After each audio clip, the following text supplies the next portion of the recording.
glass. My father grabbed me by the arm so hard it felt as if the bones snapped as he hauled me into the house and pushed me into a corner and told me I looked like a tramp. The way he looked at me was worse than the slap across the face. I knew he wanted something from me, something dark and inexplicable, but I didn't understand. Then he came into my room one night when I was 15. He was drunk and smelled like cigarettes, and he hurt me. I don't think I have to say any more about that. Afterward, he said it was my fault for dressing like a tramp. I believed him. He was my dad. I was used to believing him. I tried to tell my mom more than once, but she avoided me now, snapped at me over the smallest things. She was constantly telling me to go to my room or go for a walk. She couldn't stand the sight of me. That was obvious. After that, I tried to disappear. I buttoned my sweaters to my throat and wore no makeup at all. I talked to no one, made no new friends, and lost the few I'd had. My life went on like that for months. My dad got drunker and angrier and meaner. And I got quieter and more depressed and more hopeless, but I thought I was okay. Handling it. Until one day in class when a boy pointed at me and laughed, and everyone joined in. Or I thought they did. It felt like that scene in Suddenly Last Summer, where the boys turn on Liz Taylor and the guy she's with. Ravenous and hungry and pushing. I started screaming and crying and pulling at my hair. The classroom went silent. I heard the quiet and looked up, horrified at what I'd done. The teacher asked what was wrong with me, and I just stared up at her until she snorted in disapproval and sent me to the principal's office. Appearances. That's what mattered to my parents. They didn't care why I'd cried in class or pulled out my own hair, just that I'd done it in public. Chapter 21. They said the hospital was for my own good. You're a bad girl, Dorothy. Everyone has problems. Why are you so selfish? Of course your father loves you. Why would you say such terrible things? You think there aren't parallel universes, but there are. They can exist inside of you. You can be an ordinary girl one minute and an empty shell the next. You can turn a corner or open your eyes in your own dark bedroom and step into a world that looks like yours but isn't.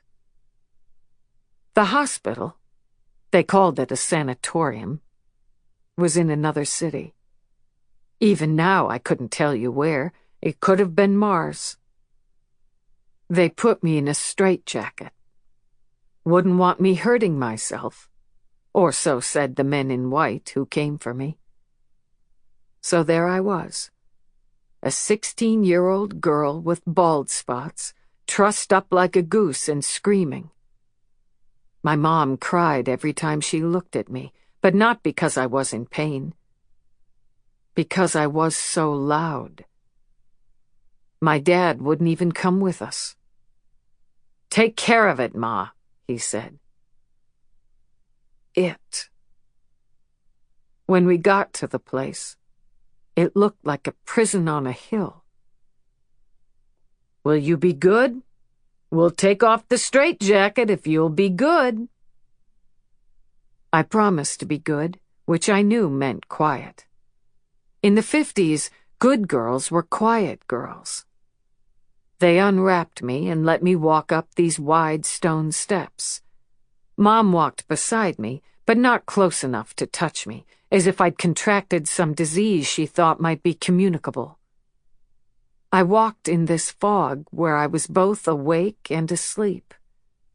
I learned later that they drugged me. I don't remember it, though. I just remember going up those steps. It was like being underwater. I knew where I was and what I was seeing, but it was all hazy and the proportions were wrong. I wanted so much for my mom to hold my hand. I'm pretty sure I kept whimpering at her, which only made her walk faster. Click, click, click. That's the sound her heels made on the stone steps. She was holding on to the patent leather strap of her handbag so tightly, I thought the leather would rip. Inside, everyone wore white and looked grim. I think that's when I noticed the bars on the windows.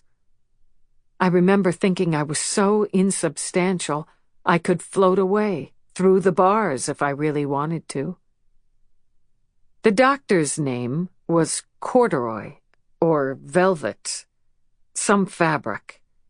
He had a pinched mouth and an alcoholic's nose. When I saw him, I started to laugh. I thought his nose looked like a red parachute opening up, and I laughed so hard I started to cry, and my mother hissed at me to behave for God's sake, and her fingers clenched around the strap again. "Sit down, Miss Hart." I did as I was told, and as I did it, I stopped laughing. I became aware of the hushed silence in the office, and then of the weird light. There were no windows. I guess too many people had looked at Mr. Cotton's parachute nose and jumped. "Do you know why you're here?" Dr. Silk asked me. "I'm fine now." "No, Dorothy. Fine girls don't pull their own hair and scream and make wild accusations about people who love them." "That's right," my mother said crisply. "Poor Winston is beside himself. What's wrong with her?" I looked helplessly at Dr. Wool. He said, "We can help you feel better if you're a good girl." I didn't believe him. I turned to my mom and begged to be taken home, where I swore I'd be better. I ended up on my knees beside her, yelling. I told her I didn't mean to do it and that I was sorry. "You see?" she said to Dr. Silk. "You see?" I couldn't make her understand how sorry I was and how scared, and I started screaming and crying. I knew it was wrong, bad, too loud. I fell forward, hit my head on the hard wooden arm of my mother's chair. I heard my mother scream, "Make her stop doing that!" I felt someone, people, come up behind me, grabbing me, holding me. When I woke up, however much later it was, I was in a bed, with my wrists and ankles strapped down so tightly I couldn't move.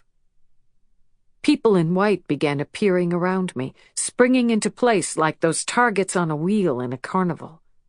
I remember wanting to scream, trying to, but no sound came out. They were working on me and around me without even really seeing me. I heard a rolling sound, and I realized I could still turn my head, although it took effort. A nurse, I later learned her name was Helen, wheeled a machine into the room, up to the bed. Someone touched my head, smeared a cold goo into my temples. I turned my head away and heard a voice say, "Shit," and felt fingers tangle in my hair. Helen leaned over me, so close I could see the tiny black hairs in her nostrils. "Don't be afraid. It'll be over in no time." I felt the sting of tears. Pathetic that such a small kindness could make me cry. Dr. Seersucker came in next, his face pursed up, his nose preceding him. He leaned over me without a word and fit cold, flat metal plates to either side of my head. It felt like rounds of ice, both freezing and burning, and I started to sing. Sing? What the hell was I thinking? No wonder they thought I was crazy. I lay there, tears leaking out of my eyes, singing Rock Around the Clock at the top of my lungs. The doctor clamped a strap around my head. I tried to tell him he was hurting me, scaring me, but I couldn't seem to stop singing. He jammed something in my mouth and I gagged. Everyone stepped back from me, and I remembered thinking, bomb! They've strapped a bomb to my head and I'm going to blow up. I tried to spit out the thing in my mouth and then... The jolt is impossible to describe. I know now it was a bolt of electricity burning through me. I shook like a rag doll and peed my pants. The noise was a high, piercing whir. I thought my bones would snap.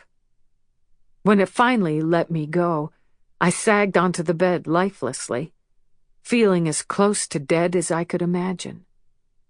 I heard a tiny drip, drip, drip of my urine falling onto the linoleum floor.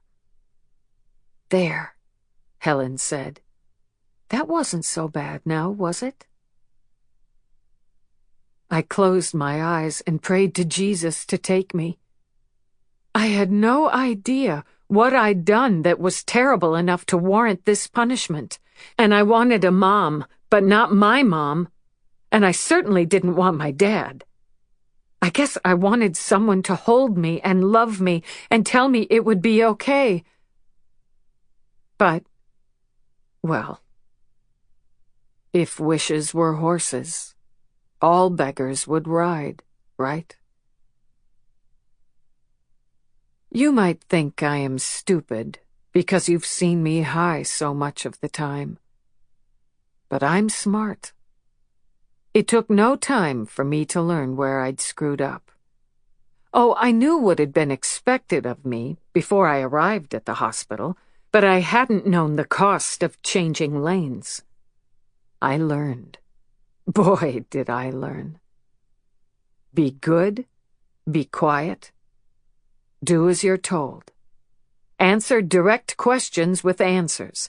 Never say you don't know. Never say your father hurts you. Don't tell them that your mother knows what's happening to you and doesn't care. Oh, no. And never say you're sorry. He hates that most of all. I'd gone into the hospital broken, but I learned how to gather up the pieces and hold them tightly to my chest. I nodded and smiled and took whatever pills they gave me and asked when my mother was coming. I didn't make friends because the other girls were bad and damaged. My mother would never approve. How could I be friends with a girl who'd slit her wrists or set her family dog on fire? I kept to myself, kept quiet, smiled. Time passed oddly in there. I remember seeing the leaves turn color and fall to the ground, but that's my only way to judge the passing of the days. One day, after another shock treatment, I was in the game room. They called it that because there were checkerboards on the tables, I guess. I was in a wheelchair facing the window. My hands had started shaking, and I was trying to hide it from everyone. Dorothy Jean. Never had my mother's voice sounded so sweet.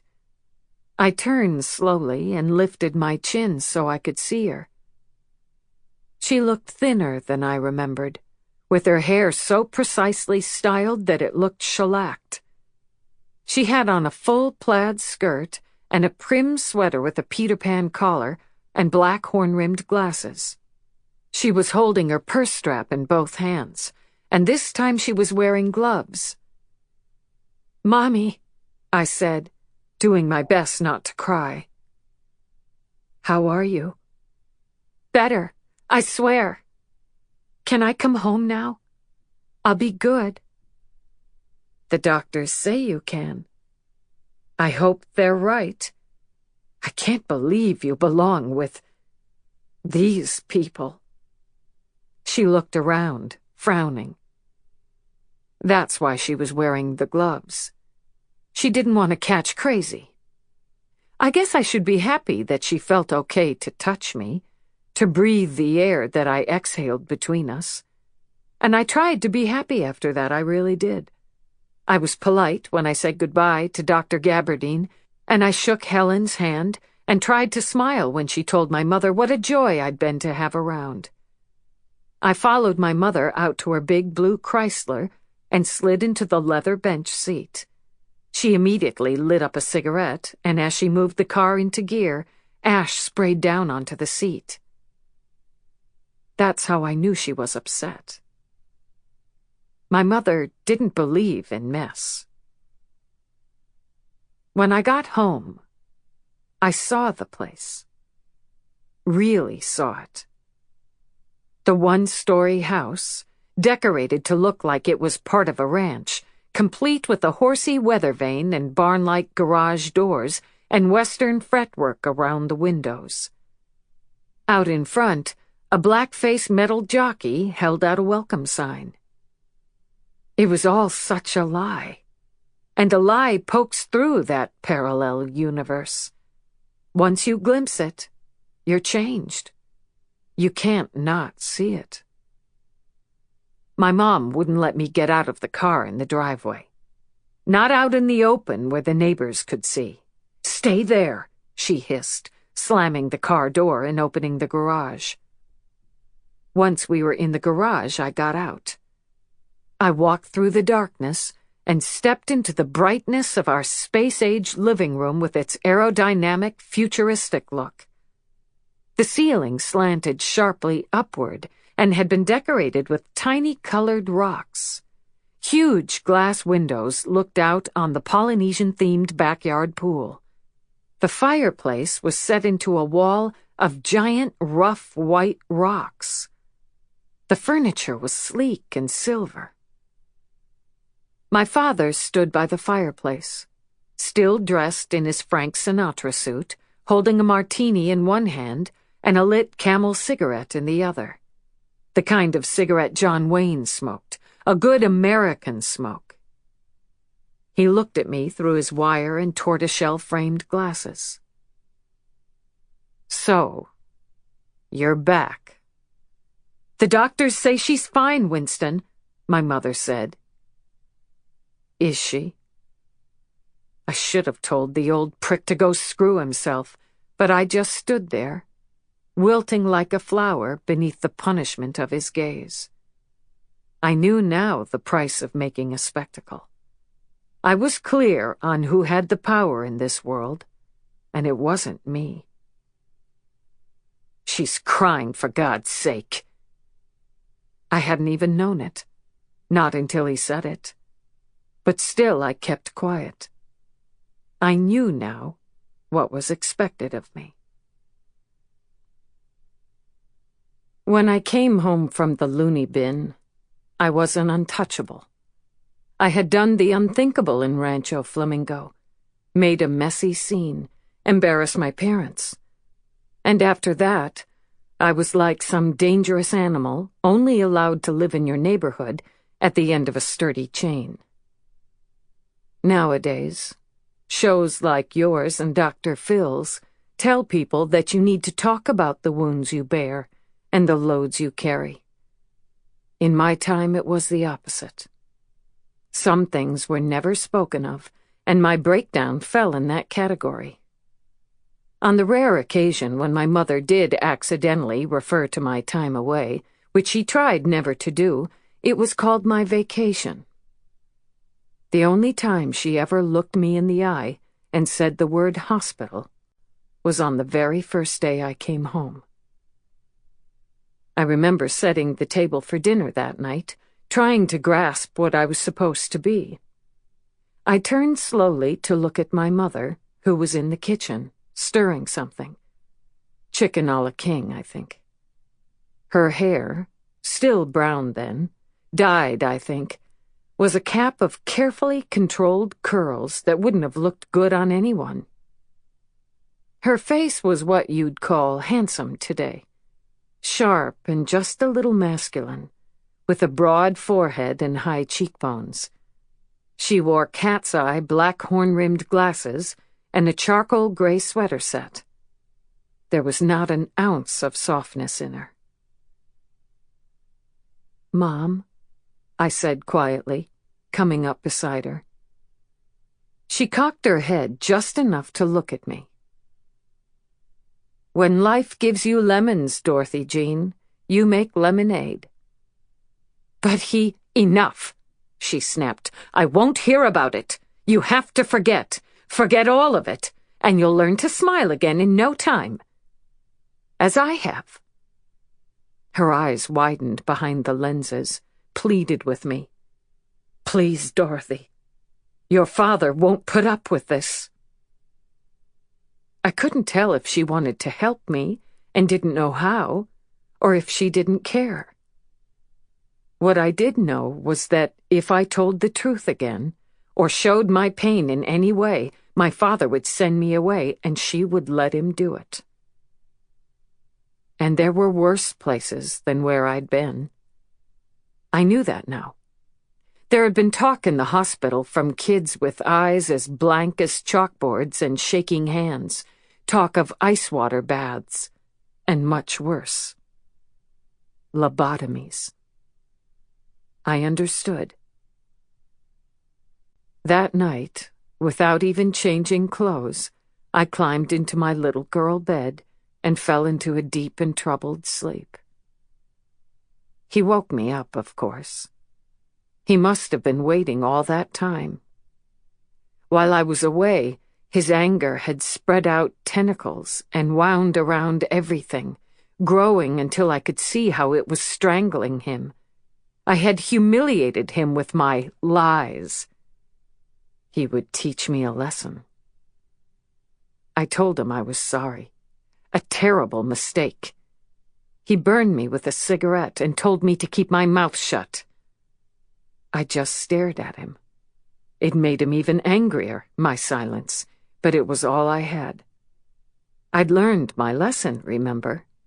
I couldn't stop him from hurting me, but when he looked at me that night, he saw something new, too. I might tell on him again. "Girls have babies, you know," I whispered softly. "Proof." He backed away and slammed the door shut. It was the last time he came to my bed, but not the last time he hurt me. All I had to do was look at him, and he hit me. And I lay in bed every night now, waiting, worrying, wondering when he would change his mind and go back to his old ways. School was worse when I got back from the sanatorium, too. I survived it, though. I kept my head down and ignored the pointing and the snickering. I was damaged goods, and everyone knew it. There was an odd comfort in it. I no longer had to pretend. My mother couldn't stand the new me, with my baggy clothes and untended hair and sleepy eyes. Whenever she saw me, she would purse her lips and mutter, "Ugh, Dorothy Jean, have you no pride?" But I liked being on the outside, looking in.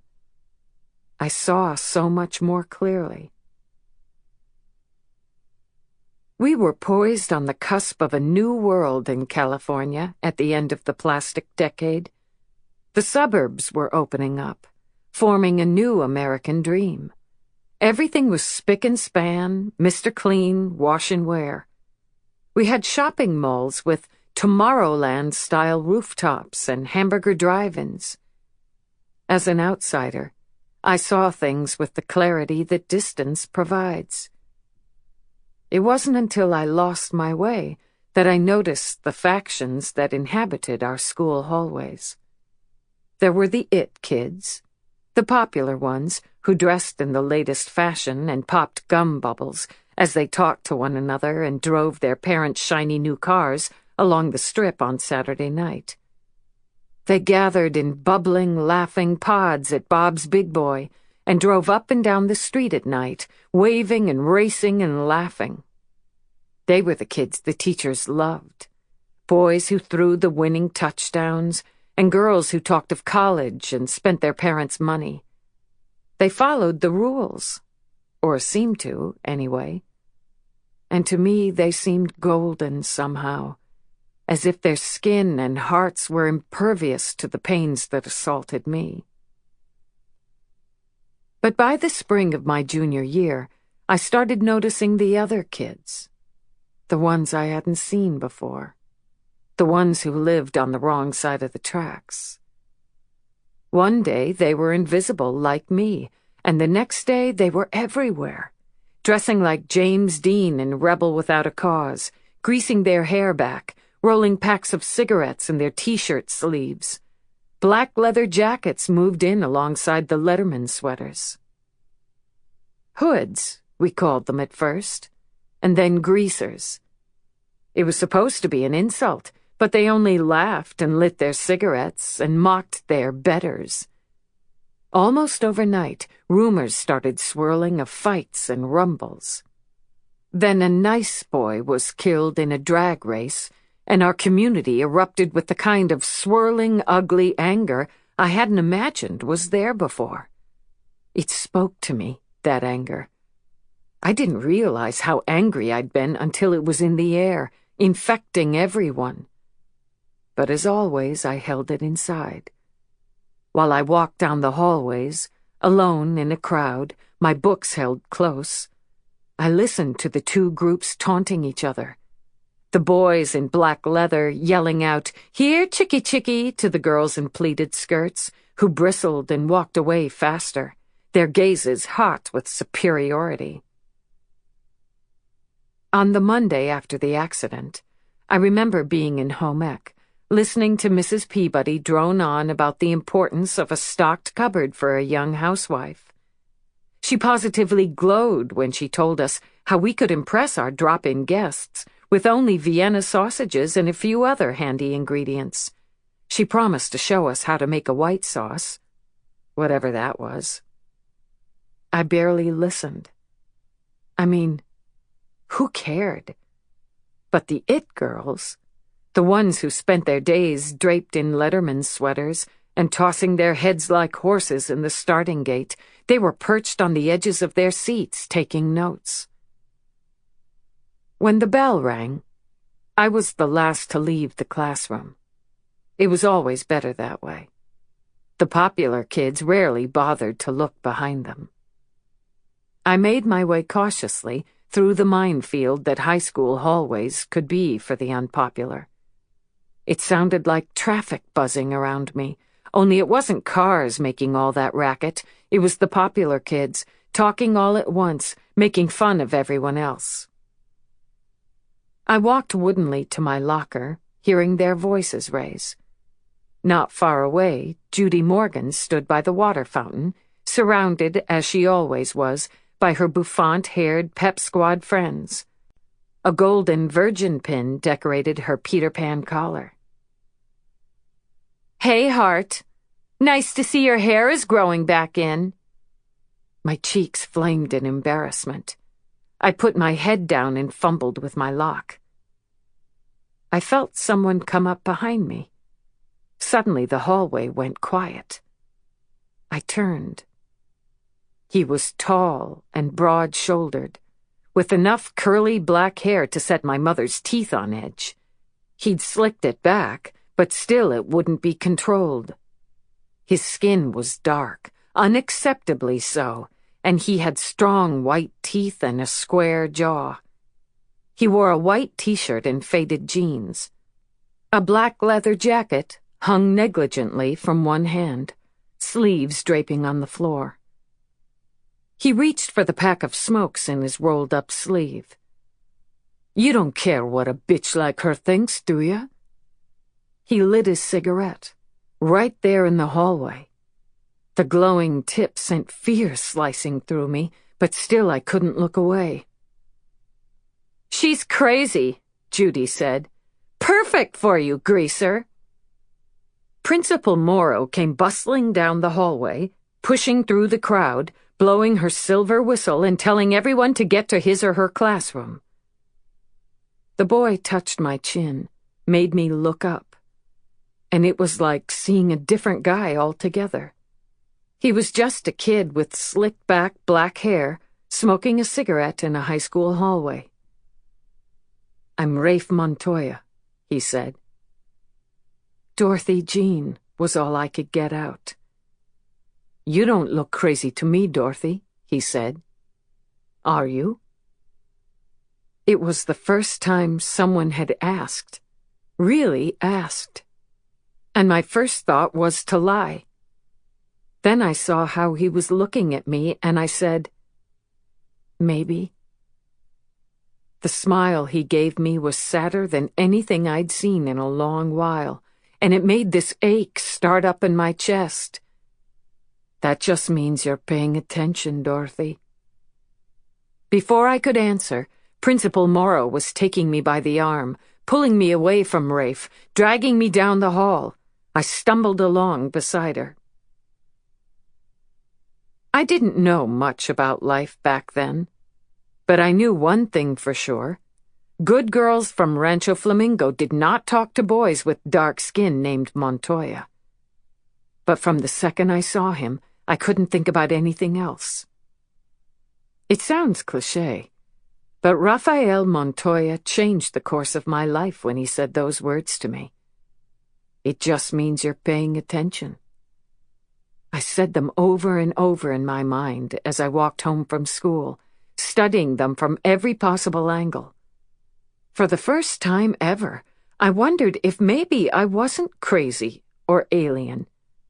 Maybe the world was as unbalanced as it felt to me. For the whole next week, I moved through my ordinary routine in a daze. I slept, I woke, I dressed and went to school, but all of that was a camouflage. I was always thinking of him, looking for him. I knew it was wrong, dangerous even, but I didn't care.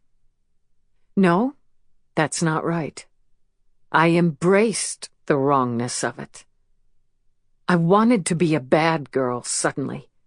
The good girl thing had been such a disaster. I thought that being bad might break me out. I agonized over my hair, straining to make it look like the popular girls. I ironed it and curled it and teased it. I plucked my heavy brows until they were perfect arches above my eyes. I wore one pretty Peter Pan collared dress after another, with coordinating sweaters tied casually around my shoulders, and belts cinched tight to show off my small waist. I bleached my tennis shoes until they were so white they hurt to look at. Instead of being the first into every classroom and the last out, I did the opposite, not caring that kids stared at me when I rushed into class with the bell. Everyone noticed the change. My father's eyes darkened every time he saw me, but he kept his distance. He was afraid of me now, as afraid of me as I'd once been of him. I was unstable, and I let him know it. I was crazy enough to do or say anything. Boys started following me around, but I barely cared. I didn't want the kind of boy who wanted a girl like me. I hovered in the hallways, looking for him.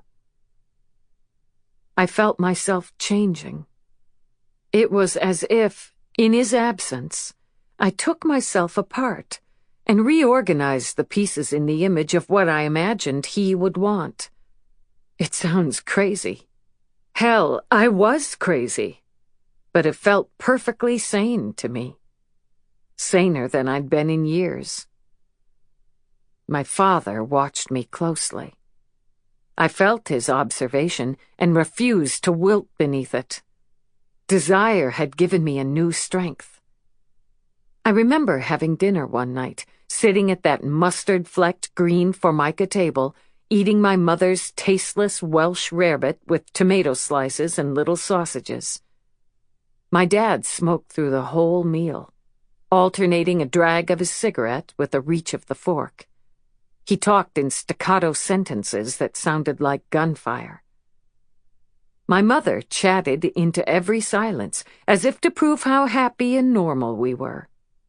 When she said the wrong thing, asked me about my new hairdo, my dad slammed his fist on the table, rattling the white Corningware plates that were my mother's latest purchase. "Don't encourage her," he hissed. "She looks like a tramp." I almost said, "You'd like that, wouldn't you?" And the thought of saying it scared me so much, I lurched to my feet. I knew that one wrong word could send me back to Looneyville. Just wanting to speak scared me. I ducked my chin into my neck and began clearing the table. As soon as the dishes were done, I mumbled something about homework and bolted into my room, shutting the door behind me. I can't remember now how long it went on. Me waiting and hoping and looking. 2 weeks at least, maybe longer. And then one day I was standing by my locker, concentrating on the numbers, when I heard him say, "I've been looking for you." I froze. My mouth went dry. As slowly as I've ever done anything, I turned around and found him standing too close, towering over me. "You looked for me? And you looked for me. Admit it. How do you know that?" In answer to my question, he closed the space between us. The black leather jacket he wore made a crinkling sound as he slowly lifted his arm and used one finger to tuck the hair behind my ear. At his touch, I felt this flare of longing. It was as if, for the first time, someone saw me. Until that second, I didn't know how much my invisibility had hurt. I wanted to be seen. More than that, I wanted his touch, and wanting it terrified me.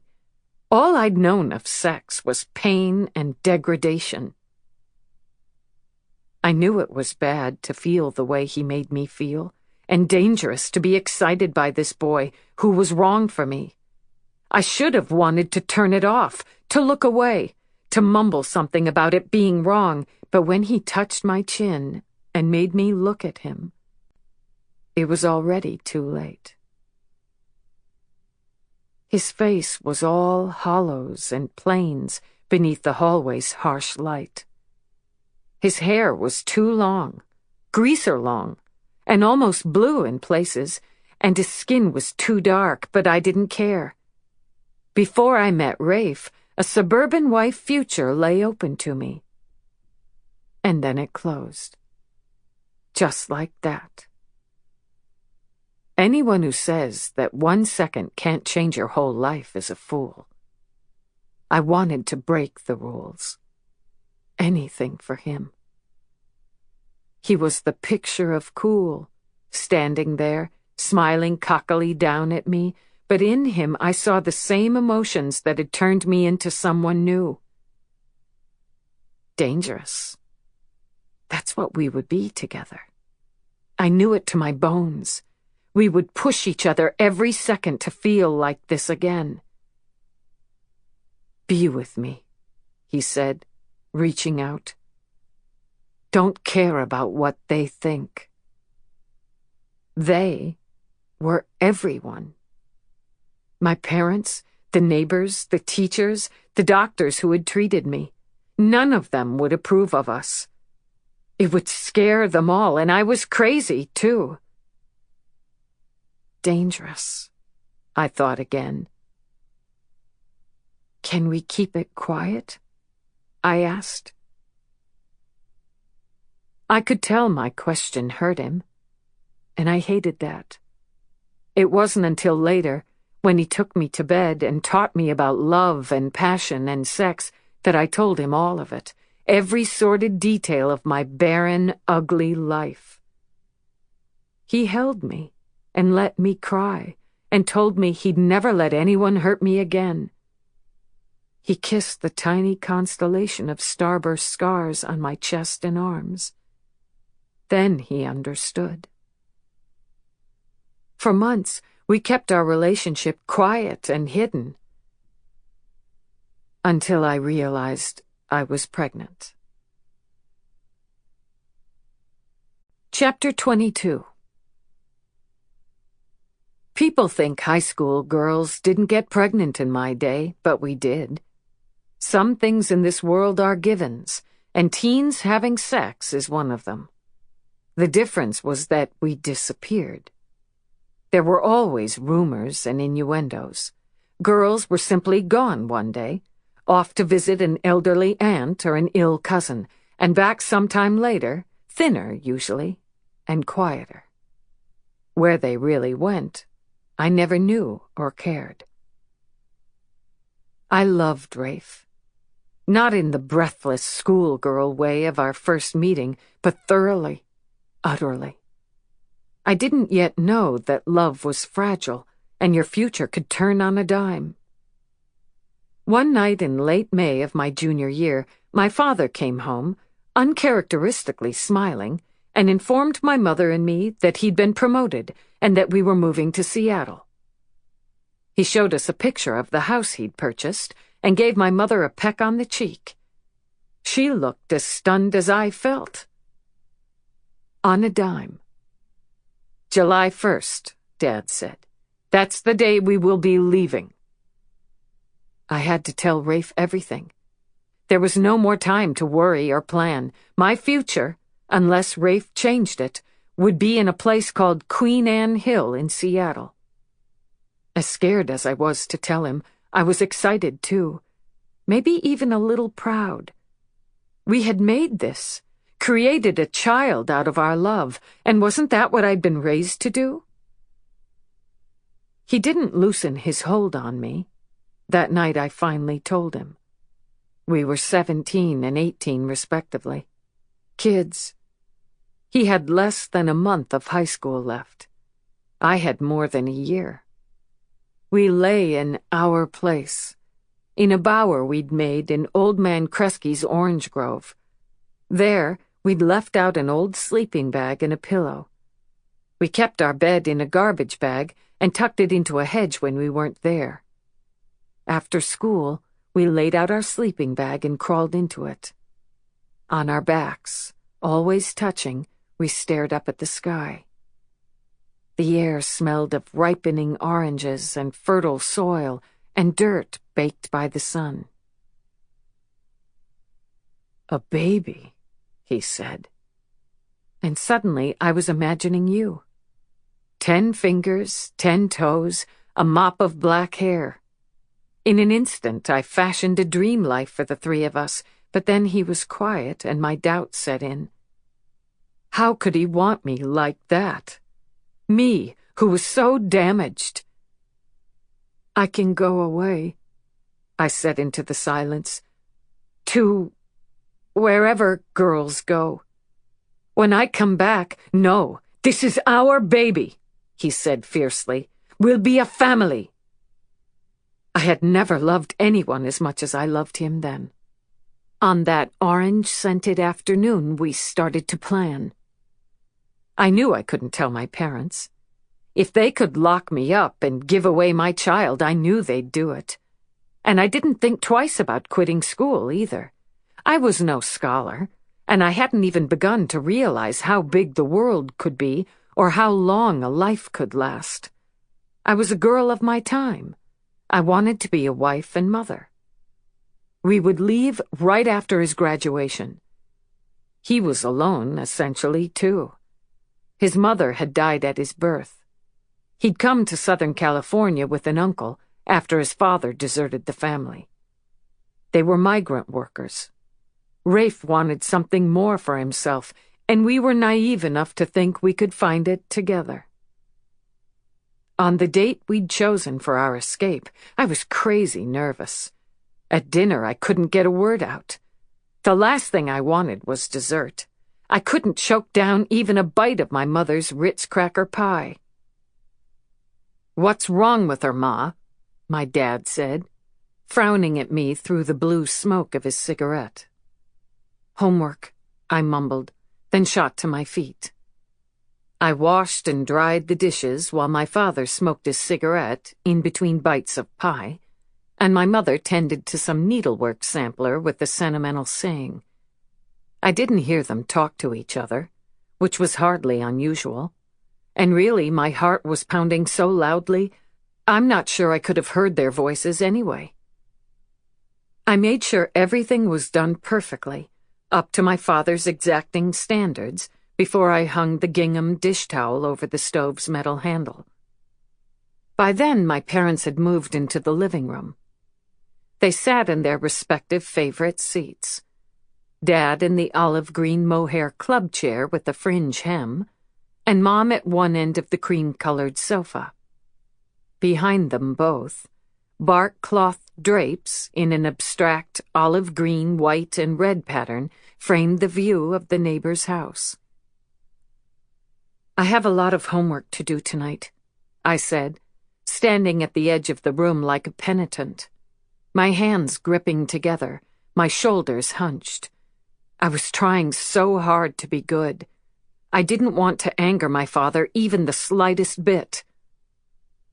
"You'd best go then," he said, lighting one cigarette with another. I rushed out of the room.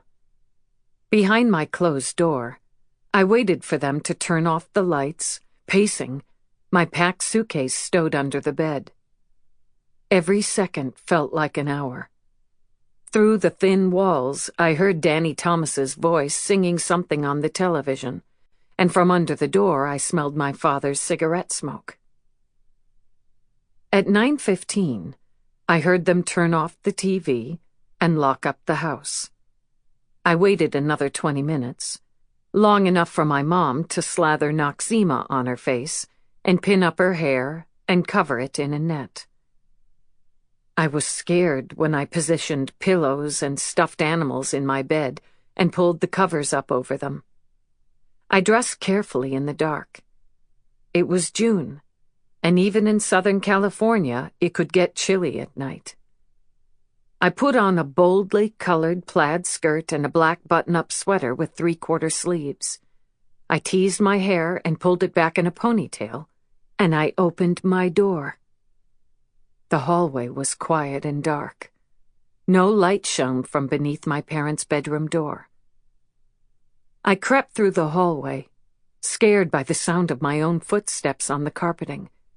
I kept expecting to be stopped, grabbed, hit every step, but no one followed me, and no lights came on.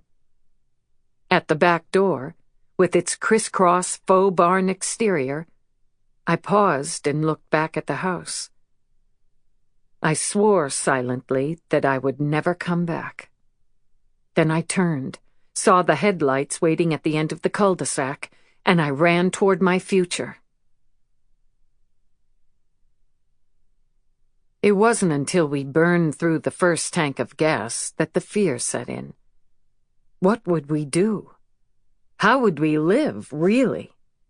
I was 17 years old and pregnant, with no high school diploma and no job skills. Rafe was 18, with no family or money to fall back on. In the end, the money we had took us only as far as Northern California. Rafe did the only thing he knew. He worked on one farm after another, picking whatever was in season. We lived in tents or shacks or cabins, whatever we could find. I remember always being tired and broke and dusty and lonely. He wouldn't let me work in my condition, and I didn't mind. Instead, I stayed in whatever hovel we'd found and tried to make it homey. We meant to get married.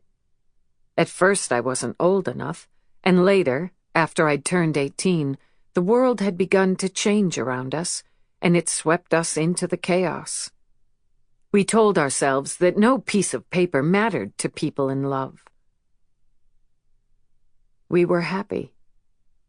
I remember that. I loved your father. Even when we both started to change, I hung on. The day you were born, in a tent in a field in Salinas, by the way, I felt empowered and overwhelmed by love. We named you Tallulah because we knew you would be extraordinary, and Rose because your pink skin was the softest, sweetest thing I'd ever touched. I did love you. I do. But something happened to me when you were born. I started having nightmares about my father. Nowadays, Someone would tell a young mother about postpartum depression, but not back then, at least not in a migrant camp in Salinas. In our cramped, dusty little tent, I would wake in the middle of the night screaming. The scars of my cigarette burns seemed to throb in pain. Sometimes I thought I saw them glowing through my clothes. Rafe couldn't understand. I started to remember how crazy felt, and to feel that way again. It scared me so badly I shut up and just tried to be good. But Rafe didn't want me to be good, to be quiet. He kept grabbing me, shaking me, begging me to tell him what was wrong.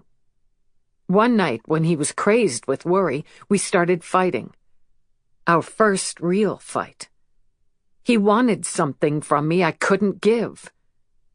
He pulled away from me. Or I pushed him away. I can't remember. Anyway, he stormed out, and in his absence I fell apart. I knew I'd been bad, that I'd lost him, that he'd never really loved me. How could he? When he finally came home, you were naked and screaming, and you'd pooped all over the floor, and I just sat there, dazed, staring at you. He called me crazy, and I snapped. I slapped him in the face as hard as I could. It was awful. The police were called. They put handcuffs on Rafe and took him away and made me give them my driver's license. That was 1962, remember? I was an adult, a mother, but they called my father. In those days, my mother didn't even have her own credit card. My father said, "Hold me," and they did. I sat in a stinky, dirty cell in the jail for hours. Long enough for Rafe to be fingerprinted and booked for assault. I was a white girl, remember? Some sour-faced woman from social services took you away from me, clucking at how dirty you were. I should have been screaming for you, reaching out my empty arms, demanding my child's return. But I sat there, weighed down by a despair so bleak I couldn't breathe, by a sorrow that seemed impossible to dispel. I was crazy. I knew that now.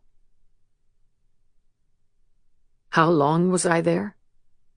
I still don't know. In the morning, I tried to tell the police I'd lied about Rafe hitting me, but they didn't care.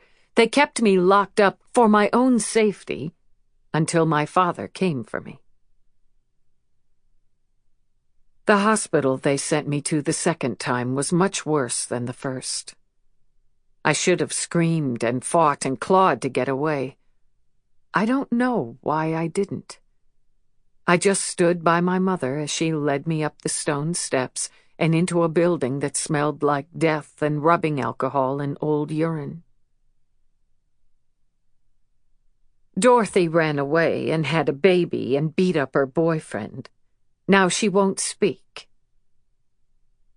That was when I started to lose big chunks of time. Somewhere in that white, smelly building with the barred and chicken-wired windows.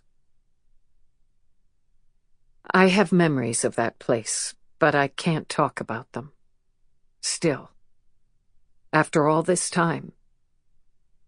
The gist of it is this: medications. Elavil for depression, chloral hydrate for sleep, something I can't remember for anxiety, and electroshock and ice baths. And anyway, they said it was for my own good. I knew better at first, but Thorazine turned me into a zombie. Light began to hurt my eyes, and my skin dried up and started to wrinkle, and my face swelled. When I found the energy to get up and look in the mirror, I knew they were right. I was sick and needed help. They only wanted to make me better. All I had to do to get better was be a good girl again. Stop swearing and fighting and lying about my father and demanding my child. I was there for 2 years. I left the hospital a different person. Drained. That's the best way I can put it. I thought I had known fear before those doors banged shut behind me, before I'd learned to see the sky through metal bars and chicken wire. But I was wrong in that. When I came out, my memory was shaky. Time leapt away from me sometimes, and there were chunks of my life I couldn't remember. What I remembered was love. It was the slimmest of strands, my memory of it, but it kept me alive in there. I clung to my memories in the dark, fingering them like a rosary. He loves me. I told myself this over and over. I am not alone. And there was you. I kept an image of you in my mind through all of it. Your pink cheeks and chocolate brown eyes, Rafe's eyes, and the way you launched forward when you were trying to crawl.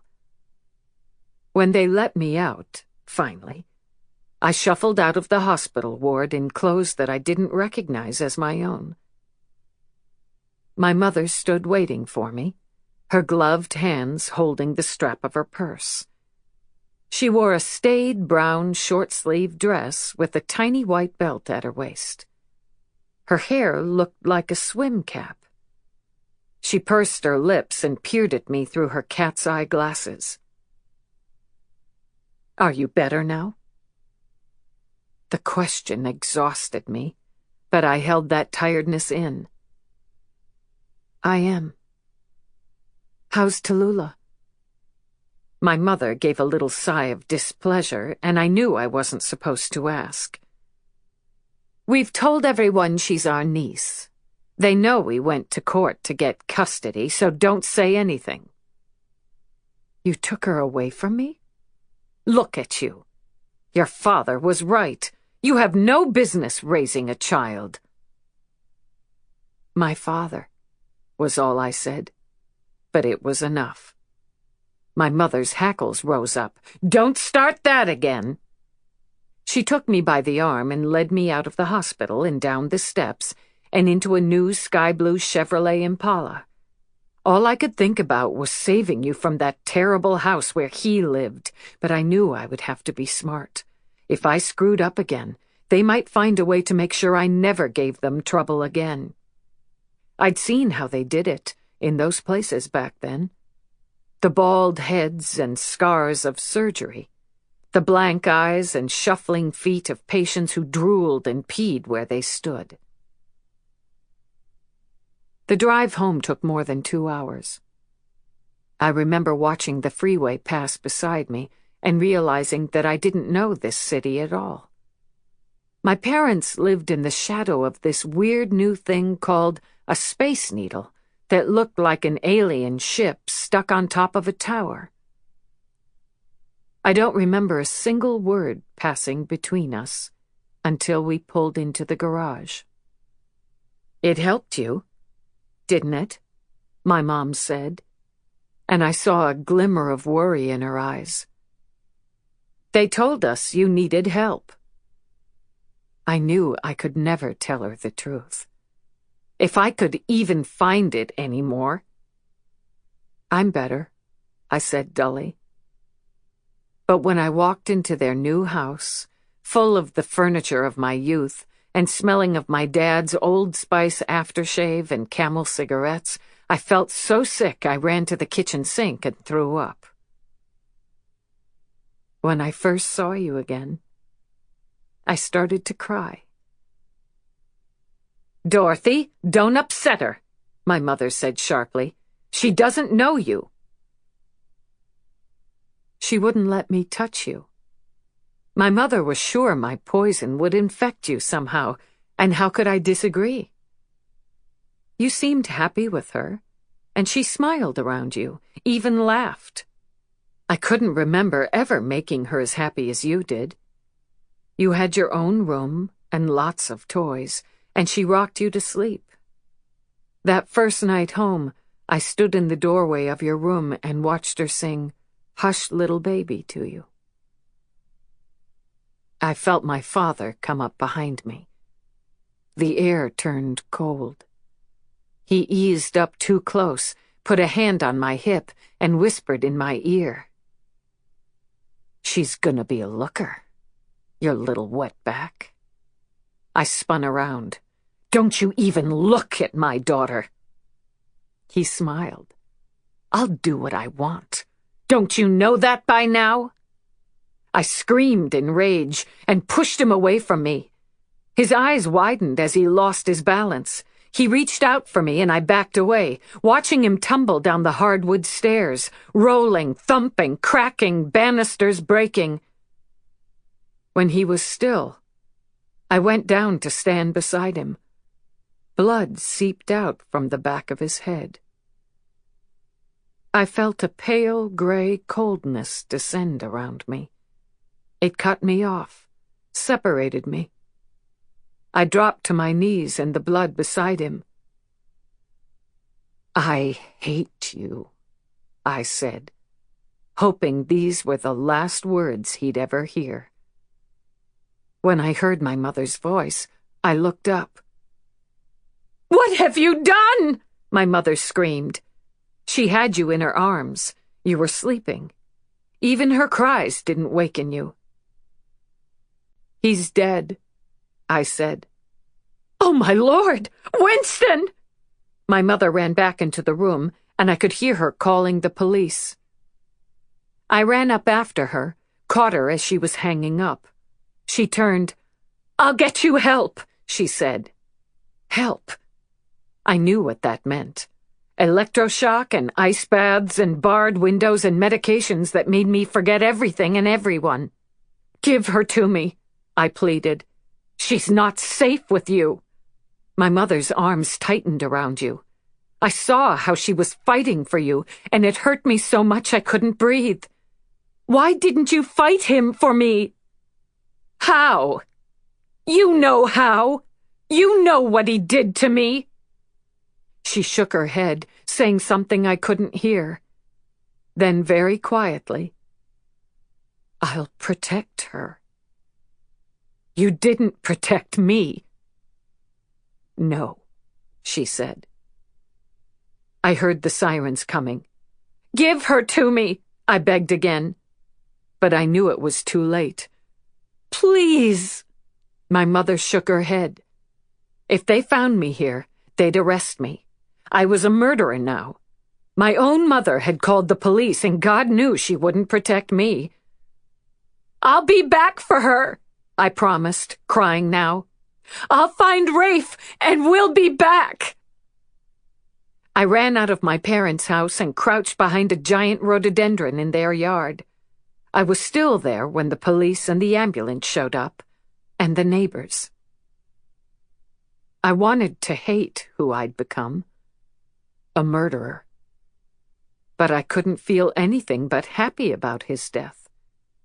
I had saved you from him, at least. I wanted to save you from my mother, too, but really, how could I care for you alone? I was nothing. I had no job, no money, no high school diploma. We needed Rafe to make us a family. Rafe. His name became everything. My religion, my mantra, my destination. I walked down to First Avenue and stuck out my thumb. When a VW bus covered in flower decals pulled over, the driver asked me where I was going. "Salinas," I said. It was all I could think of. The last place I'd seen him. "Get in." I did. I climbed aboard and stared out the window and listened to the music coming from his scratchy radio, blowing in the wind. "You get high?" he asked me. And I thought, why not? They say pot isn't addictive. It was for me. Once I smoked my first joint, I couldn't stop. I needed the calm it gave me. That was when I started to live like a vampire. Up all night, high all the time. I slept with men I can't remember on dirty mattresses. But everywhere I went, I asked about Rafe. In every town in California, I hitchhiked out to the local farms and asked for him in my broken Spanish, showing the only photograph I had to workers who eyed me warily. I drifted that way for months until I made it to Los Angeles. Alone, I hitchhiked out to Rancho Flamingo and saw the house I'd grown up in. Then I made my way to Rafe's old house. I'd never been there before, so it took me a long time to find it. I didn't expect to find him there, and I wasn't wrong. Still, someone answered the door. His uncle. I knew the moment I saw him. He had Rafe's dark eyes, your eyes, Tully, and the same wavy hair. He looked incredibly old to me, lined and wrinkled and faded by a lifetime of hard work under a hot sun. "I'm Dorothy Hart," I said, wiping my sweaty brow. He pushed the battered straw cowboy hat back on his head. "I know who you are. You got him put in jail." What could I say to that? "Would you tell me where he is?" He looked at me for so long I started to feel sick. Then he made a little follow-me motion with his gnarled hand. I let hope bloom just a little, and lurched forward, up the uneven porch steps. I followed him into the clean, shadow-filled house, which smelled of lemons and something else, cigars maybe, and roasting meat. At a small, soot-stained fireplace, the old man stopped. His shoulders sagged, and he turned to me. "He loved you." I saw Rafe in that man's black, sad eyes, and love tightened like a clamp around my heart. How could I tell this man my shame? That I'd been chained like an animal for years, that I would have cut off my arm to get free. I love him too. I do. I know he thinks I ran away, but... Then it sank in. Loved you. Loved. I shook my head. I didn't want to hear what he would say next. "He looked for you. Very long." I blinked back tears. "Vietnam," he said at last. That's when I noticed the flag folded into a small triangle and framed in wood sitting on the mantel. "We couldn't even bury him in land that he loved. There wasn't enough of him left." Vietnam. I couldn't imagine him going there. My Rafe, with his long hair and flashing smile and tender hands. "He knew you would come looking for him. He tell me give you this." The old man reached behind the flag and pulled out a piece of ordinary notebook paper, the kind you use in high school. It had been folded into a small square. Time and dust had turned it the color of tobacco. My hands were shaking as I opened it. "Querida," he'd written, and my heart stopped at that. I swore I heard his voice and smelled the scent of oranges. "I love you, and will always love you. When I come back, I will find you in Tulula, and we will begin again. Wait for me, querida, as I wait for you." I looked at the old man and saw my pain reflected in his eyes. I clutched the note. It felt like ash in my hands, impossibly fragile. I stumbled out of his house and walked until it got dark, and even then I kept walking. The next day, when I went to the protest rally that had brought me to Los Angeles, I was still crying. My tears mixed with the dust and the dirt and turned into a war paint of loss. I stood in the middle of that huge crowd, Mostly kids like me. There had to be 1,000 of us. And I heard their chanting and protesting about the war, and it hit me. People were dying over there. And the anger that was always inside of me found a place to go. That day was the first time I was arrested. That was the start of me losing time again. Days, weeks, even a month one time. Now I know it was because I was doing so many drugs. Pot and Quaaludes and LSD. Everything seemed safe back then, and I was desperate to turn on and tune out. You haunted me, Tully. You and your daddy. I began to see you both in the hot air rising up from the desert floor at the Mojave commune where I lived. I heard you crying when I washed dishes or got water from the cistern. Sometimes I felt your little hand touch mine, and I would scream out in fear and jump. My friends just laughed and warned me about bad trips and thought LSD would help. When I looked back, finally, when I got sober, I thought, of course. It was the 60s. I was barely an adult. I'd been molested and abused, and I thought it was my fault. No wonder I lost myself so completely to drugs. I became like a piece of string on some cold water river, just bobbing along, high all the time. Then one night, when it was so hot I couldn't get comfortable in my sleeping bag, I dreamed about my father. In my nightmare, he was alive and coming for you. Once the nightmare descended into my life, nothing could get rid of it. No drugs, no sex, or meditation. Finally, I couldn't stand it anymore. I told this guy, Pooh Bear, we called him, that I would blow him all the way to Seattle if he'd take me home. I gave him the address. The next thing I knew, there were 5 of us in an old VW bus banging our way north, singing along to the Doors in a cloud of smoke. We camped out along the way, made pot brownies in a cast-iron skillet over an open fire, and dropped acid. My nightmares turned uglier and more intense.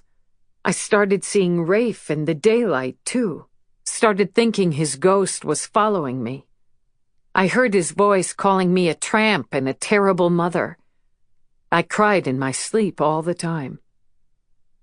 And then one day I woke up, still high, and found that we were parked in front of my mother's house. The bus was half on the street and half on the sidewalk. I don't think any of us remember parking. I climbed over the carpeted floor and jumped out of the van and onto the street. I knew I looked bad and smelled bad, but what could I do? I stumbled across the street and went into the house. You were right there at the kitchen table, playing with a spoon, when I opened the screen door and went inside. Somewhere upstairs, a bell tinkled. "That's Grandpa," you said. And I felt rage explode inside of me. How could he be alive? And what had he done to you? I went up the stairs, banging into the walls, screaming for my mother. She was in her bedroom with my father, who looked like a cadaver in a twin bed. His face was slack, gray, drool slid down his chin. "He's alive?" I screamed. "Paralyzed," she said, getting to her feet. I wanted to tell my mother I was taking you. I wanted to see the pain in her eyes, but I was so crazy I couldn't think straight. I ran downstairs and scooped you into my arms. My mother ran down behind me. "He's paralyzed, Dorothy Jean. I told the police he had a stroke. I swear, you're safe. No one knows you pushed him. You can stay." "Can your grandpa move?" I asked you. You shook your head and popped your thumb in your mouth. Still, I had you in my arms, and I couldn't let you go. I imagined redemption for myself, a new beginning for us. I imagined a life with picket fences and bikes with training wheels and campfire girl meetings. So I took you. And nearly killed you by letting you eat a brownie filled with marijuana. It wasn't even my idea to take you to the hospital when you started flipping out. It was Pooh Bear's. I don't know, Dot. That's like way too much weed for a kid. She looks green. I carried you into the emergency room and said you'd gotten into the neighbor's stash. No one believed me. It wasn't until later, when you were asleep, that I sneaked back in and pinned your name on your shirt with my mother's phone number. It was all I could think of to do. I got it, finally. I didn't deserve you. I kissed you before I left. I bet you don't remember any of this. I hope you don't. After that, I fell. Time became as elastic as rubber for me. Pot and lewds dulled my mind and stripped me of my ability to care about anything. I spent the next 6 years in communes and on painted-up school buses and hitchhiking by the side of the road.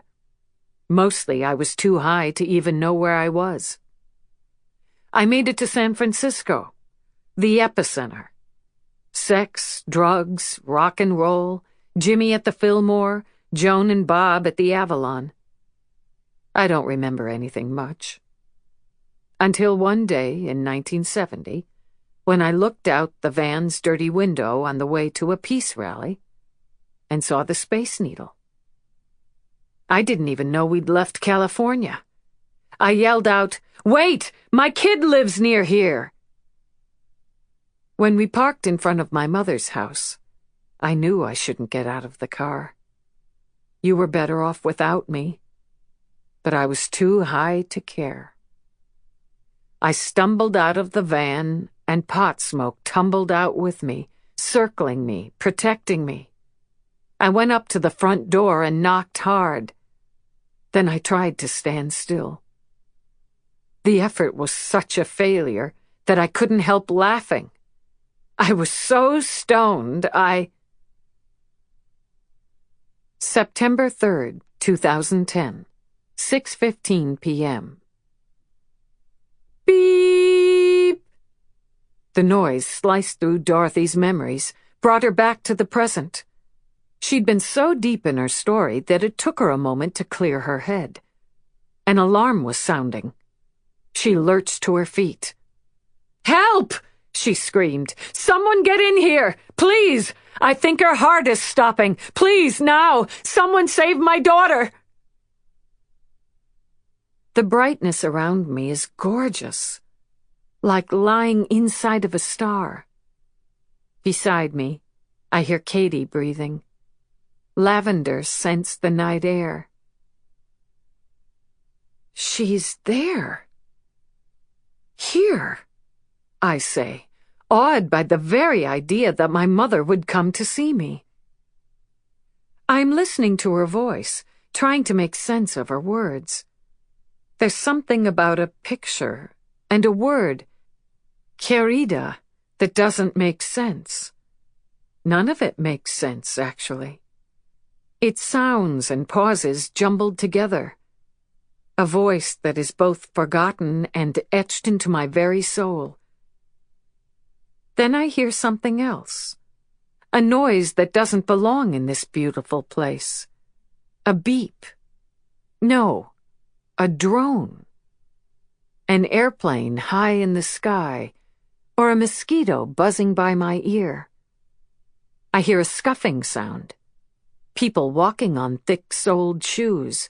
A door clicking shut. But there is no door. Is there? Maybe. An alarm goes off, blaring. "Katie?" I look sideways and see that I am alone. I shiver with an unexpected cold. What's wrong? Something is changing. I concentrate hard, will myself to see where I really am. I know I'm in that hospital room, hooked up to life support. A grid engraves itself into existence above me. Acoustical tiles. A white ceiling pocked with gray pinholes. Rough, like a pumice stone or old concrete. And suddenly I'm back in my body. I'm in a narrow bed with metal railings that undulate like eels, flashing silver as they move. I see my mother beside me. She is screaming something about her daughter, me, and then she is stumbling away. Nurses and doctors rush in and push her aside. The machines go silent all at once and look expectantly at me, their anthropomorphic forms straightening. They whisper among themselves, but I can't make out their words. A green line moves across a black square face, smiling and frowning, beeping. Beside me, something whooshes and thunks. Pain explodes in my chest, coming so fast I don't even have time to yell for Kate. Then the green line goes flat. Chapter 23. September 3rd, 2010, 6:26 p.m. She's dead. Why are we still here? Mara turned to Paxton. He sat on the floor in the waiting room with his long legs stretched out, crossed at the ankles. Beside him lay a brightly colored heap of food wrappers. Cookies, cakes, potato chips, candy bars.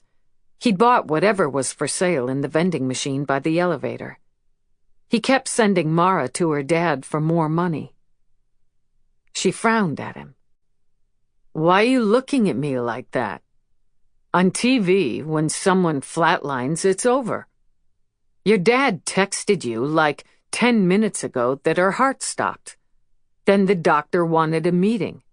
We know what that's about. She's toast. All at once, she saw him. It was like having the house lights go up on a decrepit theater that had looked magical in the dark. She noticed his pale skin and pierced eyebrows and blackened fingernails, and the dirt that discolored his throat.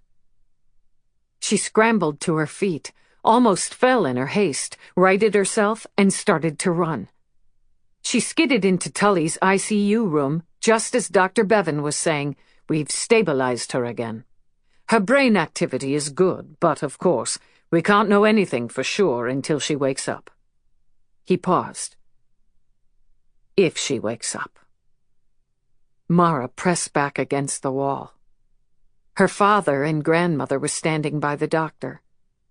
Dorothy stood off by herself, her arms crossed tightly, her mouth crimped shut. "We've begun warming her body temperature, and we're bringing her out of the coma, but that's a slow process. Tomorrow we'll reconvene and assess her progress. We'll take her off the ventilator and see." "Will she die when you take her off the machine?" Mara asked, surprising herself by speaking aloud. Everyone in the room looked at her. "Come here," Dad said. She understood suddenly why he didn't want her brothers to be here. She moved cautiously toward him. They'd been at odds for so long it felt weird, going to him for comfort. But when he lifted his arm, she sidled in close, and for a beautiful second the bad years fell away. "The truth is that we don't know," Dr. Bevan said. "Brain injuries are impossible to predict. She may wake up and breathe on her own, or she may breathe on her own and not wake up, or she may not be able to breathe on her own. When she's off the medications and her body temperature is back to normal, we'll be able to assess her brain activity better." He looked from face to face. "She has been very unstable, as you know. On several occasions, her heart has stopped. This is not necessarily indicative of her chances for survival, but it is worrisome. He closed the chart. Let's meet again tomorrow and reassess. Mara looked up at her dad. I want to go get her iPod. The one Mom gave her. Maybe if she hears her music. She couldn't finish. Hope was such a dangerous thing. So ephemeral and amorphous. It didn't fit in the concrete world of words spoken aloud. There's my girl, he said, squeezing her upper arm. She remembered being his girl suddenly. How safe she used to feel. Remember how they used to dance to Dancing Queen? She tried to smile. They had so much fun. I remember, he said in a voice that was tight. She knew he was thinking of it, too. How Mom and Tully used to sit together on the deck, even when it got bad, and Mom was as pale and thin as a sheet of paper, listening to their 80s music and singing along. He looked away for a moment, then smiled down at her. Will the doorman let you into her apartment? I still have a key. I'll take Pax to her house and get the iPod, then... She looked up. We could come back to the house. If that's okay. Okay? We moved back to Bainbridge for you, Mara. I've kept the light on every night since you left. An hour later, Mara and Pax were in a cab heading toward the waterfront. What are we? Servants? Paxton sat slumped beside her. He found a thread coming loose on his black t-shirt and pulled on it until a corkscrew of used thread lay in his lap and the neckline of his shirt gaped. It was at least the 10th time he'd asked Mara this question in the last 8 blocks. She didn't answer. A moment or so later, he said, I'm hungry. How much money did the old man give you? Can we stop at Kid Valley for a hamburger on the way? Mara didn't look at him. They both knew full well that her dad had given her enough money for a burger and that Paxton would spend every cent she'd been given. The cab pulled to a stop in front of Tully's building. Mara leaned forward in her seat and paid the cabbie, and then she followed Paxton out into the cool Seattle evening. The blue of the sky was darkening by degrees. I don't see why we have to do this. She can't hear shit. Mara waved at the doorman, who frowned at her and Paxton, as almost all adults did. She led Pax through the elegant cream-colored marble lobby and into the mirrored elevator. On the top floor, they exited the elevator and went to Tully's condo. She unlocked the door and opened it. The hush inside felt weird. There was always music playing in Tully's place. She turned on lights as she made her way down the hall. In the living room, Paxton picked up a glass sculpture and turned it over in his hands. She almost said, "Be careful, that's a shahali," but bit the warning back. It never did any good to criticize Pax. He was sensitive to the point of edgy, and he could get angry in no time. "I'm hungry," Pax said, already bored. "Is that Red Robin still down the block? A cheeseburger would be good." Mara was happy to give him enough money to get rid of him. "You want anything?" "No, I'm fine." He palmed the 20 from her dad. When he was gone, and the place was quiet again, she walked past the coffee table where piles of mail lay strewn about. On the floor beside it lay the newest Star magazine, its pages open to the story. Mara's legs almost gave out on her. Tully had been reading the magazine last night, before she got in her car. Here was the proof. She looked away from the evidence of her betrayal and kept walking. The iPod station in the living room was empty, so Mara went to Tully's bedroom and looked around. Nothing by the bed. She went into Tully's big walk-in closet and came to a sudden stop. "Here, try this on, Mara. You look like a princess in that. I love dress-up, don't you?" Guilt swirled around her like dark black smoke, rising, tainting the air she breathed. She could smell it, feel it wafting over her exposed skin, raising goose flesh. She dropped slowly to her knees, unable suddenly to stand. "He'll ruin you." That's the last thing Tully had said to her on that terrible December night when Mara had chosen Paxton over everyone else who loved her. She closed her eyes, remembering. Had it really only been 9 months ago that Dad and Tully had stormed into her dorm room? It felt like a lifetime. Paxton had taken her hand and led her out into the snowy night, laughing, calling them Romeo and Juliet. It seemed romantic at first, all that us against them. Mara quit college and moved into the run-down apartment Paxton shared with 6 other kids. It was a 5th-floor walk-up in a vermin-infested building in Pioneer Square, but somehow it didn't matter that they rarely had electricity or hot water, and that the toilet didn't flush. What mattered was that Paxton loved her, and they could spend the night together and come and go as they wanted. She didn't mind that he had no money and no job. His poetry would make them rich someday. Besides, Mara had money. She'd saved all of her high school graduation gift money in a savings account. During college, her dad had given her enough money that she'd never needed to crack into her own savings. It wasn't until the money in Mara's account ran out that everything began to change.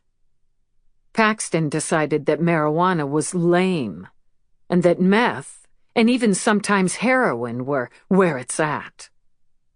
Money began to disappear from Mara's wallet. Small amounts. She was never 100% sure, not enough to accuse him, but it seemed to go more quickly than she expected. She'd worked from the start. Paxton couldn't hold down a job because he needed nights to slam poetry in the clubs and days to work on his verses. She'd been happy to be his muse. Her first job had been as a night clerk at a seedy hotel, but it hadn't lasted long. After that, she'd gone from one job to the next, never able to keep one for long. A few months ago, in June, Paxton had come home from a club one night late, high, and told her that Seattle was over. They packed up the next day and followed one of Paxton's new friends to Portland, where they moved into a sagging, dirty apartment with 3 other kids. She'd gotten her job at Dark Magic within the week. The bookstore job was different from her other jobs, but it was also the same. Long hours on her feet, helping rude people, coming home with very little money. Months passed like that. It wasn't until 10 days ago that Mara really understood the precariousness of their life together.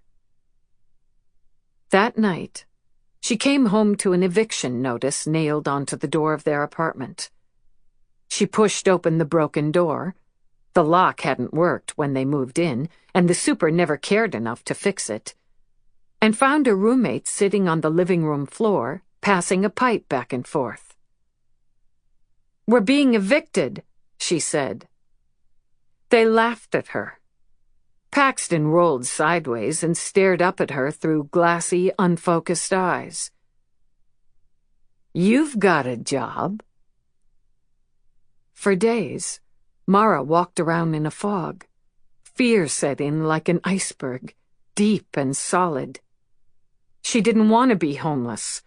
She'd seen the street kids in Portland, panhandling, sleeping in dirty blankets on stoops. rifling through dumpsters for food, using their money for drugs. There was no one she could talk to about her fear either. No mom, no best friend. The realization made her feel even more alone. Until she remembered, my job is to love you. Once she had the thought, she couldn't shake it. How many times had Tully offered to help her? I don't judge people. I know how hard it is to be human. At that, she knew where she had to go. The next day, without telling Paxton, she called in sick to work, took her last few precious dollars, and bought a bus ticket to Seattle. She arrived at Tully's apartment at just past 7 o'clock at night. She stood outside the door for a long time, 15 minutes at least, trying to work up the nerve to knock. When she finally did, she could hardly breathe. There was no answer. Mara reached in her pocket and pulled out the spare key. Unlocking the door, she went inside. The place was quiet and well lit, with music playing softly from Tully's iPod in the living room. Mara could tell by the song, Diamonds and Rust, that it was the iPod Mom had made for Tully when she was sick. Their songs. Tully and Kate's. When had Tully played anything else? Tully? Tully came out of the bedroom, looking like a street person, with messy hair and ill-fitting clothes and tired eyes. Mara, she said, coming to a dead stop. She seemed weird, shaky and pale. She kept blinking as if she couldn't focus. She's high. Mara had seen it often enough in the past 2 years to know. Mara knew instantly that Tully wouldn't help her. Not this Tully, who couldn't even stand up straight. Still, Mara tried. She begged, she pleaded, she asked for money. Tully said a lot of pretty things, and her eyes filled with tears, but in the end, the answer was no. Mara wanted to cry, she was so disappointed. My mom said I could count on you. When she was dying, she said you'd help me and love me no matter what. I'm trying to, Mara. I want to help you, as long as I do what you want. Paxton was right. Mara said the last words in a jangle of pain. Without even waiting for Tully's response, she ran out of the condominium. It wasn't until she was in the bus station in downtown Seattle, sitting on a cold bench, that she knew how to solve her problem. Beside her was one of those celebrity magazines. It was open to a story about Lindsay Lohan, who'd been pulled over driving a Maserati while she was on probation. The headline read, "Star out of control only days after leaving rehab."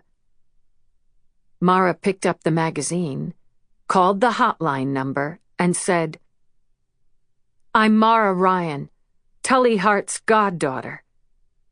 How much would you pay for a story about her drug problem? Even as she asked the question, she felt sick. Some things, some choices, you just knew were wrong. Mara, check this out. She heard her name as if from far away. She came to slowly, remembering where she was, kneeling in Tully's closet. Her godmother was in the hospital, in a coma. Mara had come here to find the iPod that held all of Tully's favorite songs so that maybe, just maybe, the music could reach through the darkness and help Tully to wake up. Mara turned slowly, saw Paxton holding a half-eaten hamburger in one hand while he pawed through Tully's jewelry box with the other. She got slowly to her feet. Pax, no, really, check it out. He held up a single diamond stud earring, nearly the size of a pencil eraser. It flashed colored light, even in the dark closet. Put it back, Paxton, she said tiredly. He gave her his best smile. Ah, come on. Your godmother wouldn't even notice if this went missing. Think of it, Mara. We could go to San Francisco, like we've been dreaming of. You know how stuck I've been in my poetry. It's because of our money and how we don't have any. How can I be creative when you're gone all day, working? He moved toward her. Reaching out, he pulled her close to him, pressed his hips into hers, moving suggestively. His hands slid down her back and settled on her butt, then tugged hard. This could be our future, Mar. The intensity in his black-rimmed eyes scared her just a little. She pulled out of his arms and stepped back. For the first time, she noticed the selfishness in his gaze, the thin rebellion in his mouth, the pale hands that were softened by laziness, the vanity in his dress. He took the silver and black skull earring out of his earlobe and put Tully's diamond in its place. Let's go. He was so sure of her, so certain she would fold her will into his own. And why wouldn't he be? That was what she'd done from the beginning. In Dr. Bloom's office, she'd seen a gorgeous, troubled, wrist-slashed poet who'd promised her a way through her pain. He'd let her cry in his arms and told her that song lyrics and poems could change her life. He told her it was okay to cut herself. More than okay, he said. It was beautiful. She dyed her hair and cut it with a razor blade and painted her face white in grief. Then she'd followed him into the underbelly of the world she'd known and let its darkness seduce and conceal her. Why do you love me, Pax? He looked at her. It felt as if her heart were hanging from a thin silver hook. You're my muse. You know that. He gave her a lazy smile and went back to pawing through the jewelry box. But you hardly write anymore. He turned to her. She saw the anger flash in his eyes. What do you know about it? And there went her heart, tearing free, falling. She couldn't help thinking about the love she'd grown up around, the way her parents loved each other and their kids. She took a step forward, feeling strangely as if she were both breaking free and growing up at the same time. She imagined the view from the living room of Bainbridge Island, and suddenly she ached for the life she once had, for the girl she'd once been. It was all still there for her, just across the bay. She let out a deep breath and said his name. He looked over at her, impatience etched in his jaw, darkening his eyes. She knew how much he hated it when she questioned his art. Come to think of it, he hated to be questioned about anything. He loved her most when she was quiet and broken and cutting herself. What kind of love was that? Yeah? Kiss me, Pax, she said, moving close enough for him to take her in his arms. He kissed her quickly. She held on to him, pulled him close, waited for his kiss to consume her as it always had. It didn't. She learned then that some relationships ended without fireworks or tears or regret. They ended in silence. It scared her, this unexpected choice, showed her the depth of her loneliness. No wonder she'd been running from it for years. She knew how wounded he had been by his sister's death and his parents' abandonment.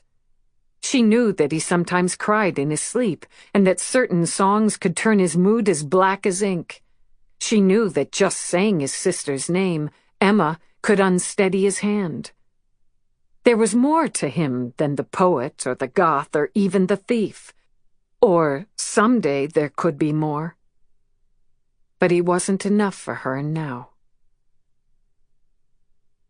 "I loved you," she said.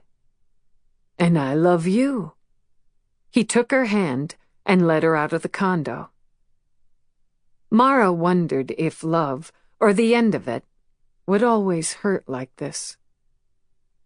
"I forgot something," she said at the front door, tugging free, coming to a stop. "Meet me at the elevator." "Sure." He walked over to the elevator, pushed the button. Mara backed into the condo, closing the door behind her. She hesitated a second, no more than that, and then she locked the door. He came running back for her, banging on the door, screaming and shouting.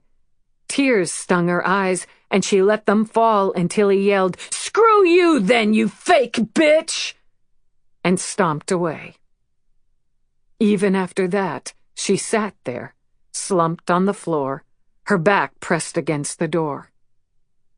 As the sound of his footsteps faded away, she pushed up her sleeve and counted the tiny white scars on the inside of her arms, wondering what in the hell she was going to do now. Mara found the iPod and packed it in a shopping bag with its portable docking station.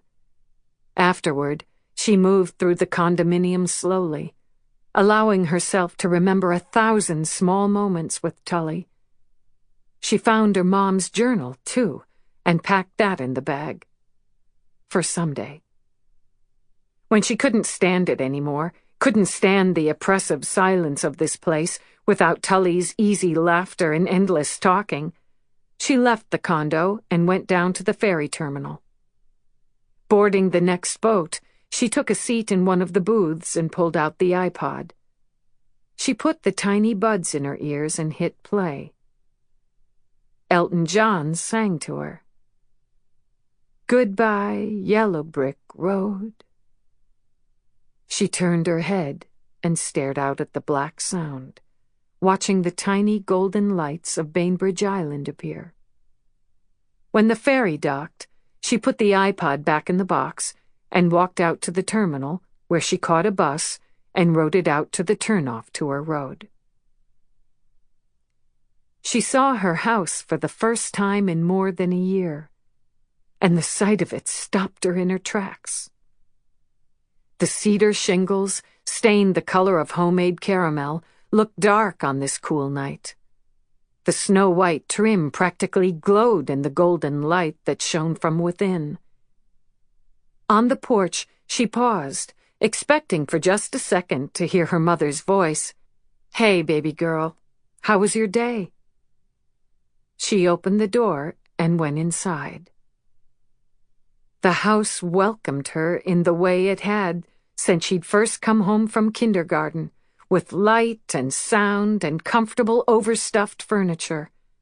Before she could even think of what to say, she heard a door whack open upstairs.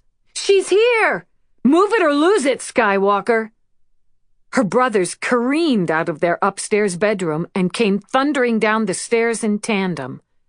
They were both dressed in football sweats and were identical skater boy haircuts and had silver braces on their teeth. Wills's face was ruddy and clear and showed the first sprouts of a mustache. Lucas's face was red with acne. They pushed each other out of the way and came together to pick her up. They laughed at her feeble efforts to get free. When she'd last seen them, they'd been boys. Now they were almost 12, but they hugged her with the fierceness of little boys who'd missed their big sister, and she had missed them too. She hadn't known how much until right now. "Where's Paxton?" Wills asked when they finally let her go.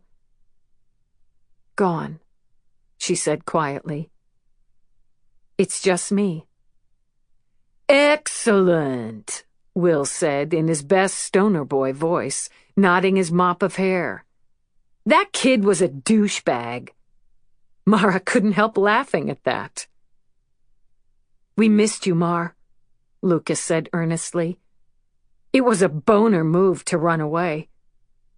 She pulled them into another hug, this one so tight they squealed and wiggled free. "How's Tully?" Lucas said when he drew back. "Did you see her? Dad says we can go tomorrow. She'll be awake by then, right?"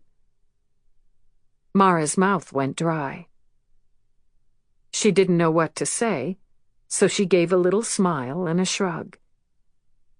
"Sure, yeah." "Cool," Will said.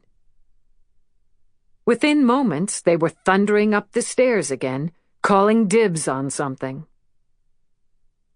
Mara picked up the shopping bag and climbed the stairs to her old room, opening the door slowly. Inside, nothing had changed. Her camp pictures were still on the dresser. Her yearbooks were stacked alongside her Harry Potter books. She tossed the bag on the bed and walked over to her desk. She wasn't surprised to find that her hands were shaking as she picked up her old, tattered, often-read copy of The Hobbit, the book Mom had given her so many years ago. "I don't think you're quite ready for The Hobbit yet, but someday soon, maybe in a few years, something will happen to hurt your feelings again. Maybe you'll feel alone with your sadness, not ready to share it with me or Daddy. And if that happens, you'll remember this book in your nightstand. You can read it then. Let it take you away." It sounds silly, but it really helped me when I was 13. "I love you, Mommy," Mara had said. And her mom had laughed and said, "I just hope you remember that when you're a teenager." But Mara had forgotten. How? She traced the embossed gold lettering with her fingertips. "Maybe you'll feel alone with your sadness." Mara felt a surge of loss so keen it brought tears to her eyes and thought, she knew me. Chapter 24. I am back in my make-believe world, my once-upon-a-time world, with my best friend beside me. I can't picture where exactly, but I'm lying in grass, staring up at a starlit sky. I hear strains of a song. I think it's Pat Benatar, reminding me that love is a battlefield. I don't know how it's possible, all this coming and going, but theology was never my strong suit. Pretty much everything I know about religion comes from Jesus Christ Superstar. My pain is gone. The memory of it remains, though, like a remembered melody, distant, quiet, but there in the back of your mind. Katie, how can it be raining? I feel drops, soft as the brush of a butterfly wing against my cheek, and for no reason that makes sense, I feel sad. This world around me, as strange as it is, made sense before. Now something is changing and I don't like it. I don't feel safe anymore. Something essential and important is wrong. It's not raining. Her voice has a gentleness I haven't heard before. Another change. It's your mother. She's crying. Look. Were my eyes closed? I open them slowly. The blackness fades unevenly. Images drizzle down, drawing light into them. Tiny grains of darkness are drawn together like metal shavings and form themselves into shapes. Light appears suddenly, and I see where I am. The hospital room. Of course. I'm always here. It is the other places that are mirages. This is real. I can see my banged-up body in the bed. My chest rises and falls in time to the bedside machine that makes a whiz-thunk sound at every exhalation. A graph shows the mountainous green line that is my heartbeat. Up and down, up and down. My mother is beside the bed. She is smaller than I remember, thinner, and her shoulders sag as if she has spent a lifetime carrying a heavy burden. She is still dressed for another era, that time of flower power and Maui Wowie and Woodstock. She is wearing white socks and Birkenstock sandals, but none of that is what matters. She is crying. For me. I don't know how to believe in her, but I don't know how to let go either. She's my mother. After all of it, all the time she's held on to me and all the time she's let me go, she's still woven through me, a part of the fabric of my soul, and it means something that she's here. I feel myself straining forward, listening for her voice. It seems loud in the quiet of this room. I can tell that it is the middle of the night. Beyond the windows, it is jet black outside. I've never seen you in pain, she says to my body. Her voice is almost a whisper. I never saw you fall down the stairs, or scrape your knee, or fall off a bike. Tears are falling from her eyes. I'll tell you everything. How I became Cloud. How I tried to be good enough for you and failed. How I survived all those bad years. I'll tell you everything you want to know, but I can't do any of it if you don't wake up. She leans over the bed, looks down at me. I'm so proud of you, my mother says. I never told you that, did I? She doesn't wipe her tears away. They fall onto my face. Leaning closer, she is almost close enough to kiss my cheek. A thing I can't ever remember her doing. I love you, Tully. On this, her voice breaks. Maybe you don't care. And maybe I'm too late, but I love you. I have waited my whole life to hear those words from my mother. Tull. I turn to Kate, see her glowing face and her beautiful green eyes. In them, I see my whole life, everything I've been and ever wanted to be. That's what your best friend is. A mirror. It's time, she says. And I understand at last. I have been coasting with Kate, drifting lazily down the river of my life with her beside me, but there are rapids up ahead. I have to make a choice. But first, I have to remember. I know instinctively that it will hurt. Will you stay with me? Forever, if I could.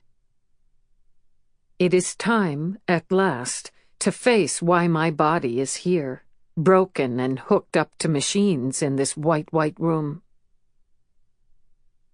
Okay then, I say, gathering my courage. It starts with Mara. How long ago did she come to visit me? A week? 10 days? I don't know. It's late August of 2010. Well after my mother's so-called intervention, and honestly, time is not my friend. I have been trying to write my memoir, but it isn't working. A headache seems to be my constant companion. How long has it been since I left my condo? I am ashamed to admit that I can't do it anymore. I can't open the door. When I even touch the doorknob, Panic washes over me and I start to tremble and shake and hyperventilate. I hate this weakness in me, am ashamed by it, but I can't make myself overcome it. For the first time in my life, my will is gone. Without it, I have nothing. Each morning, I make a vow to myself. I will stop taking Xanax and I will leave my home and venture out into the world. I will look for Mara, or a job, or a life. I imagine different scenarios in which I go to Bainbridge Island and beg Johnny for forgiveness and receive it. Today is no different. I wake late in the day and realize instantly that I must have taken too many sleeping pills. I feel terrible. My mouth is tar pit sticky, and it tastes like I forgot to brush my teeth last night. I roll over in bed, see my bedside clock. I smack my lips together and rub my eyes, which feel gritty and bloodshot. No doubt I cried in my sleep. And again, I have slept the day away. I get up and try to focus. In my bathroom, I find a mountain of clothes on the floor. Yeah. Yesterday I tried to go out. I thought it was the outfit stopping me.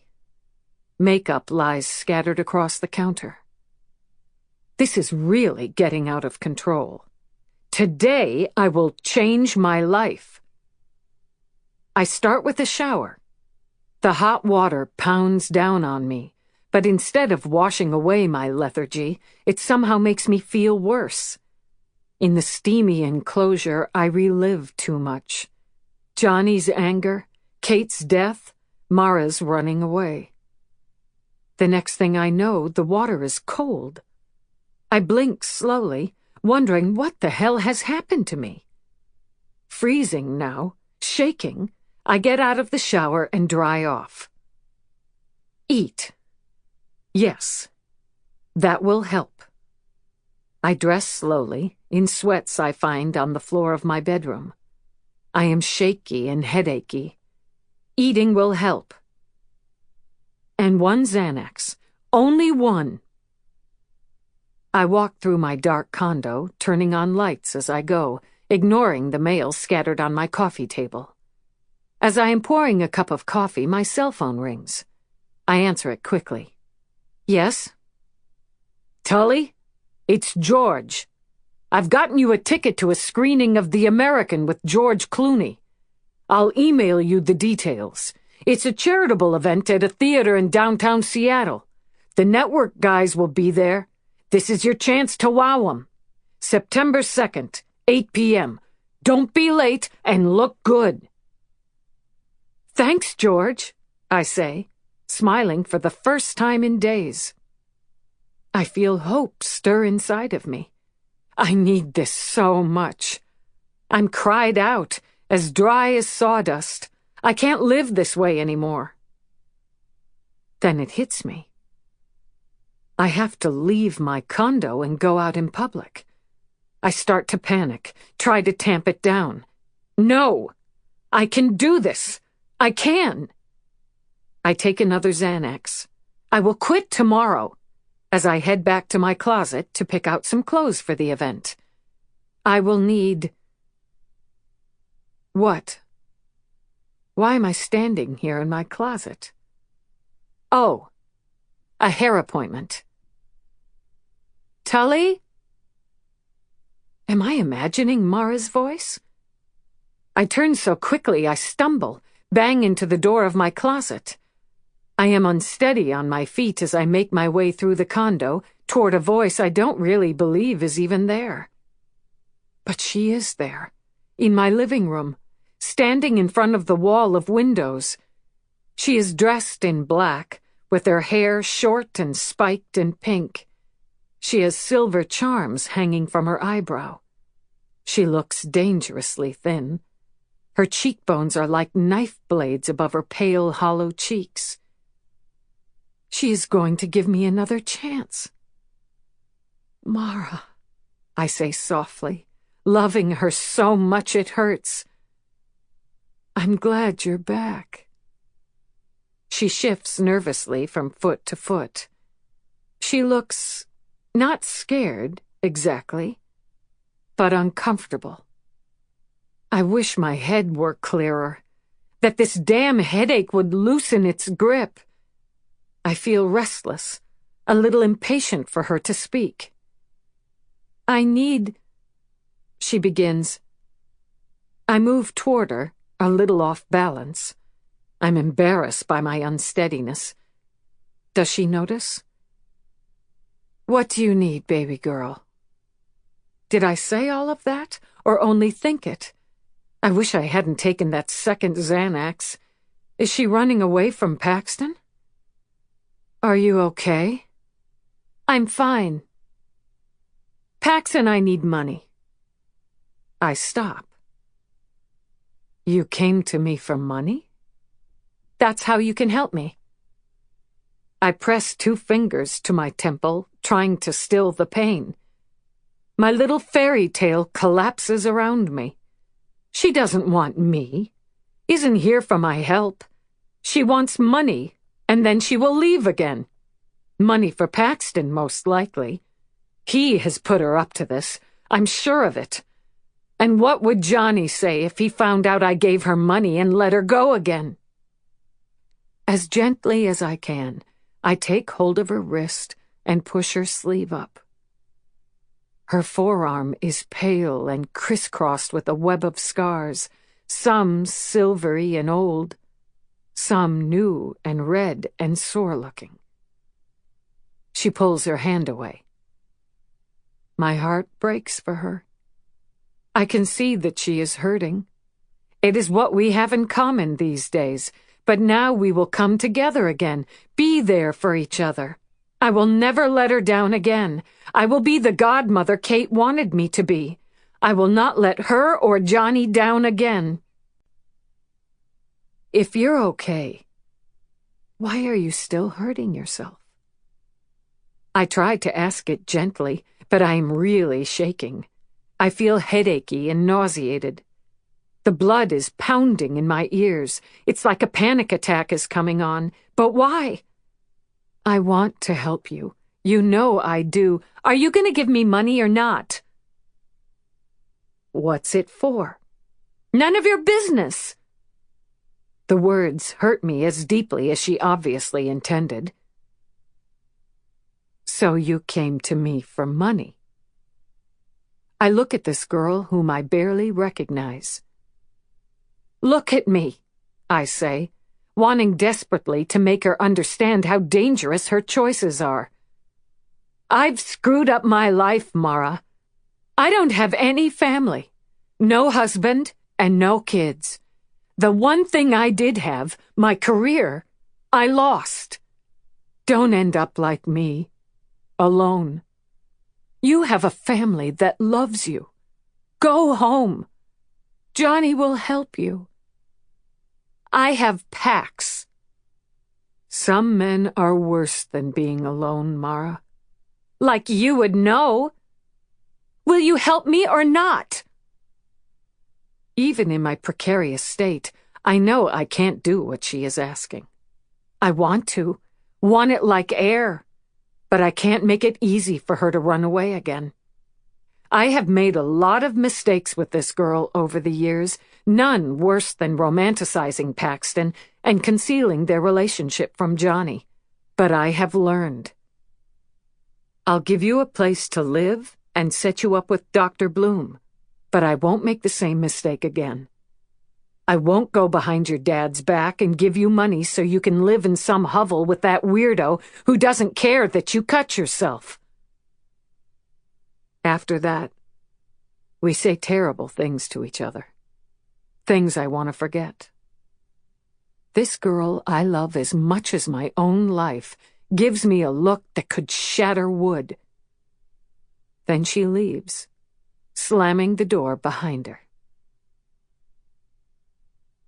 The day of the movie premiere sneaks up on me. How that could be, I don't really know.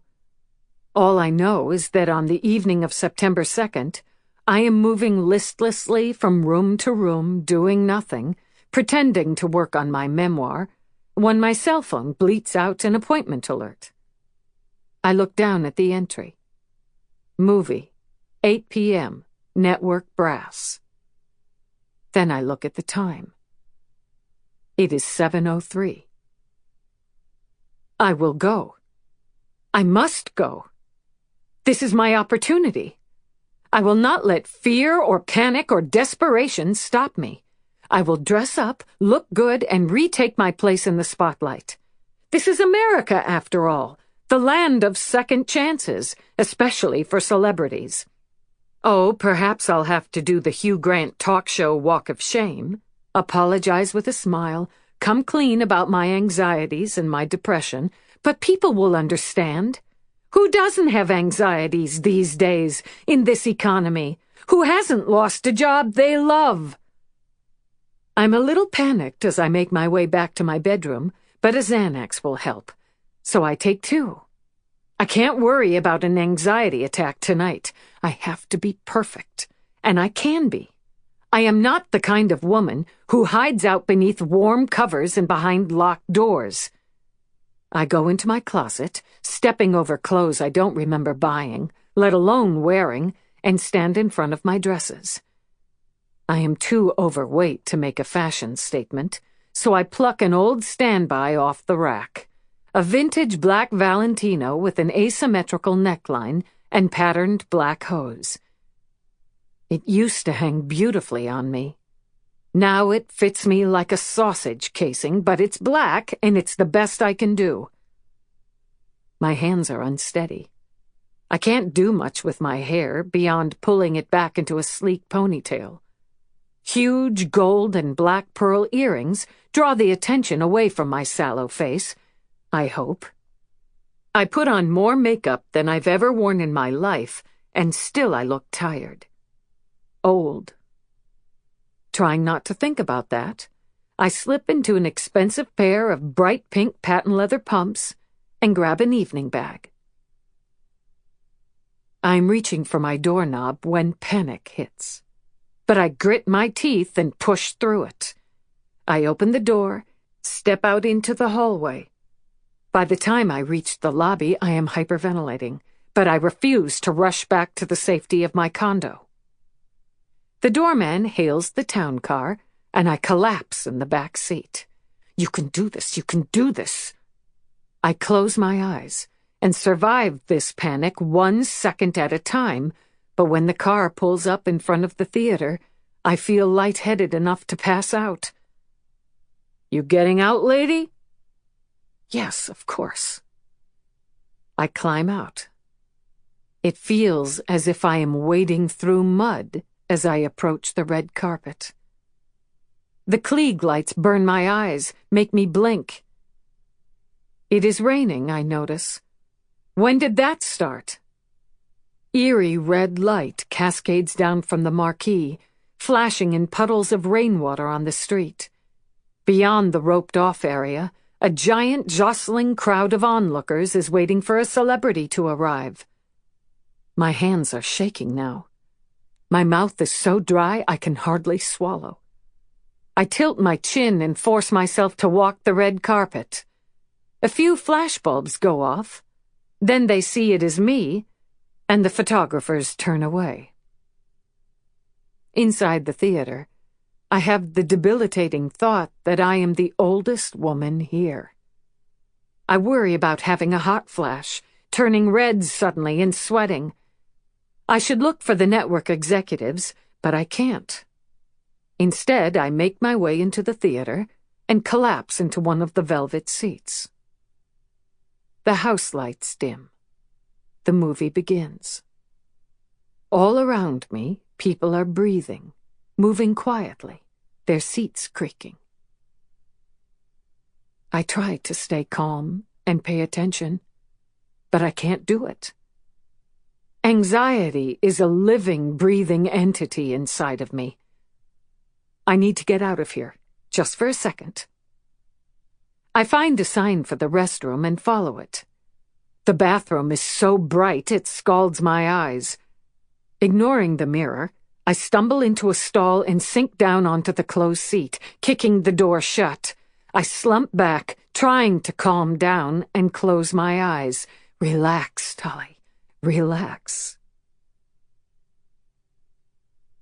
The next thing I know, I am waking up. How long have I been here? Passed out in a toilet stall in a movie theater.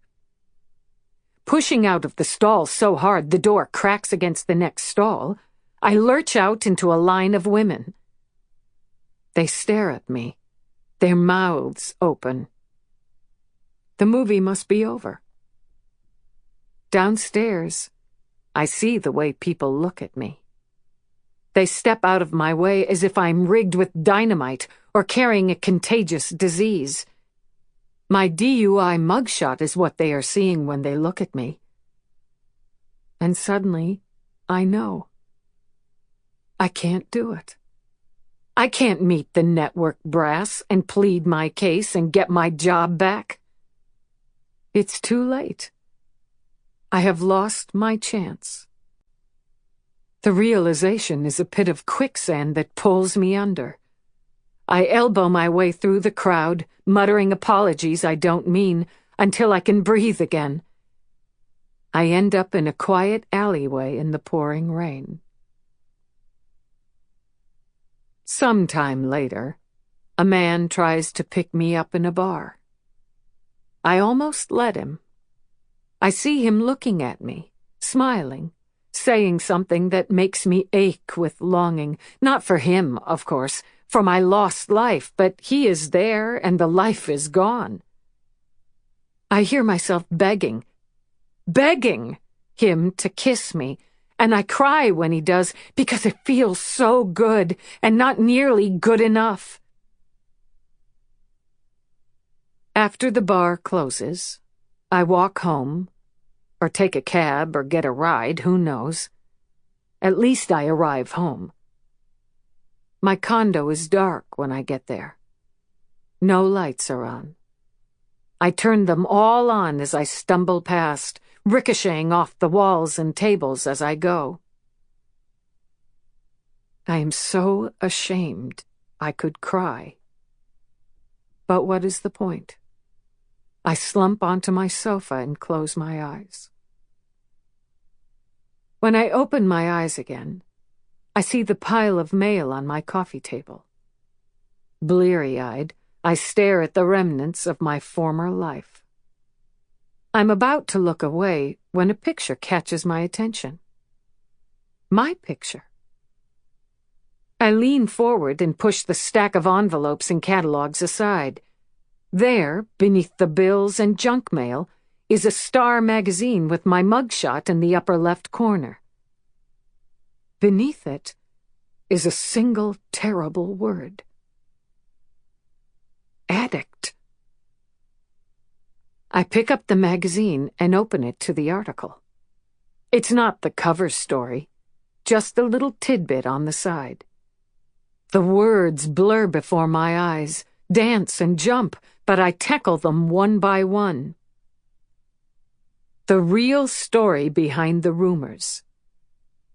Aging isn't easy for any woman in the public eye, but it may be proving especially difficult for Tully Hart, the ex-star of the once phenom talk show, The Girlfriend Hour. Ms. Hart's goddaughter, Mara Ryan, contacted Star exclusively. Ms. Ryan, 20, confirms that the 50-year-old Hart has been struggling lately with demons that she's had all her life. In recent months, she has gained an alarming amount of weight and been abusing drugs and alcohol, according to Ms. Ryan. Tully Hart once appeared to have it all, but the aging talk show host, who has openly spoken of the difficult childhood she survived, and who has never been married or had children, appears to be crumbling under the pressure of her recent failures. Dr. Lori Mull, a Beverly Hills psychiatrist who hasn't treated the Star, says, Miss Hart is exhibiting classic addict behavior. She's clearly spiraling out of control. Most drug addicts. I let the magazine slide to the floor. The pain I have been holding at bay for months, years, roars to life, sucks me into the bleakest, loneliest place I've ever been. I will never be able to crawl out of it. I stumble out of the living room and leave my condo, grabbing my car keys as I go. I don't know where I'm going. Just out. Away. I can't live like this anymore. I have tried to go on alone. God knows I've tried, but the world is so big and I feel so incredibly small, not myself at all. I am like a charcoal drawing of the woman I once was, just black lines and white space. A silhouette. My heart can't hold this loss. I can't look away anymore. Now all I see is the emptiness around me, beside me, inside of me. A strong wind would blow me away. That's how weak I am. And it's okay. I don't want to be strong anymore. I want to be gone. In the elevator, I pushed the down button. As I careened through the underground parking lot, I fished the Xanax out of my evening bag and swallowed two, gagging at the bitter taste. I get into my car, rev the engine, and drive away. I turn onto First Street without even looking to my left. Tears and rain blur my view, turn my familiar city into a landscape I've never seen before. A jagged, misshapen blur of silvery skyscrapers and distorted neon signs and lamplight burned into impossible watery shapes. My despair is spilling over, obliterating everything else. I swerve to the right to miss something. A pedestrian, a bicyclist, a figment of my imagination. And there it is, a hulking concrete stanchion that supports the aging, dangerous viaduct looming in front of me. I see that huge black post and I think, end it. End it. The simplicity of it takes my breath away. Has the thought been there all along? Have I been circling it in the obscurity of my subconscious, watching it? I don't know. All I know is it's there now, as seductive as a kiss in the dark. I don't have to be in pain anymore. All it takes is a turn of the wheel. Chapter 25. Oh my God! I turned to Kate.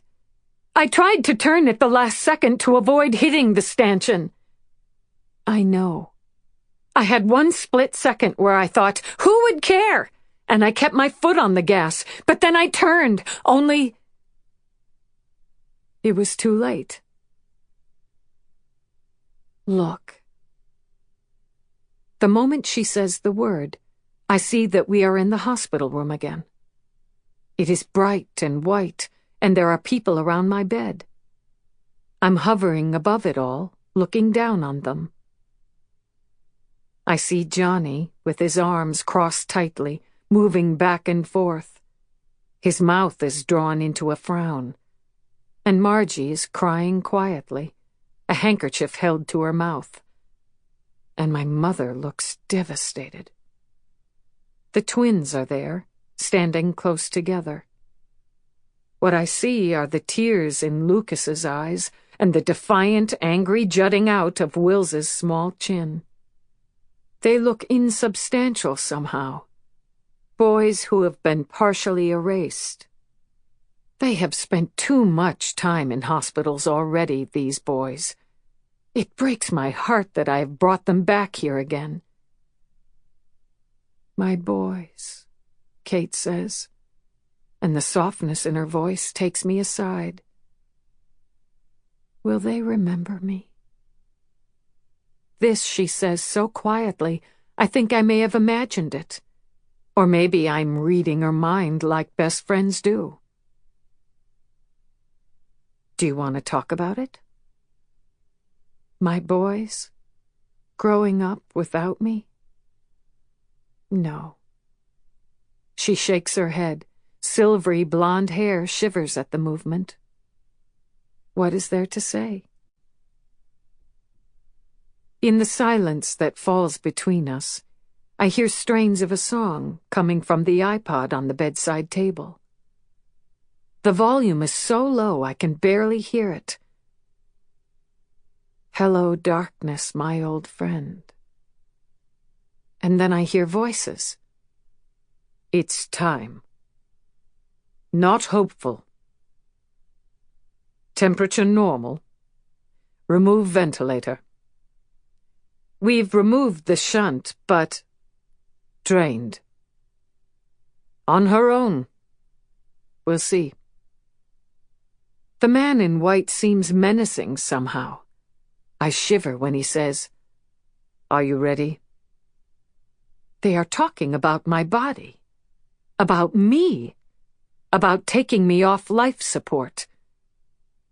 They are here, my friends and family, to watch me die.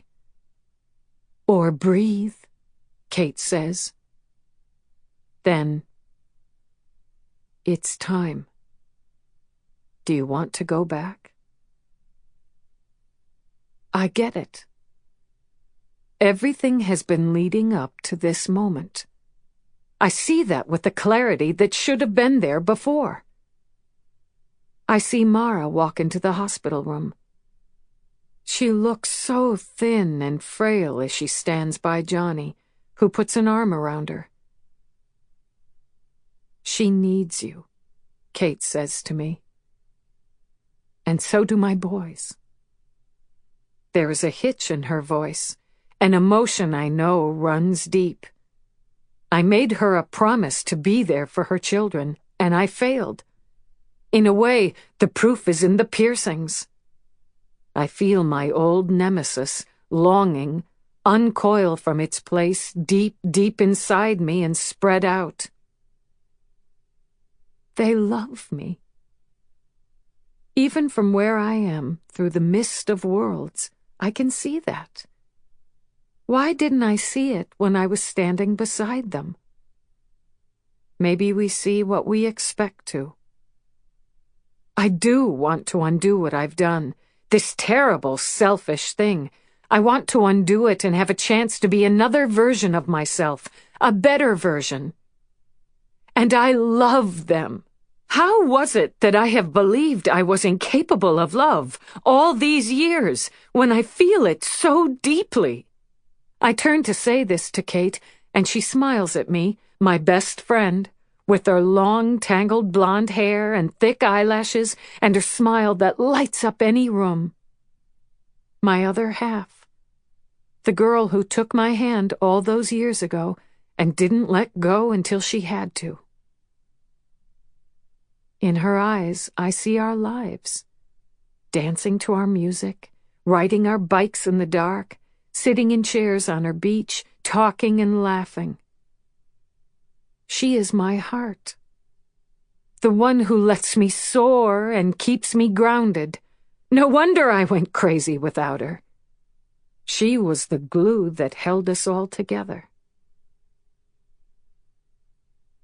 Say goodbye to me, she says quietly.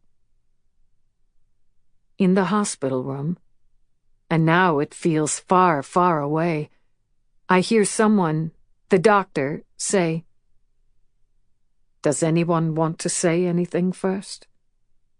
But I'm listening to Kate now. I'll always be with you, Tull. Always. Friends no matter what. This time, you won't stop believing. I had stopped believing. In her. In me. In us. In everything. I look at her, see through the brightness to the face I know as well as my own. When someone hip bumps you, or tells you that it's not all about you, or when our music plays, listen and you'll hear me in all of it. I'm in your memories.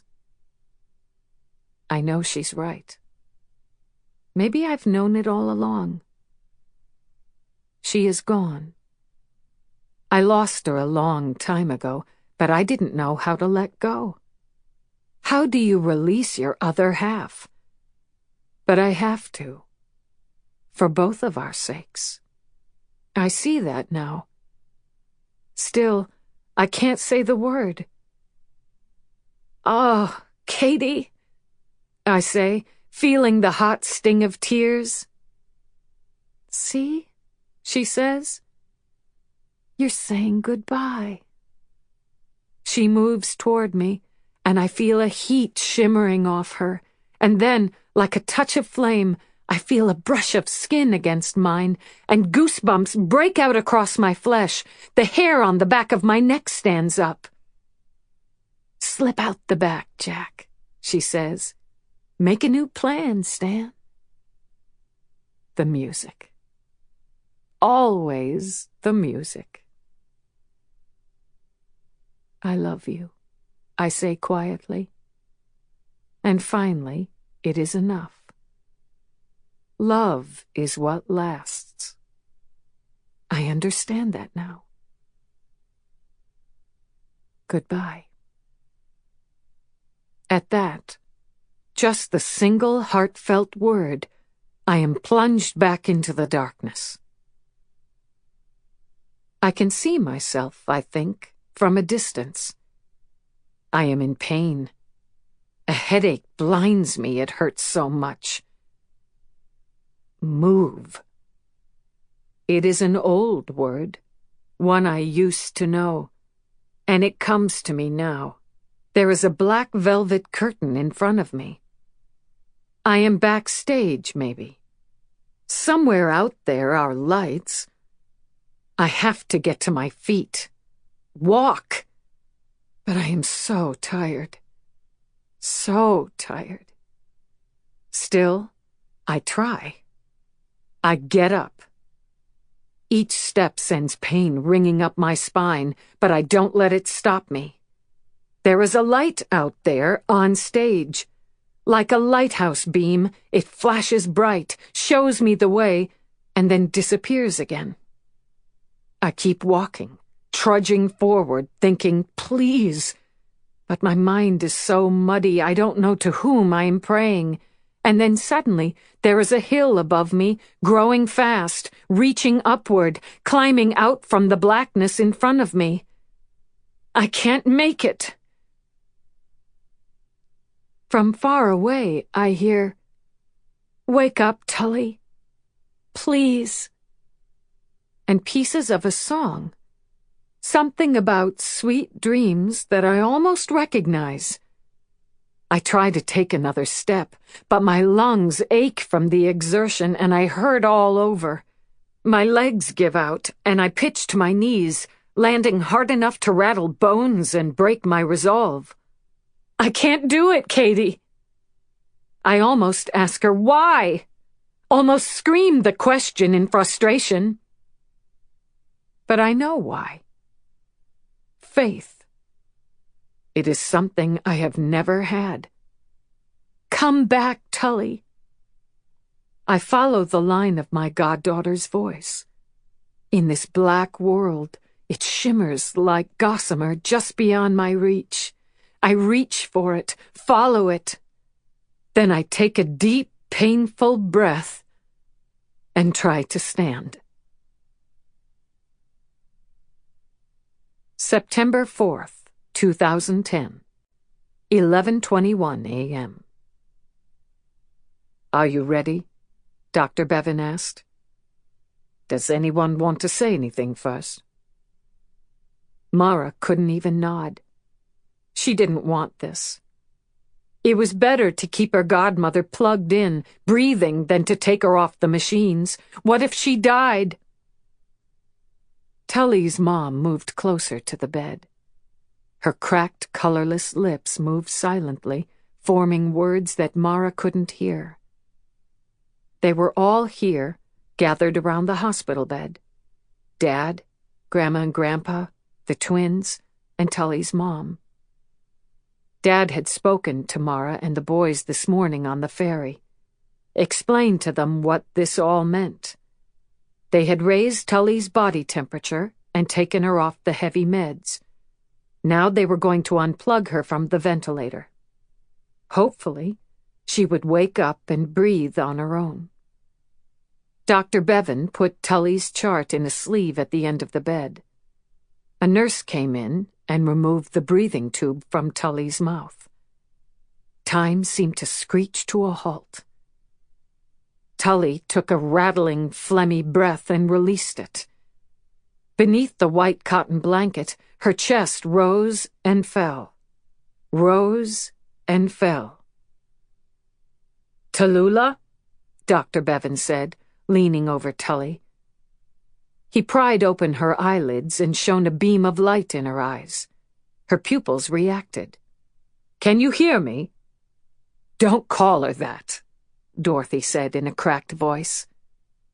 Then more softly, as if she thought she shouldn't have spoken, "She hates that name." Grandma reached out and held Dorothy's hand. Mara pulled away from her dad and inched toward the side of the bed. Tully was breathing on her own, but she still looked pretty much dead, all bruised and black and blue and bandaged and bald. "Come on, Tully," she said. "Come back to us." Nothing happened. How long did Mara stand there, gripping the bed rails, waiting for her godmother to wake up? It felt like hours had passed when she finally heard Dr. Bevan say, "Well, time will tell, I guess. Brain injuries are tricky. We'll monitor her closely over the next few hours. Hopefully, she'll wake up." "Hopefully?" Grandma said. They'd all learned to be wary of that word from doctors. "That's all there is now," Dr. Bevan said. "Hope. But her brain activity is normal, and her pupils are reactive, and she's breathing on her own. Those are very good signs." "So we wait," Dad said. Dr. Bevan nodded. "We wait." The next time Mara glanced at the clock, she saw that the thin black hands were still moving, still gobbling minutes and moving on. She heard the adults whispering behind her, talking among themselves. She spun to face them. "What? What?" Dad came forward. He reached out and held her hand, and she knew it was bad. "Do you think she's going to die?" Mara asked. He sighed, and it sounded so sad that she almost started to cry. "I don't know." His hand was a lifeline suddenly. How had she forgotten that? How her dad could hold her steady. He'd always been able to, even back in the old days when Mara had fought with her mom constantly. "She's going to wake up," Mara said, trying to believe it. Her mom used to say, "Don't stop believing until you have to, and certainly don't stop then." Of course, she died anyway. "Do we just wait?" Dad nodded. "I'm going to take the boys and your grandpa out for lunch. You know Wills has to eat every hour or he has a meltdown. You hungry?" Mara shook her head. "Dorothy and I are going for some coffee," Grandma said, moving toward Mara. "It's been a tough last few hours. You want to come with us? I'll buy you a hot chocolate." "I'll stay with her," Mara said. After everyone left, she stood at her godmother's bedside, gripping the bed rails. Memories slipped in to stand beside her, crowded her on all sides. In almost all of her best childhood memories, Tully was there. She remembered Tully and Mom at Mara's high school play when Mom was so sick, all bald and hunched down in the wheelchair. From her place on stage, Mara had looked down at the two best friends and seen that they were both crying. Tully had leaned over and wiped the tears from Mom's eyes. "Tully," Mara said, "please hear me. I'm right here. It's Mara, and I'm so sorry for what I did. I want you to wake up and yell at me. Please." September 12th, 2010, 10:17 a.m. "I'm sorry," Dr. Bevan said quietly.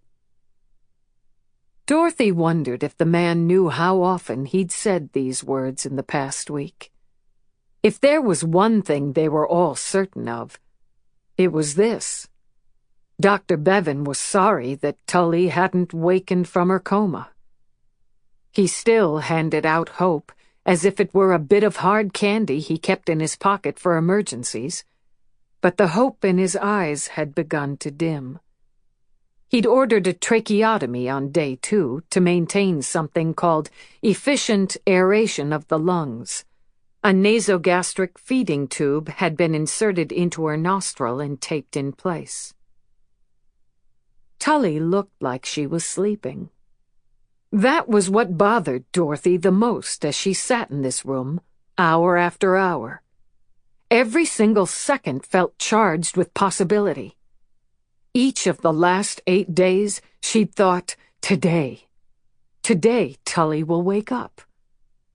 But each evening came, sweeping darkness into the room, and each evening her daughter's unnatural sleep went on.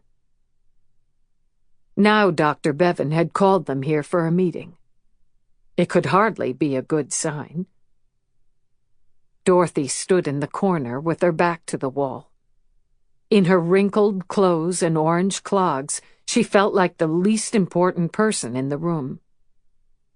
Johnny stood tall, with his arms crossed at his chest and his sons standing close. His grief revealed itself in tiny things.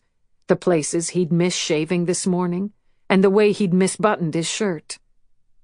Margie looked smaller, hunched. This past week had whittled her down, added pain to a heart that had already been full of it, and Bud had hardly taken off his sunglasses. Dorothy often felt he was teary-eyed behind the dark lenses. But it was Mara, of all of them, who looked the worst. She was the walking wounded, thin, unbalanced. She moved as if each footstep needed to be calculated with care. Most people would look at the girl, with her freshly dyed black hair and baggy jeans and sweatshirt and pale skin, and see a grieving young woman. But Dorothy, who knew regret so well, saw guilt in Mara's gaze, and she hoped, as they all did, that this half-life of Tully's would end with good news. Dorothy wasn't sure that any of them could handle the opposite. "It's time," Dr. Bevan said, clearing his throat to get their attention again, "to talk about the future. Tully has been primarily unresponsive for 8 days. She has recovered adequately from her acute injuries and shows no substantial evidence of brain injury, but the evidence of cognitive awareness fails to meet the medical criteria for intensive ongoing rehabilitation. In layman's terms, this means that, although there have been some reports of her opening her eyes or, once, coughing, we believe it's time to consider custodial care. A hospital is no longer the place for her." "She can afford," Johnny began, but the doctor shook his head. "Money isn't the point, John. We treat critically ill patients. That's what we do here." Margie flinched at that, edged closer to Bud, who put an arm around her. "There are several exceptional nursing homes in the area. I have a list—" "No!" Dorothy said sharply. She looked up slowly. Everyone was staring at her. She swallowed hard. Can I take care of her at home? It was difficult not to squirm uncomfortably under the doctor's pointed perusal. She knew what he saw when he looked at her. An old hippie with moderate to poor hygiene skills, but he had no idea what she'd survived just to be here. She lifted her chin, met the neurosurgeon's narrowed gaze. Is it possible? Can I care for her at home? It's possible, Ms. Hart, he said slowly. But you hardly seem... Margie pulled away from Bud, moved to stand by Dorothy. She hardly seems what? A frown tugged at the doctor's mouth. It's a complicated, difficult job, caring for a comatose patient, and single caretakers often find themselves overwhelmed. That's all I meant. Johnny moved in to stand beside his mother-in-law. I could come every weekend to help out. Me too, Mara said, moving to Dorothy's other side. The twins stepped forward together, their gazes earnest and grown up beneath the floppy overhang of their hair. Us too. Dorothy was surprised by the swell of emotion that filled her. She had never stood up for her daughter before, and no one had ever stood up for her. She wanted to turn to Tully and say, "See, you are loved." Instead, she fisted her hands and nodded, holding back the stinging tears that blurred her vision. There is a local company that specializes in care of comatose patients at home. It can be prohibitively expensive for most patients and their families, but if money is not an issue, you could engage their services. A registered nurse could come to the house every day or every other day to change Tully's catheter and check her corneas for ulceration and run some tests.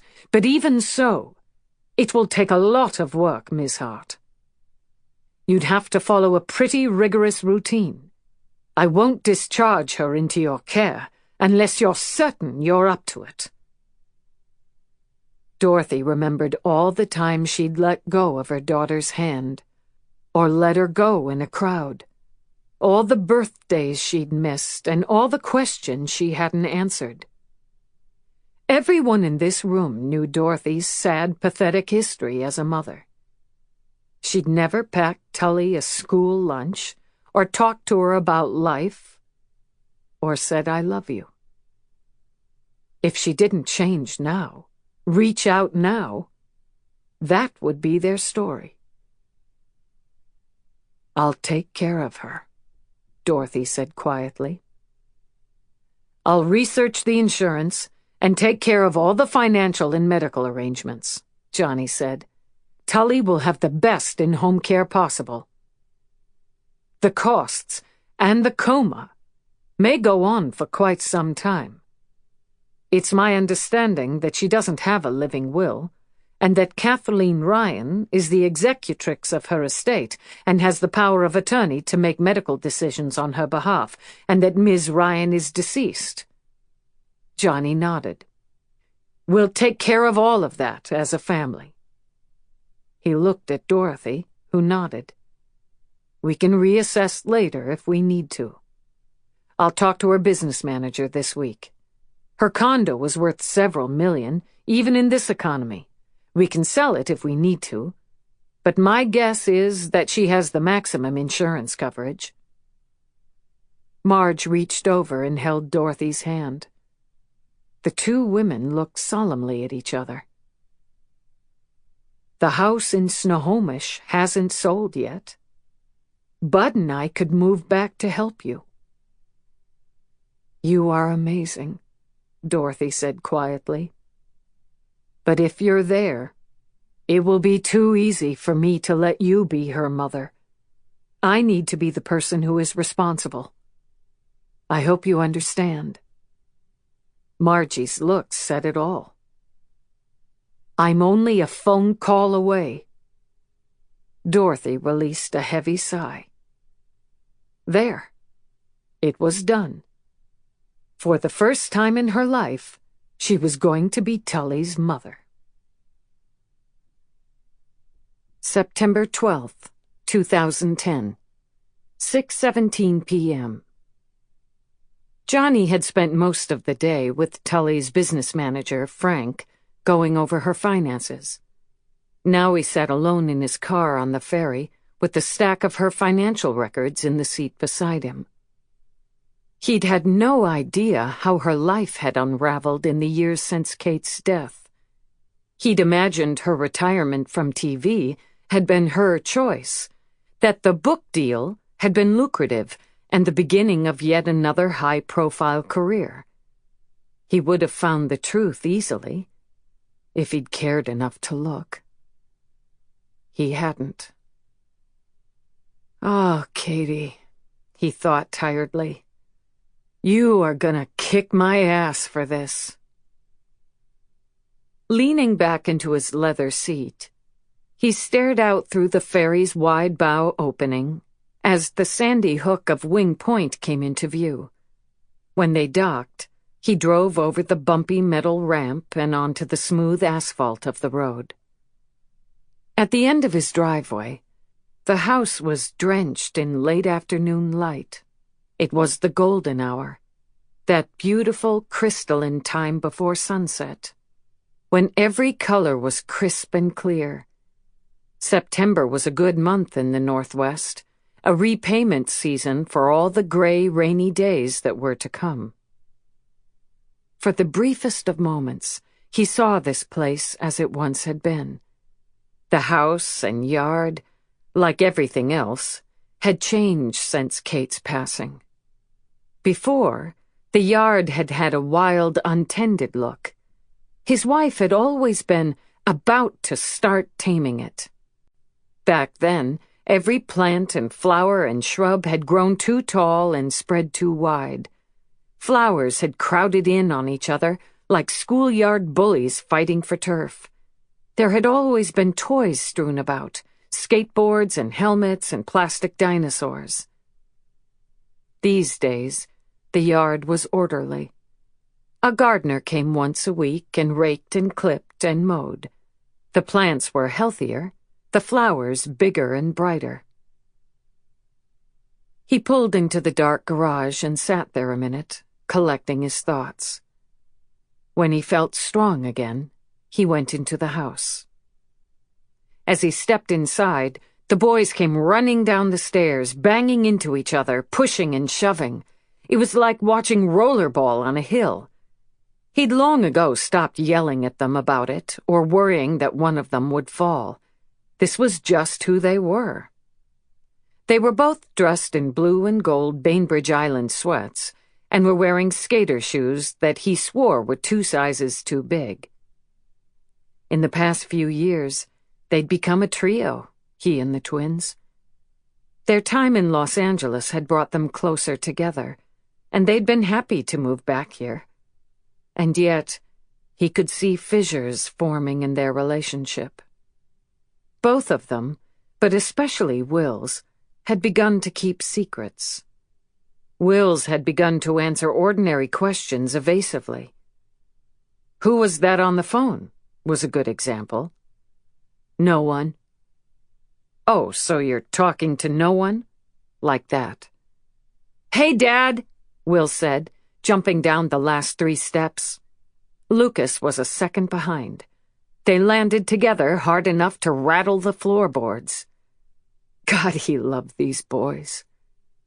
And yet, he'd let them down in a million tiny ways without Kate to guide him.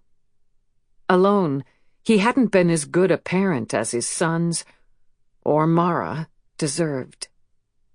He reached out to hold on to the entry table beside him. He had made so many mistakes in the years without Kate. How was it he saw his failings so clearly now? Would they forgive him someday? "Are you okay, Dad?" Lucas asked. Lucas, of course. Take care of Lucas. He won't understand. He may miss me most of all. Johnny nodded. We're going out to clean Dorothy's house tomorrow and paint. Get ready for Tully to go home. I know how much you'll want to help. She and Mom liked blue, Will said. That would be a good color for her room. Lucas took a step forward, looked up at Johnny. It's not your fault, Dad, he said quietly. Tully, I mean. Johnny reached out, touched Lucas's cheek. You're so much like your mom, he said. And Will's is like you, Lucas said. The family myth, reiterated, passed along, repeated often, and true. Johnny smiled. Maybe that's how they would make it in the future, by keeping Kate alive in 1,000 small ways while they moved on. He was ready, at last, to do that. Ironically, Tully's accident had shown him what really mattered. Where's your sister? Gee, Dad, guess, Will said. In her room? What does she do in there all the time? She's going through a hard time right now. Let's cut her a little slack, okay, Conqueror? Okay, they said together. He moved past them and went up the stairs. Although he paused at Mara's closed door, he neither knocked nor said anything. He was trying like hell to give her space. Today, in the hospital, he'd seen how deep her pain ran, and he'd learned a good lesson in the past few years. Listening mattered as much as talking. When she was ready to talk, he would be the best version of himself. He wouldn't fail her again. He went into his room, tossed the pile of paperwork on his bed, and then took a long, hot shower. He was towel-drying his hair when there was a knock on his bedroom door. He dressed quickly in jeans and a t-shirt and called out, "Come in!" The door opened. Mara stood there, her hands clasped tightly together. He still got a little jolt of sadness every time he saw her. She was so thin and pale, a kind of grieving doppelganger of the girl she used to be. "Can I talk to you?" "Of course." She glanced away. "Not in here." Turning, she left his room and walked downstairs. In the mudroom, she grabbed one of the heavy sweaters from the hooks by the washing machine and put it on as she pushed through the door. Out on the deck, she sat down in her mother's favorite Adirondack chair. Above them, the sprawling branches of the maple tree were plush with autumn. Scarlet, tangerine, and lemon-yellow leaves lay scattered across the deck and were stuck here and there on the railing.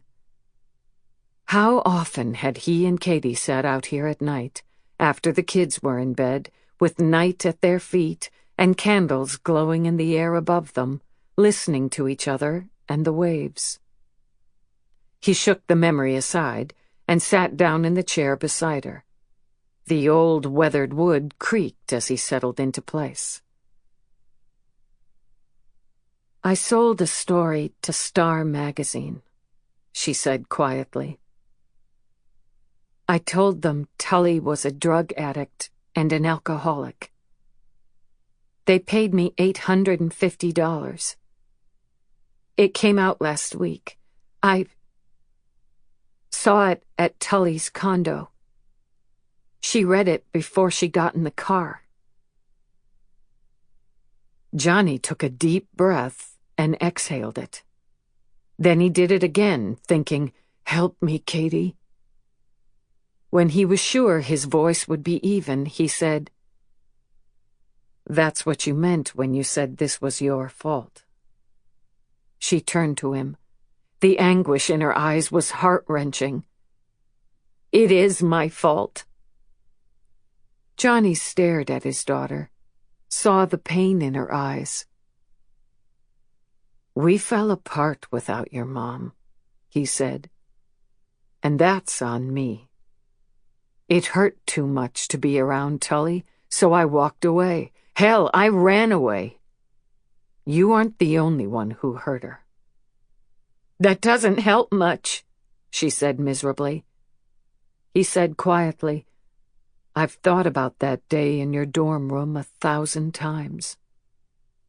I was wrong to blow such a gasket.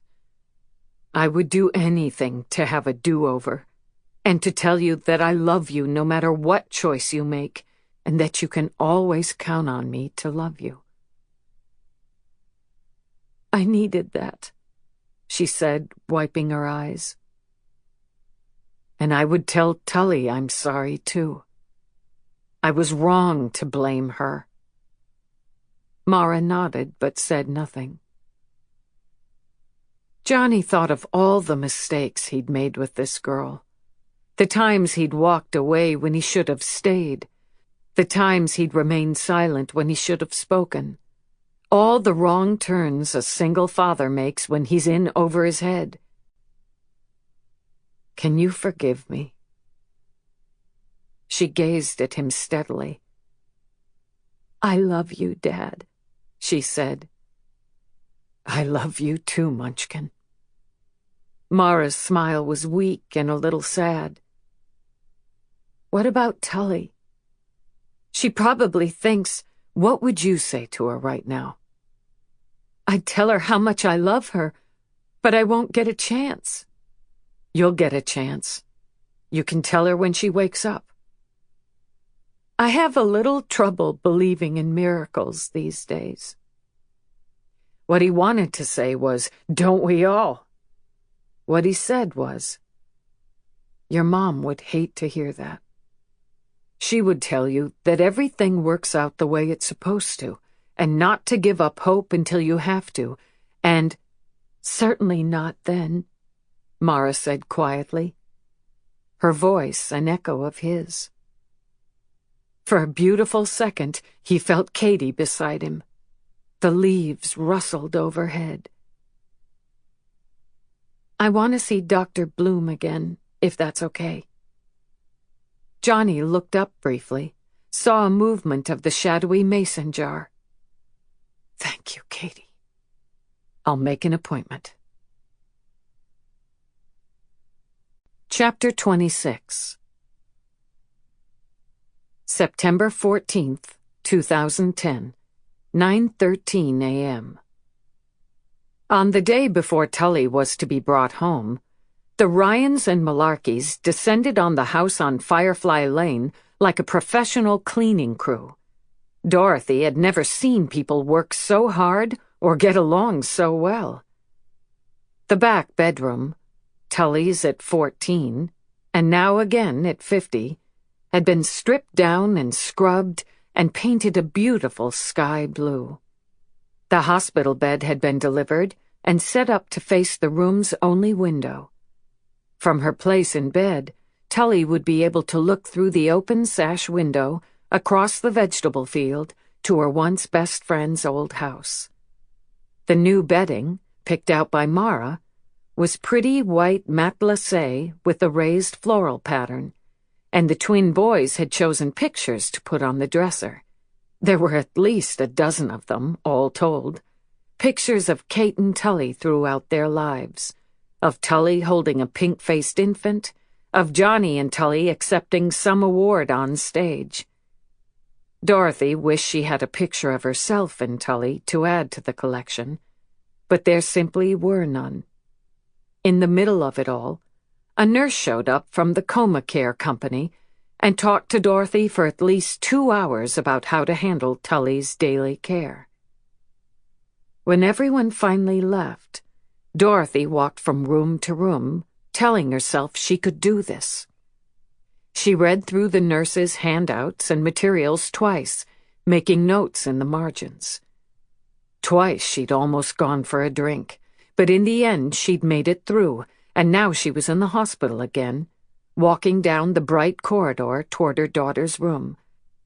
Smiling at one of the floor nurses, she opened the door and went inside. There was a man sitting by her daughter's bed, reading. At Dorothy's entrance, he looked up. She noticed several things about him at once. He was young, probably not more than 45, and there was an exotic, multicultural look to him. His hair was drawn back into a ponytail, and she was pretty sure that beneath his white doctor's coat would be worn, faded jeans and a t-shirt from some rock band. He wore the same plastic clogs that were her favorite. "I'm sorry," he said, rising, setting the book aside. She saw that it was something called Shantaram.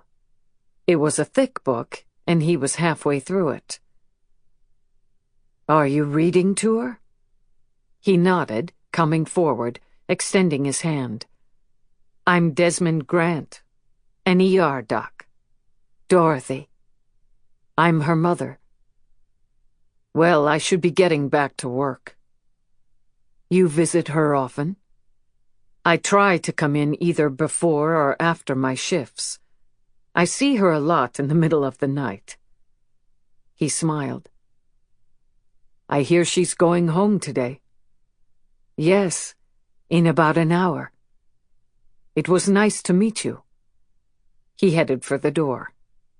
"Desmond." He turned back. "Yes?" 17 Firefly Lane, in Snohomish. That's where we'll be. If you want to finish reading her that book." "Thanks, Dorothy. I'd like that." She watched him leave, and then walked over to the bed. In the 11 days since the accident, Tully's facial bruising had changed color, gone from a deep plum color to a rotten banana brown. The dozens of tiny lacerations had scabbed over. Only a few oozed yellow pus. Her full lips were cracked and dry. Dorothy reached into her baggy smock pocket, pulling out a small jar of bee cream. Using the pad of her forefinger, she glazed the soft mixture across Tully's slack lips. "That will make them feel better, I think." "How did you sleep last night?" "Me? Not so good," she went on, as if they were conversing. "I was nervous about your homecoming. I don't want to let you down." "You don't think I will?" "I'm glad of that." She placed a hand on her daughter's dry, bald scalp. "You'll wake up when you're ready. Healing takes time. Don't I know that?" Just as she finished the sentence, the door opened, and Dr. Bevan and Johnny came into the room.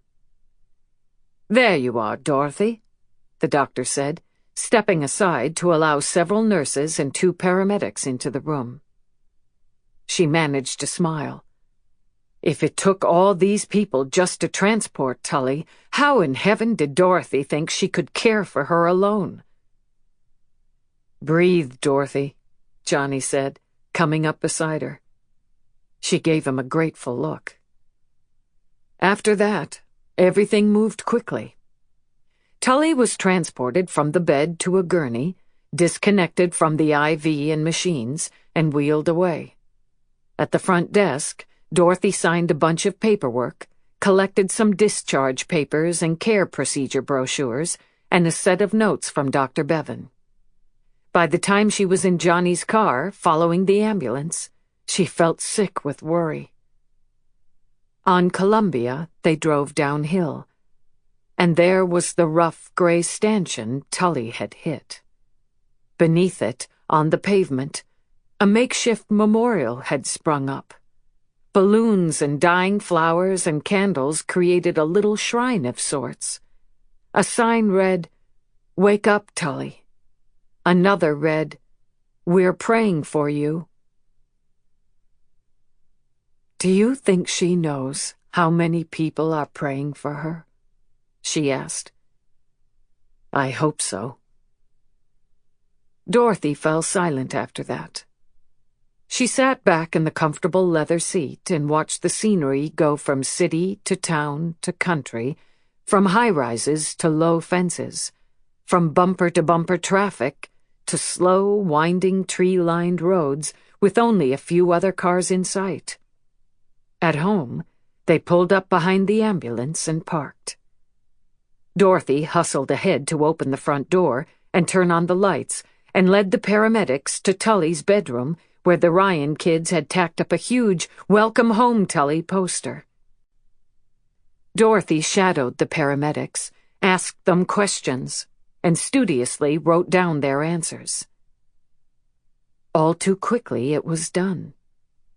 Tully was in her room, apparently sleeping, and the ambulance was gone. "Do you want me to stay?" Johnny asked. Dorothy had been so lost in her own thoughts that his voice surprised her. "Oh, no, but thank you. Mara will be here Thursday. She's bringing food, and I'll be here for the weekend with the boys. Margie and Bud gave us the keys to the house across the street." Today was Monday, and Margie wanted me to remind you that she's only a few hours away. If you change your mind and need help, she'll be on the next flight. Dorothy forced a smile. "I can do this," she said, as much to herself as to him. They walked to the door. There, Johnny paused and looked down at her.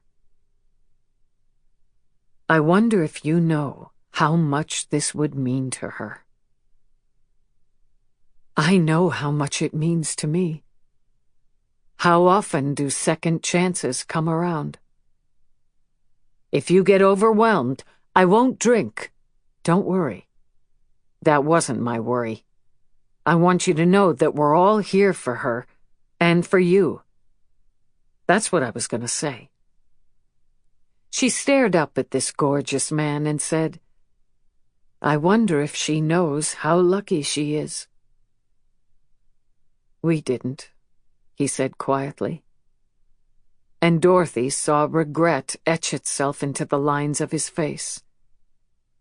Dorothy knew better than to say anything. Sometimes you simply made the wrong choice and you had to live with it. You could only change the future. She walked him out of the house and watched him drive away. Then she closed the door and went back to stand by her daughter's bedside. An hour later, the nurse showed up and handed Dorothy a care list and said, "Come with me." For the next 3 hours, Dorothy shadowed the woman's every move. She learned step by step what to do to care for her daughter. By the end of the visit, she had a notebook full of notations and reminders. "You're ready," the nurse said at last. Dorothy swallowed hard. "I don't know." The nurse smiled gently. "It's just like when she was little," she said. "Remember how they constantly needed something? Diaper changes, a little time in your arms, a bedtime story, and you never knew what it was until they quieted? It's like that. Just go through your list. You'll be fine." "I wasn't much of a mother to her," Dorothy said. The nurse gave her a little pat. "We all think that, hun. You'll be fine. And don't you forget, she can probably hear you. So talk, sing, tell jokes, anything." That night, when she was alone with her daughter for the first time, Dorothy slipped quietly into the bedroom and lit a gardenia-scented candle and turned on the bedside lamp. She hit the bed's controls and elevated it to an exact angle of 35 degrees. She paused it there, and then lowered it. Then she raised it again. "I hope this isn't making you dizzy. I'm supposed to elevate and lower your head for 15 minutes every 2 hours. When she was done with that, Dorothy gently peeled back the blankets and began massaging Tully's hands and forearms. All the while as she massaged her daughter's limbs and gently put her through passive exercises. She talked. Afterward, she had no idea what she'd even said. She just knew that when she touched her daughter's feet, smoothing lotion onto the dry, cracked skin, she started to cry. 2 weeks after Tully left the hospital, Mara had her first meeting with Dr. Bloom.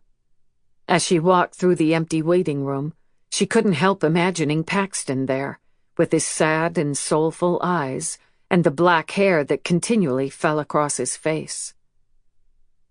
"Mara," Dr. Bloom said, welcoming her with a smile. "It's good to see you again." "Thanks." Mara sat down in the chair facing the polished wooden desk. The office seemed smaller than she remembered, and more intimate. The view of Elliott Bay was beautiful, even on this gray and rainy day. Dr. Bloom sat down. "What would you like to talk about today?" There were so many choices. So many mistakes to work through and things to figure out and so much guilt and grief. She wanted to fidget and look away or count the leaves on the plant. Instead, she said, "I miss my mom, and Tully's in a coma, and I've screwed up my life so badly I just want to crawl in a hole somewhere and hide." "You've done that already," Dr. Bloom said. Had her voice always been that gentle? With Paxton. And here you are. Mara felt a shock of recognition at the words. A new understanding muscled its way in. Bloom was right. It had all been a way of hiding. The pink hair, the piercings, the drugs, the sex. But she had loved Paxton. That, at least, had been real. Broken, maybe, and unhealthy and dangerous, but real. What were you hiding from? Then, missing my mom. There is pain you can't outrun, Mara. Maybe you know that now. Some pains you have to look in the eye. What do you miss most about your mom? Her voice, she answered, and then, the way she hugged me, the way she loved me. You will always miss her. I know that from experience. There will be days, even years from now, when the missing will be so sharp it takes your breath away. But there will be good days, too. Months and years of them. In one way or another, you'll be searching for her all your life. You'll find her, too. As you grow up, you'll understand her more and more. I promise you that. She would hate how I treated Tully, she said softly. I think you'd be amazed at how easily a mother forgives. And a godmother, too. The question is, can you forgive yourself? Mara looked up sharply, her eyes stinging with tears. I need to. Okay, then. That's where we will start.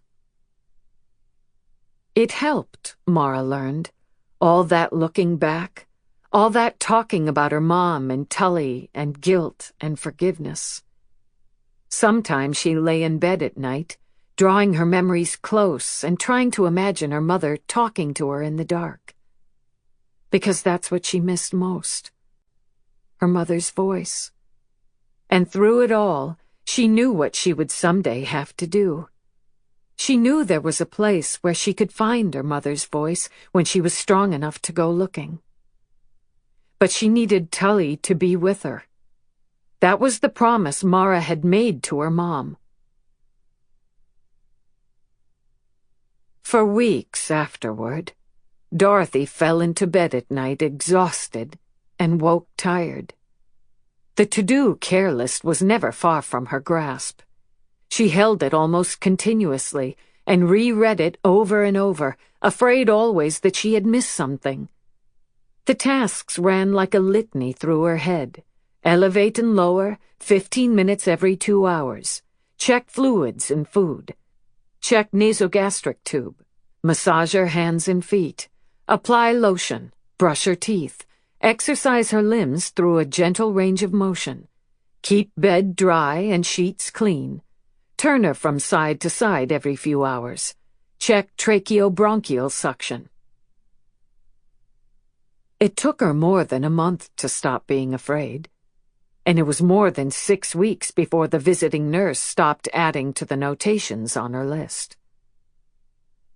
By late November, when the leaves had begun to fall and drop their bits of color onto her black, muddy, overgrown garden, she began to think, at last, that she could really do this.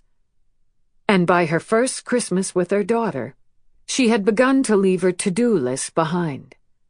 The cycle of her days became routine. The nurse, Nora, a grandmother to 12 kids who ranged in age from 6 months to 24, came by 4 times a week. Only last week she'd said, "Why, Dot, I couldn't do better myself, honest."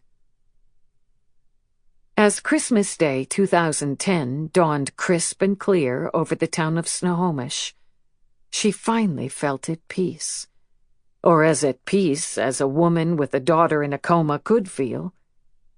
She woke earlier than usual and set about readying the house to feel like a holiday home.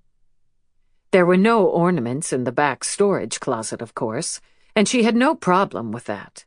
Making do was one of her life skills. But when she was in that dark closet, she stumbled across the 2 cardboard boxes full of Tully's mementos. She paused, straightening, and stared down at them. A gray layer of dust covered the top. When Johnny had delivered these boxes, along with Tully's clothes and toiletries and photos, Dorothy had thought they seemed sacrosanct, for Tully's eyes alone. But now she wondered if the contents could help Tully. She bent down and picked up the box marked Queen Anne. It was light, of course. How much would a 17-year-old Tully have thought to save? Dorothy wiped away the dust and carried the box up to Tully's bedroom. Tully lay still, her eyes closed, her breathing even. Pale silvery light shone through the window, pooling and writhing on the floor, the pattern shifting with the movement of the trees outside. Ribbons of light and dark chased each other across the floor, amplified by the glass beads in the dream catcher hung at the window. "I brought up your things," she said to Tully. "I thought maybe, for Christmas, I could talk to you about what's in here." She set the box down by the bed. Tully didn't move. A fuzz of graying mahogany hair had begun to grow back in, giving her a chick-like appearance. The bruises and lacerations had healed. Only a few silvery scars marked where they'd been. Dorothy put some bee cream on her daughter's dry lips. Then she pulled up the chair and sat down at the bedside. Leaning over, she opened the box. The first thing she pulled out was a small Magilla Gorilla t-shirt. At its touch, she felt slammed by a memory. "Mommy, can I have a brownie?" "Sure, a little pot never hurt anyone. Clem, pass me the brownies." And then, "Dot, your kid is flopping all over." She stared down at the t-shirt. It was so small. She realized how long she'd been silent. "Oh, sorry. You probably think I left, but I'm still here. Someday you'll know it meant something that I kept coming back." I always knew where I belonged. I just couldn't do it. She set the shirt aside, folded it carefully. The next thing she pulled out was a large, flat phototype album, its plastic cover dotted with blue forget-me-nots and a pioneer-type girl. Someone had written Tully's scrapbook across the top. Dorothy's hands were shaking as she opened the book to the first page, where there was a small, scallop-edged photograph of a skinny girl blowing out a candle. On the opposite page was a letter. She began reading it aloud. Dear Mommy, today is my 11th birthday. How are you? I am fine. I bet you're on your way to see me because you miss me as much as I miss you. Love, your daughter, Tully. Dear Mommy, do you miss me? I miss you. Love, your daughter, Tully. She turned the page and kept reading. More letters. Dear Mommy, today at school we got to ride a pony. Do you like ponies? I do. Gran says maybe you're allergic, but I hope not. When you come to get me, maybe we can get a pony. Love, your daughter, Tully. You signed them all, your daughter, Tully. Did you wonder if I even knew who you were? In bed, Tully made a sound. Her eyes fluttered open. Dorothy rose quickly. Tully, can you hear me? Tully made a sound like a tired sigh and closed her eyes again. Dorothy stood there a long time, waiting for more.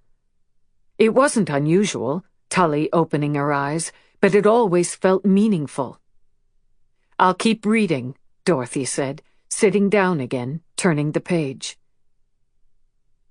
There were hundreds of letters, written at first in a wobbly child's hand, and then, as the years went on, in a more confident young woman's handwriting.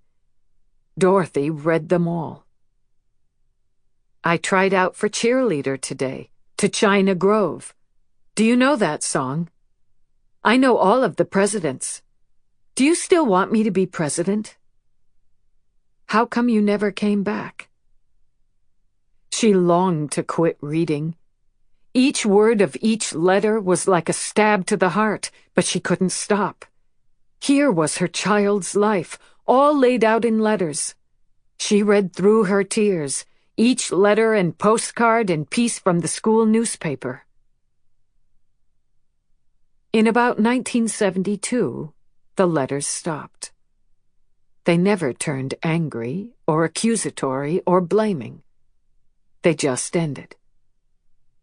Dorothy turned the last page. There, taped to the back page, she found a small blue envelope, sealed, that was addressed to Dorothy Jean. She caught her breath.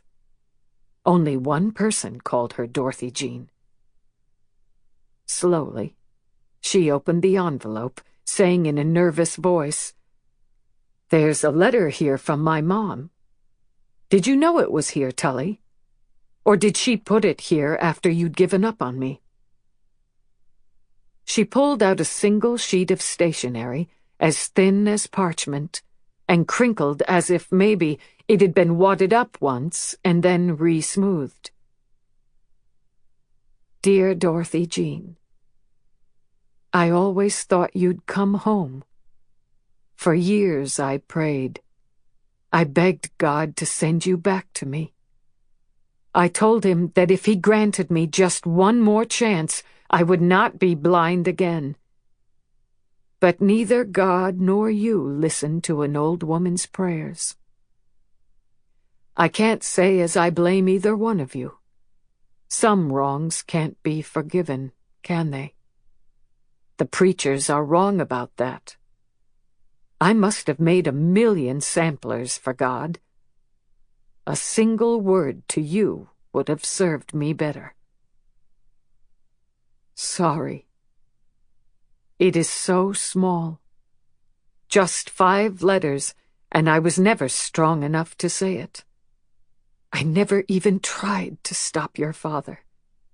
I couldn't. I was too afraid.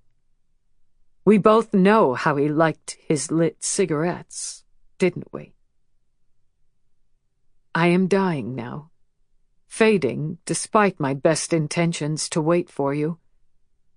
I was better for Tully. I want you to know that. I was a better grandmother than I ever was a mother. This is the sin I take with me. I won't dare ask for your forgiveness, Dorothy Jean. But I am sorry. I want you to know that.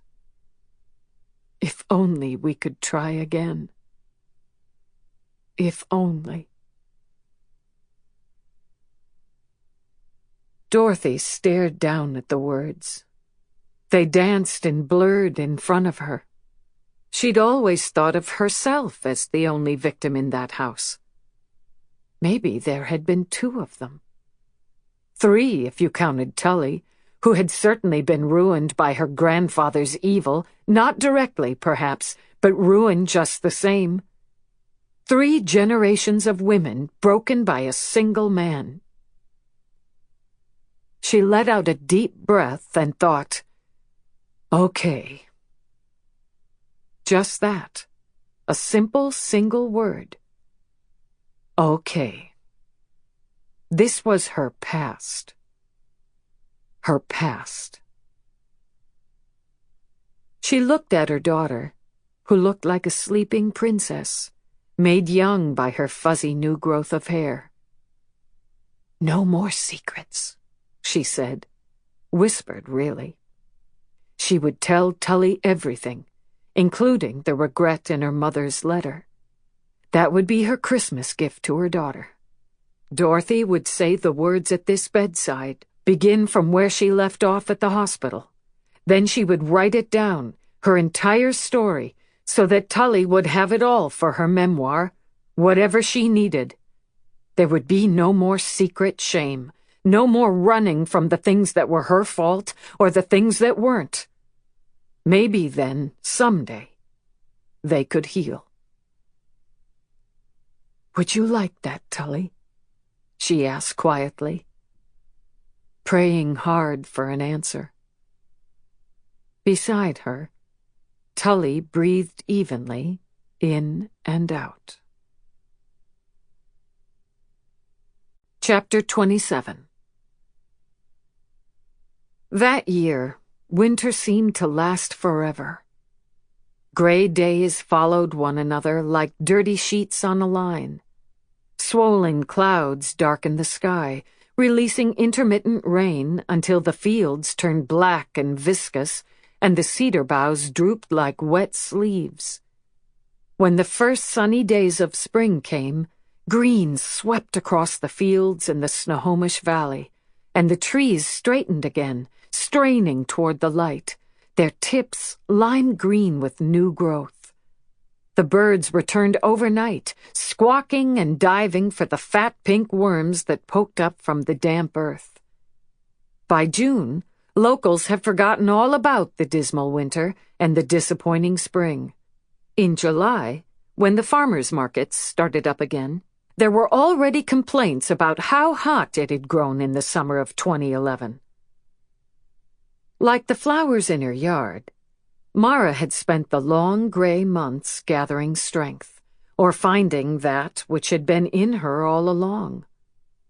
Now, though, it was late August. Time to look forward instead of back. Are you sure you want to do this alone? Her dad asked, coming up behind her. She closed her eyes and leaned back against him. His arms curled around her, held her steady. Yeah, she said. And it was the one thing in all of this about which she was sure. She had things to say to Tully, things she'd held back, waiting for a miracle, but there was not going to be a miracle. It had been almost a year since the accident, and Mara was preparing now to go off to college. Just last night, she'd helped her dad with his Street Kids documentary. And the images of those poor lost kids with their hollow cheeks and empty eyes and fake bravado had chilled her to the bone. She knew how lucky she was to be here, at home, safe. And that was what she'd said when her dad filmed her. I'm glad to be back. But still, she had something left to do. I promised Mom something, and I have to keep that promise, she said. He kissed the top of her head. I'm really proud of you. Have I told you that lately? She smiled. Every day since I got rid of the pink hair and the piercing in my eyebrow. That's not why. I know. He took her hand and walked her out of the house and to the car parked in the driveway. Drive safely. It was a sentence that meant a lot more to her these days. Nodding, she climbed into the driver's seat and started the car. It was a gorgeous late summer day. On the island, tourists thronged onto and off the ferry, filling the sidewalks of downtown Winslow. On the other side of the water, the traffic was typically bumper to bumper, and Mara followed the crowd north. In Snohomish, she turned off the highway and drove out to Firefly Lane. She sat in the driveway for a moment, staring at the gray Nordstrom bag beside her. Finally, she picked it up and went to the front door. The air smelled fresh and crisp, of apples and peaches ripening in the sunshine. From here she could see that Dorothy's small vegetable garden was teeming with growth. Bright red tomatoes, green beans, rows of leafy broccoli. The door opened before she knocked. Dorothy stood there, wearing a flowery tunic and baggy cargo pants. Mara, she's been waiting for you, she said, pulling Mara into a tight hug. It was what Dorothy had said to Mara every Thursday for nearly 12 months. She opened her eyes twice this week. That's a good sign, I think. Don't you? Sure, Mara said in a tight voice. She had thought that a few months ago, back when it started to happen. The first time it happened, in fact, it had taken her breath away. She'd called for Dorothy and waited, leaning forward, saying, "Come on, Tully, come back." She lifted the gray bag. I brought her something to read. Great, great. I could use some time in the garden. The weeds are bullying me around this month. You want some lemonade? It's homemade. Sure. She followed Dorothy through the scrupulously clean rambler. Drying lavender hung from the rafters overhead, scented the air. Bouquets of fragrant roses displayed in cracked water pitchers and metal pans decorated the counters and tabletops. Dorothy disappeared into the kitchen and came back with an icy glass of lemonade. Thanks. They stared at each other for a moment, and then Mara nodded and went down the long hallway to Tully's room. Sunlight poured through the window, making the blue walls shimmer like seawater. Tully lay in her hospital bed, angled up, her eyes closed, her brown hair dusted with gray threads and curled riotously around her pale, thin face. A creamy coverlet was tucked up to just below her collarbone. Her chest rose and fell in a steady, easy rhythm. She looked so peaceful.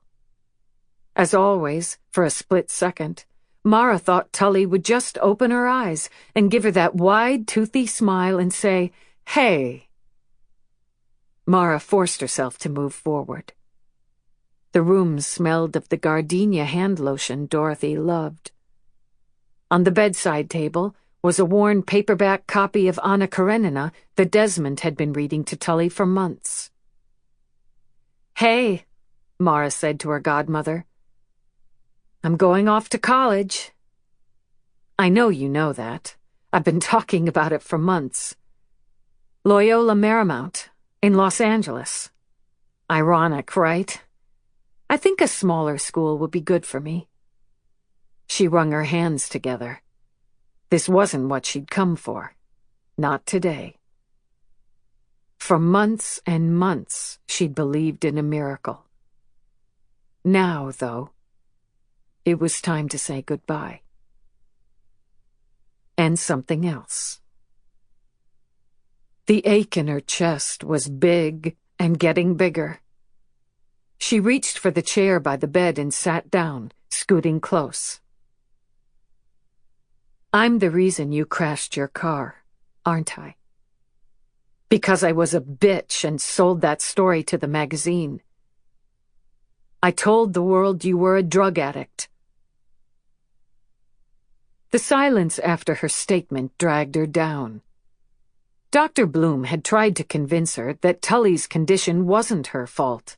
Everyone had. But it was one more thing Mara couldn't make herself believe.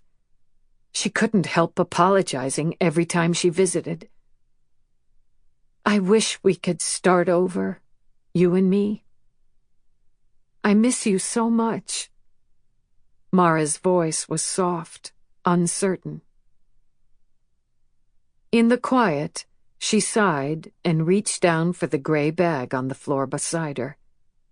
She pulled out her most prized possession, her mother's journal. Her hand shook a little as she opened the journal, saw Katie's story, written in Tully's bold, scrawling handwriting. Mara stared down at those 2 words. How was it possible that she was still afraid to read what was written on these pages? She should want to read her mother's last thoughts, but the idea of it made her queasy. I promised her I'd read this with you when I was ready. I'm not really ready, and you're not really you, but I'm leaving, and Dr. Bloom tells me it's time, and she's right. It is time.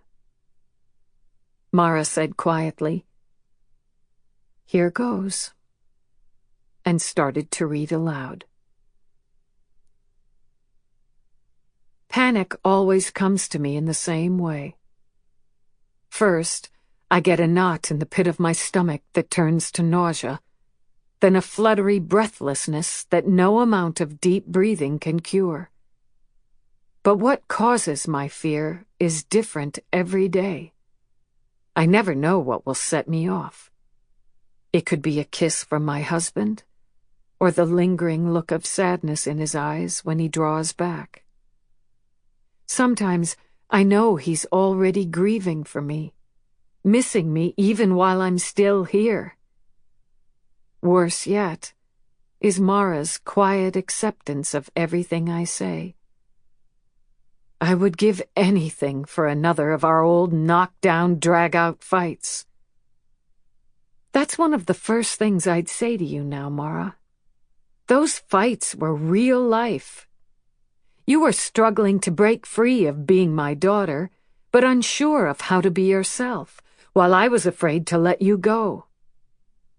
It's the circle of love. I only wish I'd recognized it then. Your grandmother told me I'd know you were sorry for those years before you did, and she was right. I know you regret some of the things you said to me, as I regret my own words. None of that matters, though. I want you to know that. I love you, and I know you love me. But these are just more words, aren't they? I want to go deeper than that. So if you'll bear with me, I haven't really written anything in years. I have a story to tell you. It's my story, and yours, too. It starts in 1960 in a small farming town up north, in a clapboard house on a hill above a horse pasture. When it gets good, though, is 1974, when the coolest girl in the world moved into the house across the street. Mara lost herself in the story of a lonely 14-year-old girl who got made fun of on the bus and lived through her favorite fictional characters. They called me Cootie and laughed at my clothes and asked me where the flood was, and I never said a word, just hugged my brown paper-wrapped school books closer to my chest. Frodo was my best friend that year, and Gandalf and Sam and Aragorn. I imagined myself on some mythical quest. Mara could picture it perfectly. An unpopular girl who sat out one night under the stars and happened to meet another lonely girl. A few chance words that night became the start of a friendship that changed both of their lives. And we thought we looked good. Have you gone there yet, Mara? Followed fashion to a ridiculous place that makes no sense and still looked in the mirror and seen a cool, magical version of yourself? That was the 80s for me. Of course, Tully was in full control of my wardrobe. Mara touched her short black hair, remembering when it was pink and gelled. When I met your father, it was magic. Not for him, not then, but for me. Sometimes, if you're lucky, you can look into a pair of eyes and see your whole future. I wish that kind of love for you kids. Don't accept anything less.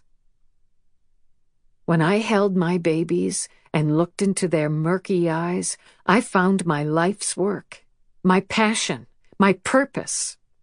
It may not be trendy, but I was born to be a mother, and I loved every single second of it.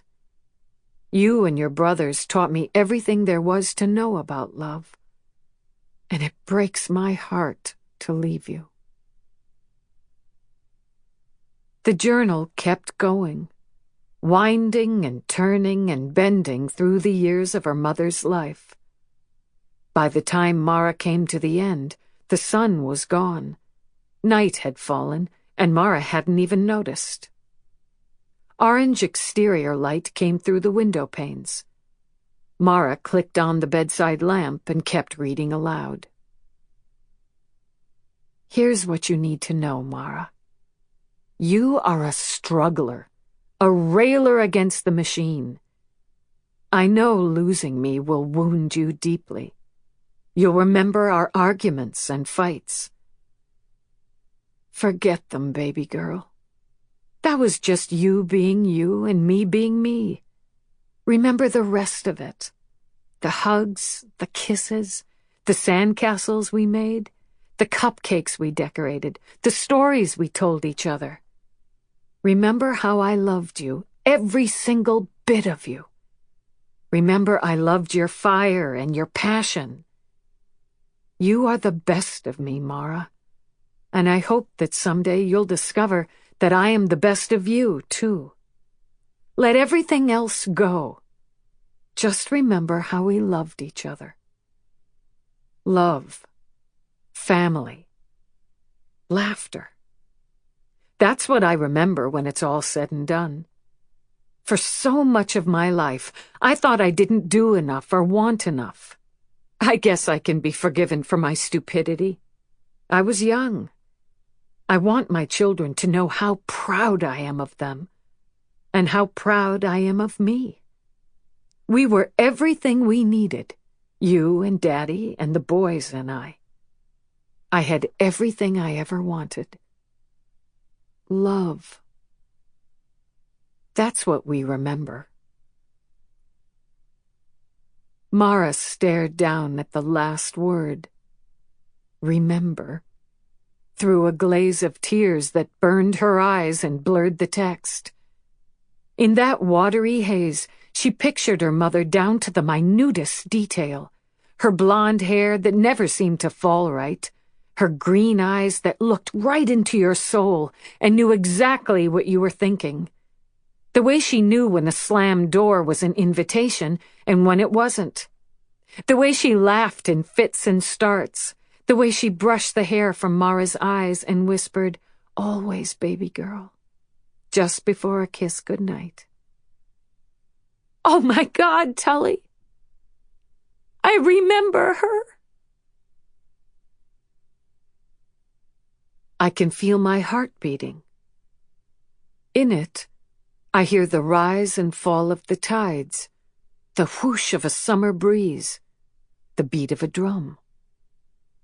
Memories of sound. But now there is something else in my darkness, tapping at me, prodding me, unsettling the beat of my heart. I open my eyes, not even realizing that they've been closed, but it makes no difference. There is nothing to see except the endless black around me. Tully. That's me. Or it was me. I hear it again, my name. And as the letters coalesce, echo with sound, I become aware of tiny bits of light. Fireflies, maybe, or flashlight beams dancing around me, darting like fish. Words. The starlight points are words, floating down to me. Coolest girl in the world. The sandcastles we made. The best of you. I draw in a sharp breath of discovery. It rattles in my chest like a pair of dice. Mara. It is her voice I hear, but the words are Kate's. Her journal. I read it so many times over the years, I have memorized it.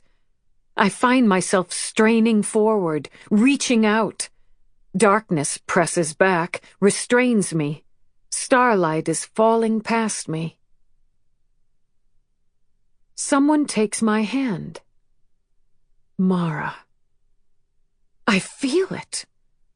The warm strength of her grip, the curl of her fingers around mine. The only real thing in this world that makes no sense. You can hear her, Kate says. I turn, and there she is, bathed in gorgeous, impossible light. I see her inside the glow, her green eyes, her blonde hair, her wide smile. Through the darkness I hear, "Oh my God, Tully! I remember her!" And just like that, I remember me. The life I lived, the lessons I didn't learn, the way I failed the people I loved, and how much I loved them. I remember watching them gather around my bedside, hearing them pray for me. I want them back. I want me back. I stare at Katie and see it all in her eyes, our past. There's more, too. Longing. I see the love she has for all of us. Me, her husband, her children, her parents, and how that love is shiny with both hope and loss. What do you want, Tully? Mara's words fall around us, glimmering in the water, landing on my skin like kisses. I want another chance, I say. And as I say it, the power of my choice pulses through me, gives strength to my tired, listless limbs. I came to say goodbye. I need to move on, Tull. So do you. I need you to say goodbye to me and smile. That's all I need.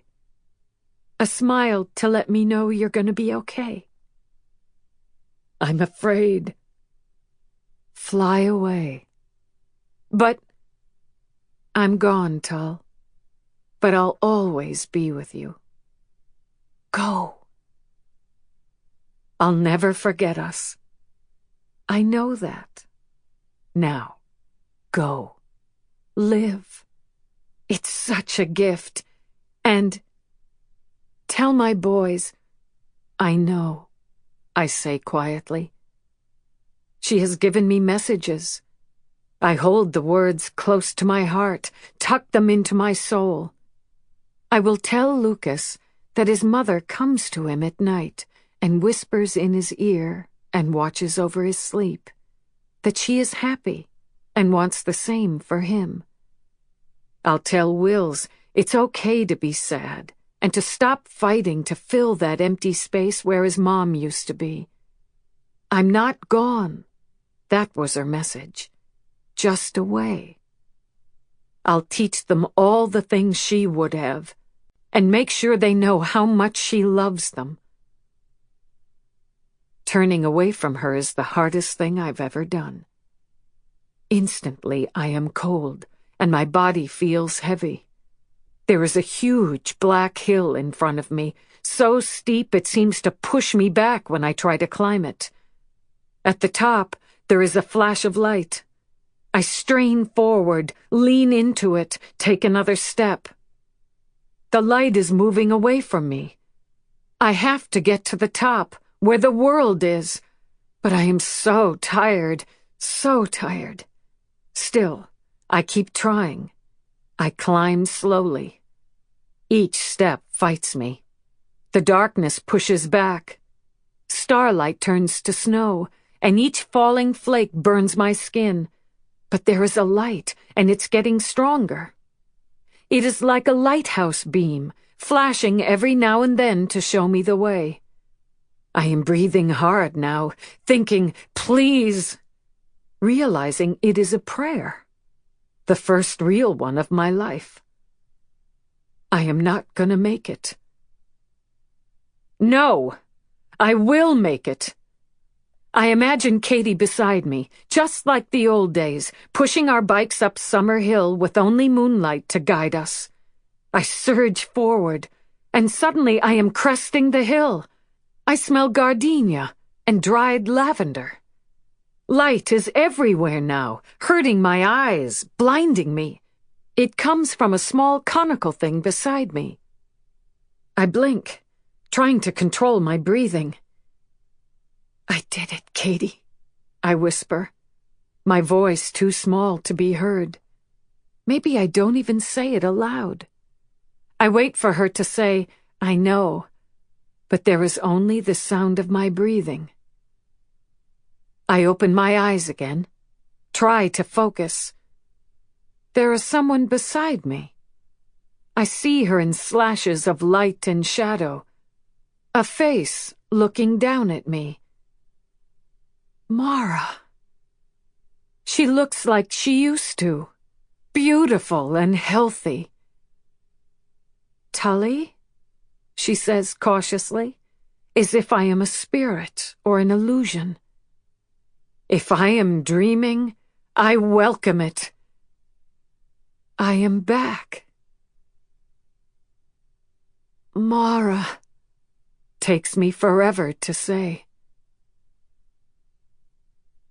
I try to hold on, to stay, but I can't do it. Time falls away from me. I open my eyes, see Mara and Margie, and I try to smile, but I am so weak. And is that my mother's face? I try to say something. All that comes out is a croak of sound, and maybe I imagine it. The next thing I know, I am asleep again. Chapter 28. Dorothy sat in the hospital waiting room, hands clasped in her lap, knees pressed together so closely the knobby bones bumped each other every time she moved. They were all here now. Johnny and his twin sons, Mara, who looked glazed and nervous and couldn't seem to sit still, Margie and Bud. It had been 3 days since Tully opened her eyes and tried to speak. They had immediately moved her back to the hospital, where the waiting game had begun again. It had seemed like a miracle at first, but now Dorothy wasn't so sure. She knew better than to believe in miracles, anyway, didn't she? Dr. Bevan assured them that Tully was truly waking. He told them that it often took time to become fully conscious after so long asleep. He warned them that there would probably be some lasting effects, and that certainly made sense. You couldn't sleep for a year and then wake up and ask for coffee and a donut. For months, Dorothy had prayed for this. She'd knelt at her daughter's bedside every evening. It was uncomfortable, painful on her aging joints, but she was pretty sure that the pain was part of the price. So she knelt and she prayed night after night as autumn darkened into winter and then brightened again into spring. She prayed while her vegetables put down their roots and gathered the strength to grow. She prayed while the apples budded on her trees and began to ripen. Her prayer was always the same. Please, God, let her wake up. In all that time, through the journey of her desperate words, she'd never allowed herself to really think about this moment. She'd been afraid to imagine an answer to her prayers, as if her need could jinx it. That was what she'd told herself anyway. Now she saw that it was another in the long string of lies she'd told herself over the years. She hadn't dared to imagine this moment, because it terrified her. What if Tully woke up and wanted nothing to do with her? It was certainly a likely scenario. Dorothy had been a terrible parent for so long, and now, when she'd finally learned to be better, finally dared to let herself tumble into motherhood, it was not real. Not for Tully, anyway, who had slept through the whole thing. "You're humming again," Margie said gently. Dorothy pressed her lips together. "Nervous habit." Margie reached over and held Dorothy's hand. It still surprised her sometimes, the easy intimacy she'd found with Margie. It surprised her, too, how much it could mean to simply be touched by another human being who understood you. "I'm afraid," she said. "Of course you are. You're a mother. Fear is the job description." Dorothy turned to look at Margie. "What do I know about motherhood? You're a fast learner." What if she doesn't want anything to do with me when she wakes up? I don't know how to go back to who I was without her. I can't just walk up to her bed and say hi. Margie's smile was sad, as tired as the look in her eyes. She always wanted something to do with you, Dorothy. I remember the first time she asked me what was wrong with her, why you didn't love her. It broke my heart, honest to God. I told her that sometimes life didn't work out the way you expected, but that you never gave up hope. She was 17 then. Your mother had just died, and she was afraid of where she would live. We took her in, gave her a place to live. That very first night, when she was in bed in Katie's room, I sat down beside her and told her good night. She looked up at me and said, "She'll miss me someday." And I said, "How could she not?" And Tully said, so quietly I almost couldn't hear, "I'll wait." And she did, Dorothy. She waited for you in 1,000 different ways. Dorothy wished she were the kind of woman who could believe a thing like that. Time passed for Tully in blurry images and nonsensical vignettes. A white car, a woman in pink saying something about feeling better now, a moving bed, a TV tucked up in the corner of a white room, voices that were a distant drone. Now there was only one voice. Sounds came at her, breaking apart, forming words. "Hello, Tully." She blinked slowly and opened her eyes. There was a man standing beside her, a man in a white coat. She couldn't really focus on him. The light in here was so dim. She missed light. What did that mean? And she was cold. "I'm Dr. Bevan. You're in Sacred Heart Hospital.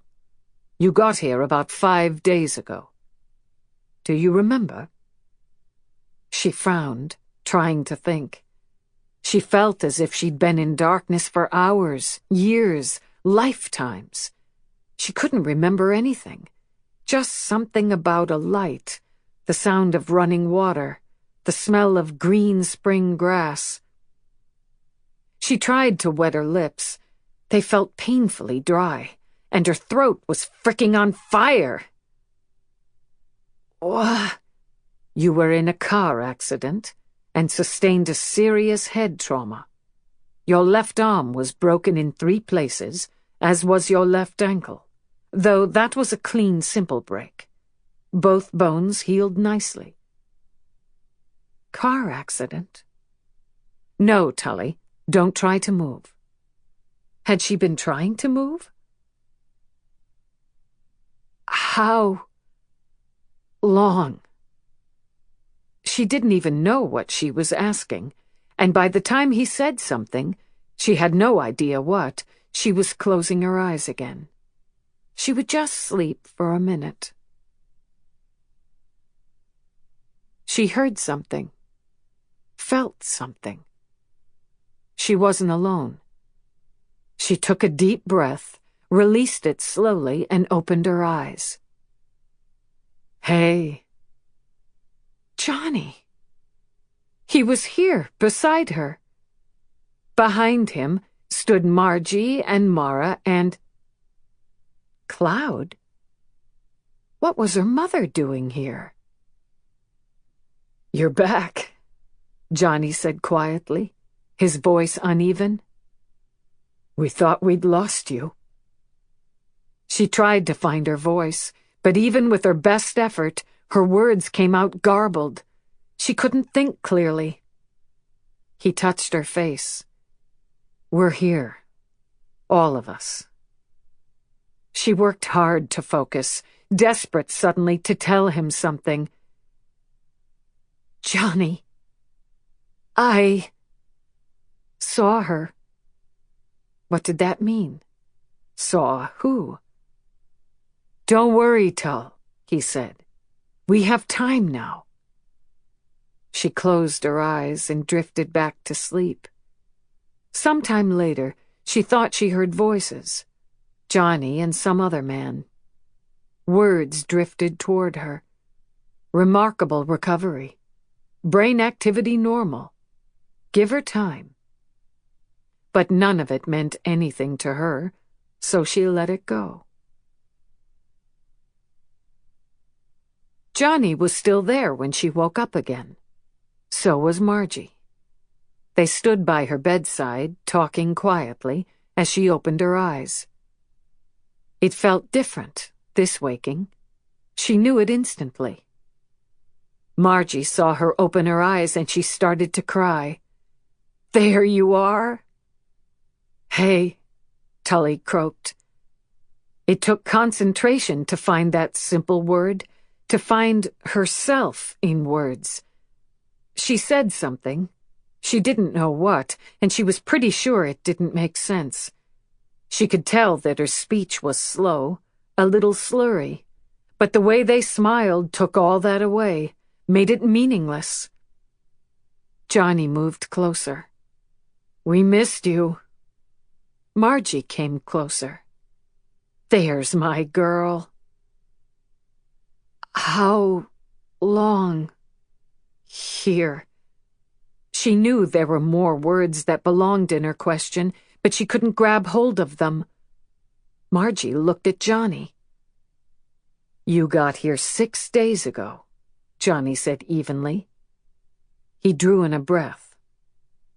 Your accident was on September 3rd, 2010. Margie said, Today is August 27th, 2011. But... Wait.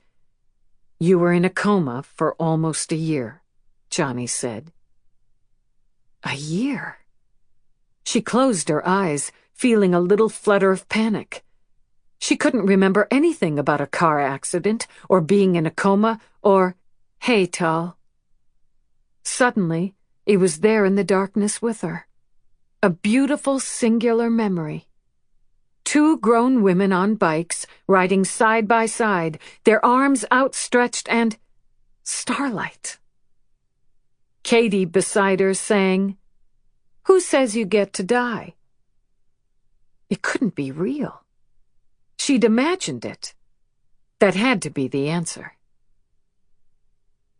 They had me on some big drugs, I guess, right? Tully said, opening her eyes slowly.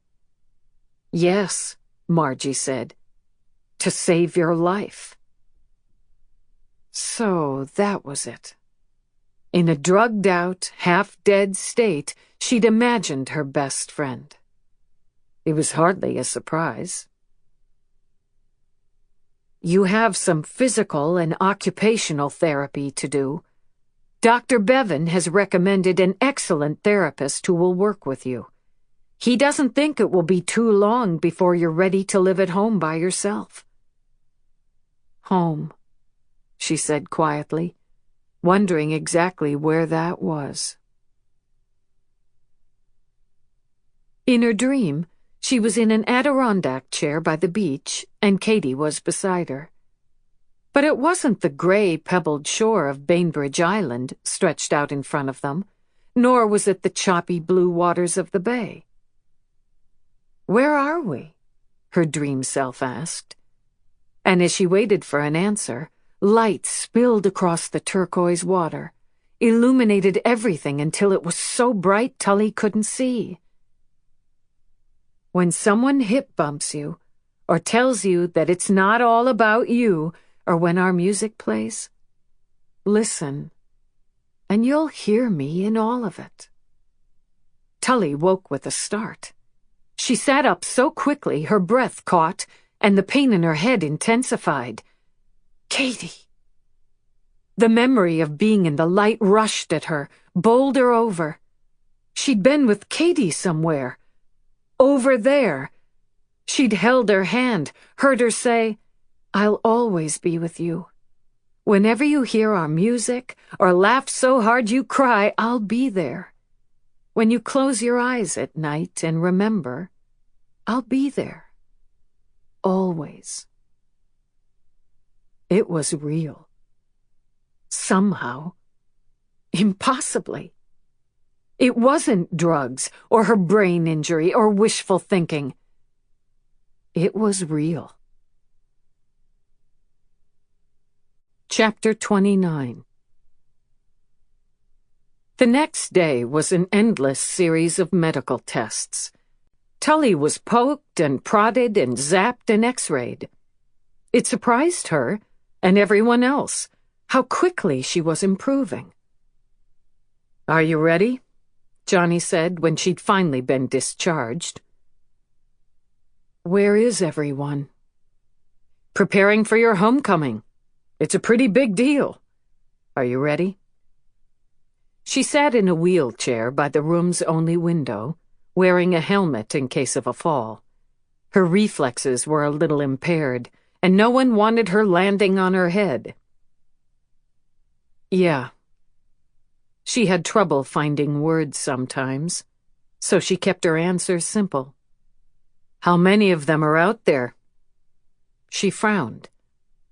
How many of what? Your fans.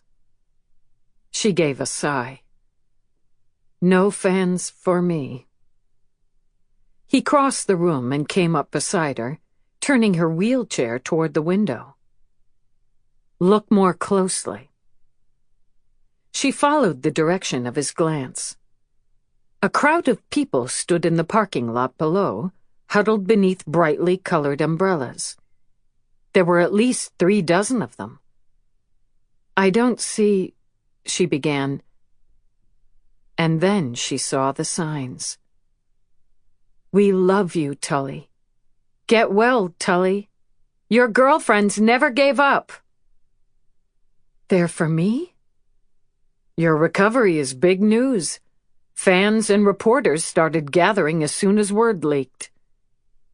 The crowd blurred before Tully's eyes. At first she thought the rain had picked up. Then she realized she was remembering all that she'd gone through in the last few years, and crying for this evidence that she hadn't been forgotten after all. "They love you, Tull. I hear Barbara Walters wants an interview." She didn't even know what to say to that. It didn't matter anyway. Johnny was on the move. He grabbed the chair's rubberized handles and wheeled her out of the hospital room. She gave one last thoughtful look as she left. In the lobby, he stopped and set the brake. "I won't be long. I'll just send your fans and the reporters on their way." He positioned her against the wall, with the lobby behind her, and went through the glass pneumatic doors. On this late August afternoon, a light rain drizzled down even as the sun shone. This was what locals called sunbreaks. As Johnny came forward, cameras pointed at him, flashes blinked on and off. The signs, "We love you, Tully, get well, we're praying for you," lowered slowly. "I know you have been apprised of Tully Hart's miraculous recovery, and it is miraculous. The doctors here at Sacred Heart, especially Dr. Reginald Bevan, gave Tully exceptional care, and I know she'd want me to thank them for her. I know she'd want me to thank her fans, too, many of whom prayed for this recovery." "Where is she?" someone yelled. "We want to see her." Johnny held up his hand for silence. "I'm sure you can all understand that Tully is focused on her recovery right now. A gasp went through the crowd. The people in front of Johnny turned as one, faced the hospital doors. The photographers began jostling into one another, their flashes erupting. Tully sat just outside the hospital doors, which kept whooshing open and closed behind her. She was out of breath, and the chair was cockeyed, no doubt because she was too weak to roll herself steadily forward. A gentle rain fell on her helmet and splotched her blouse. He went to her. "Are you sure?" he asked her. "Absolutely not." "Let's do it." He wheeled her forward. The crowd quieted. She smiled uneasily at them, said, "I've looked better."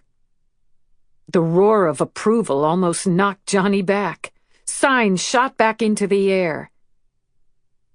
"Thank you," she said when the crowd finally quieted. "When will you go back on air?" one of the reporters yelled. She looked out across the crowd, and then at Johnny, who knew her so well, who'd been with her from the beginning of her career. She saw the way he looked at her. Was he remembering her at 21, when she'd been a firebrand who sent him a resume a day for months and worked for free? He knew how desperately she had always needed to be someone. Hell, she'd given up everything to be loved by strangers. She drew in a deep breath and said, "No more."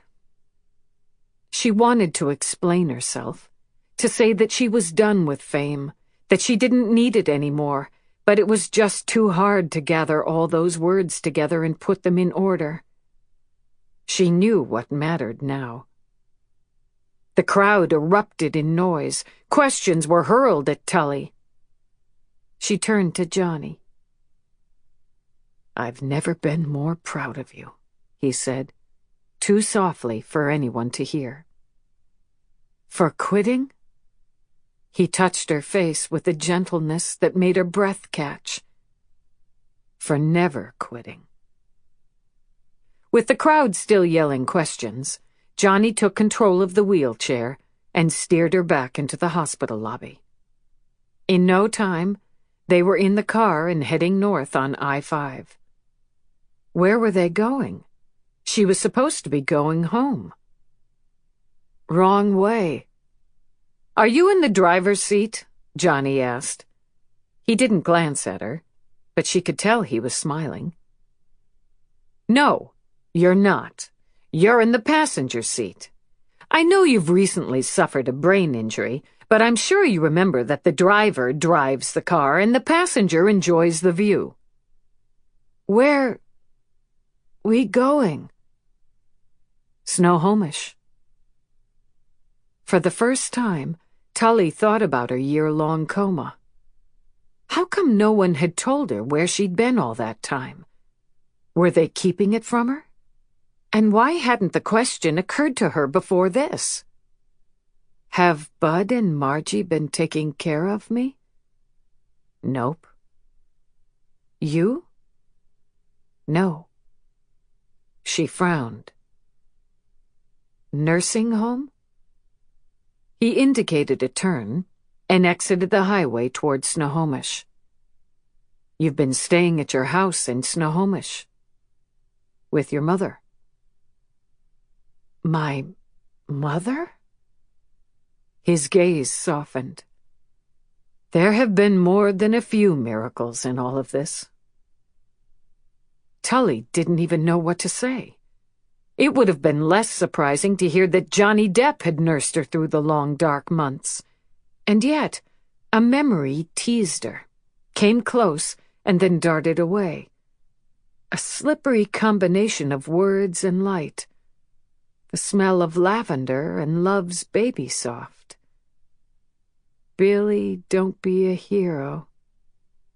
Katie saying, "Listen, it's your mother."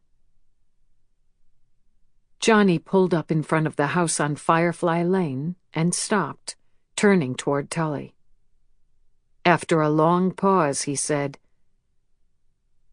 "I don't know how to tell you how sorry I am." The tenderness she felt for this man was so sharp it was almost pain. How could she make him understand what she'd learned in that darkness and in the light? "I saw her," she said quietly. He frowned. Her? She saw when he understood. Katie. Oh. Call me crazy or brain damaged or drugged, whatever. I saw her. And she held my hand and she told me to tell you, you did fine. And there's nothing for the kids to forgive you for. He frowned. She thought you'd been kicking your ass about not being strong enough for her. You wish you'd let her tell you she was afraid. She said, tell him he was all I ever needed, and he said everything I needed to hear. Tully reached over and held his hand. And there it was, between them again, all the years they'd spent together, all the times they'd laughed and cried and hoped and dreamed. I'll forgive you for breaking my heart, if you forgive me, too. For all of it. He nodded slowly, his eyes glazed with tears. I missed you, Tull. Yeah, Johnny boy. I missed you, too. Mara threw herself into the decorations for Tully's homecoming. But even as she talked to her grandparents and teased with her brothers, she felt as if she were walking on eggshells. Her stomach was tight with anxiety. She wanted Tully's forgiveness desperately, but she didn't deserve it. The only other person who looked uncomfortable with the upcoming celebration was Dorothy. Tully's mother had seemed to lose mass in the past few days. to grow smaller somehow. Mara knew that the older woman had begun to pack her few things into a bag. While everyone had busied themselves with decorating, Dorothy had said something about needing supplies at the nursery. She'd been gone for hours and hadn't yet returned. At Tully's homecoming, everyone cheered and clapped and welcomed her back to the house. Grandma and Grandpa hugged her carefully, and the boys shrieked at her return. "I knew you'd be okay," Lucas said to Tully. "I prayed every night." "I prayed every night, too," Will said, not to be outdone. Tully looked exhausted, sitting there, her head cocked in a strange way. The clunky silver helmet made her look almost childlike. "I know 2 boys who have a birthday coming up. I missed a year. Buy 2 presents now." Tully had to work really hard to say all that, and when she was done, her cheeks were bright and she was out of breath. "Probably matching Porsches," Dad said. Grandma laughed and scooted the boys into the kitchen to get the cake. Mara made it through the party on false smiles and mumbled comments. Fortunately for her, Tully tired easily and said her good nights at about 8 o'clock. "Roll me to bed?" Tully said, taking hold of Mara's hand, squeezing. "Sure." Mara grabbed the chair's handles and wheeled her godmother down the long, narrow hallway toward the back bedroom. There, she maneuvered Tully through the open doorway and into the room, where there was a hospital bed and flowers everywhere, and pictures cluttered on the tables. An IV stand stood by the bed.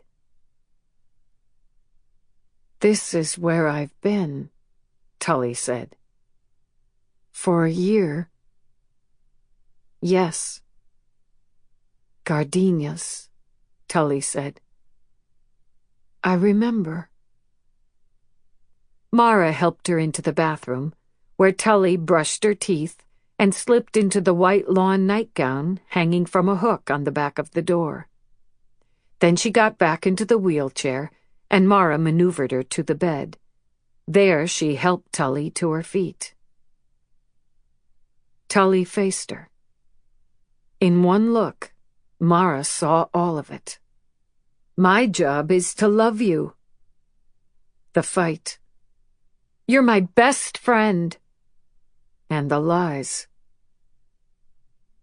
"I missed you," Tully said. Mara burst into tears. Suddenly she was crying for all of it, for the loss of her mom and for finding her in the journal, for the way she'd betrayed Tully and all the wounds she'd inflicted on people who loved her. "I'm so sorry, Tully." Tully brought her hands up slowly, cupped Mara's cheeks in her dry, papery palms. "Your voice brought me back."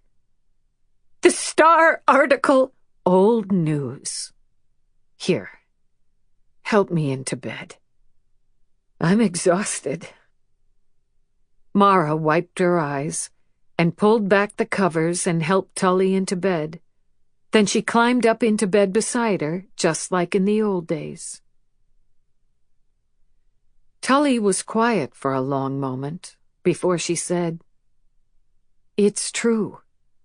All that going into the light, your life flashing before your eyes stuff. When I was in the coma, I left my body.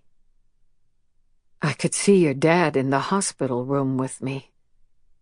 It was like I was hovering in the corner, looking down on what happened to this woman who looked just like me, but wasn't me. And I couldn't take it. So I turned, and there was this light. And I followed it. And the next thing I knew, I was on my bike on Summer Hill, riding in the dark, with your mom beside me." Mara drew in a sharp breath, clamped a hand over her mouth. "She's with us, Mara. She will always be watching over you and loving you." "I want to believe that." "It's a choice." Tully smiled. "She's glad you ditched the pink hair, by the way. I was supposed to tell you that. Oh, and there was one more thing." She frowned, as if trying to remember. "Oh, yeah." She said, "All things come to an end. Even this story." Does that make sense? "It's from The Hobbit," Mara said. "Maybe someday you'll feel alone with your sadness, not ready to share it with me or Daddy, and you'll remember this book in your nightstand." "The kids' book? That's weird." Mara smiled. She didn't think it was weird at all. "I'm Dorothy, and I'm an addict." "Hi, Dorothy." She stood in the middle of the ragtag circle of people who had come to tonight's Narcotics Anonymous meeting. As usual, the meeting took place in the old church on Front Street in Snohomish. In the cool, dimly lit room that smelled of stale coffee and drying donuts, she talked about her recovery and how long it had taken her and what a dark road it had sometimes been. She needed this tonight of all nights. At the close of the meeting, she left the small wooden church and got onto her bicycle. For the first time in ages, she didn't stop to talk to anyone after the meeting. She was too edgy to play nice. It was a blue-black evening, full of swaying trees and tiny stars. She rode along the main street, indicated her turn, and headed out of town. At her place, she veered down onto the driveway and came to a stop. Balancing her bike carefully against the side of the house, she went to the front door and turned the knob. Inside, everything was quiet. There was a leftover aroma in the air, spaghetti maybe, and some fresh basil. A few lights had been left on, but mostly it was quiet. She re-slung her purse over her shoulder and closed the door behind her. The sharp, pungent smell of drying lavender filled her nostrils. She moved silently through the house. Everywhere she looked, she saw evidence of the party she'd missed. The welcome home banner, the stack of brightly colored napkins on the counter, the wine glasses drying by the sink. What a coward she was. In the kitchen, she poured herself a glass of water from the sink and then leaned back against the counter, gulping the liquid as if she were dying of thirst. In front of her, the shadowy hallway unfurled.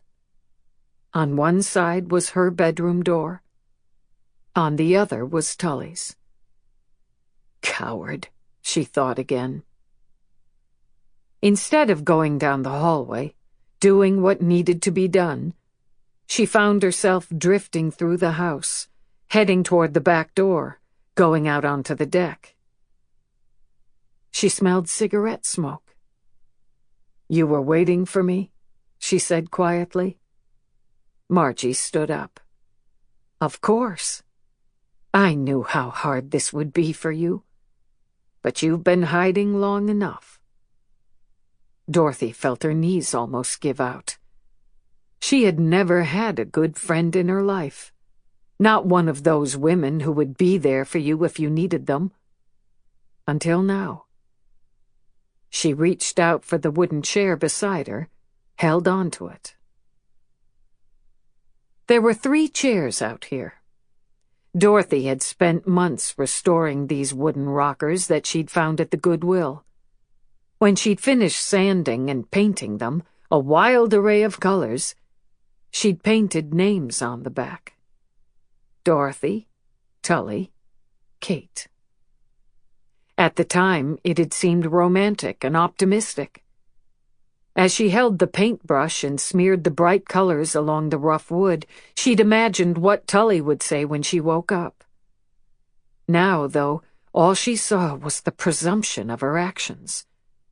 What made her think that Tully would want to sit with her mother in the morning and have a cup of tea, or that it wouldn't break her heart to sit next to a chair that was always empty, its seat waiting for a woman who would never return?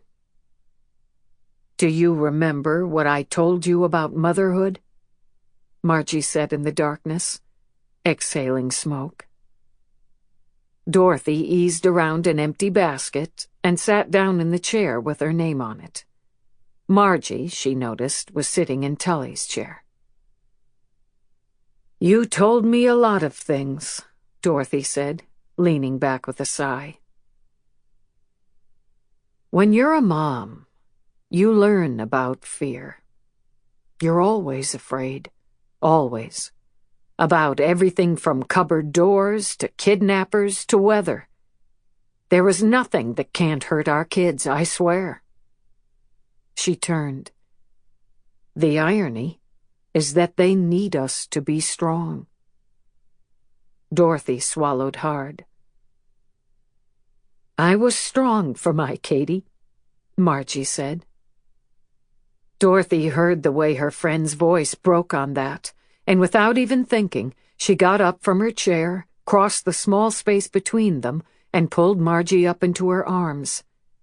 She felt how thin the woman was, how she trembled at this touch, and Dorothy understood. Sometimes it hurt worse to be comforted than to be left alone. "Johnny wants to scatter her ashes in the summer. I don't know how to do it, but I know it's time." Dorothy had no idea what to say, so she just held on. When Margie drew back, her eyes were wet with tears. "You helped me get through it. You know that, right? In case I never told you. All those times you let me sit over here and smoke my cigarettes while you planted your seeds and pulled up your weeds." "I didn't say anything. You were there for me, Dorothy. Like you were there for Tully." She wiped her eyes and tried to smile, then said quietly, "Go see your daughter." Tully woke from a deep sleep, disoriented. She sat up quickly, too quickly. Dizziness made the unfamiliar room spin around her for just a moment. "Tully, are you okay?" She blinked slowly and remembered where she was. In her old bedroom in the house on Firefly Lane. She turned on the bedside lamp. Her mother sat in a chair against the wall. She got up awkwardly, clasping her hands together. She was wearing bag lady clothes, white socks and Birkenstock sandals, and the tattered remnant of that macaroni necklace Tully had made for her in Bible camp. All these years later, her mother had kept it. "I was worried," her mother said. "Your first night here and all. I hope you don't mind that I'm here." "Hey, Cloud," Tully said quietly. "I'm Dorothy now," her mother said. She gave a hitching, apologetic smile and moved toward the bed. "I picked the name Cloud at a commune in the early 70s. We were all high at the time and naked. A lot of bad ideas seemed good back then." She looked down at Tully. "I'm told you took care of me." It was nothing. A year of caring for a woman in a coma? That's not nothing. Her mother reached into her pocket and pulled out a small token. It was goldish in color and round, a little bigger than a quarter. A triangle was stamped onto the coin. On the left side of the triangle was the word sobriety in black. On the right side was the word anniversary. Inside the triangle was the Roman numeral X. Remember that night you saw me in the hospital? Back in '05? Tully remembered every time she'd ever seen her mother. Yes. That was rock bottom for me. A woman gets tired of being hit. I went into rehab not long after that. You paid for it, by the way, so thanks for that. And you stayed sober? Yes. Tully was afraid to believe in the unexpected hope that unfurled at her mother's confession, and she was afraid not to. That's why you came to my condo and tried to help me. As interventions go, it was pretty lame. Just one old lady and a pissed-off daughter. She smiled a little crookedly. You see life a lot more clearly when you're sober. I took care of you to make up for all the times I didn't take care of you. Her mother leaned forward, touching the macaroni necklace at her throat. There was a softness in her gaze that surprised Tully. I know it was only a year. I don't expect anything. I heard your voice, Tully said. She remembered it in pieces, moments, darkness and light. This, I'm so proud of you. I never told you that, did I? The memory was like the soft, creamy center of an expensive chocolate. You stood by my bed and told me a story, didn't you? Her mother looked startled, and then a little sad. I should have told it to you years ago. You said you were proud of me. She reached out at last, touched Tully's cheek with a mother's tenderness. How could I not be proud of you? Her mother's eyes filled with tears. I always loved you, Tully. It was my own life I was running from.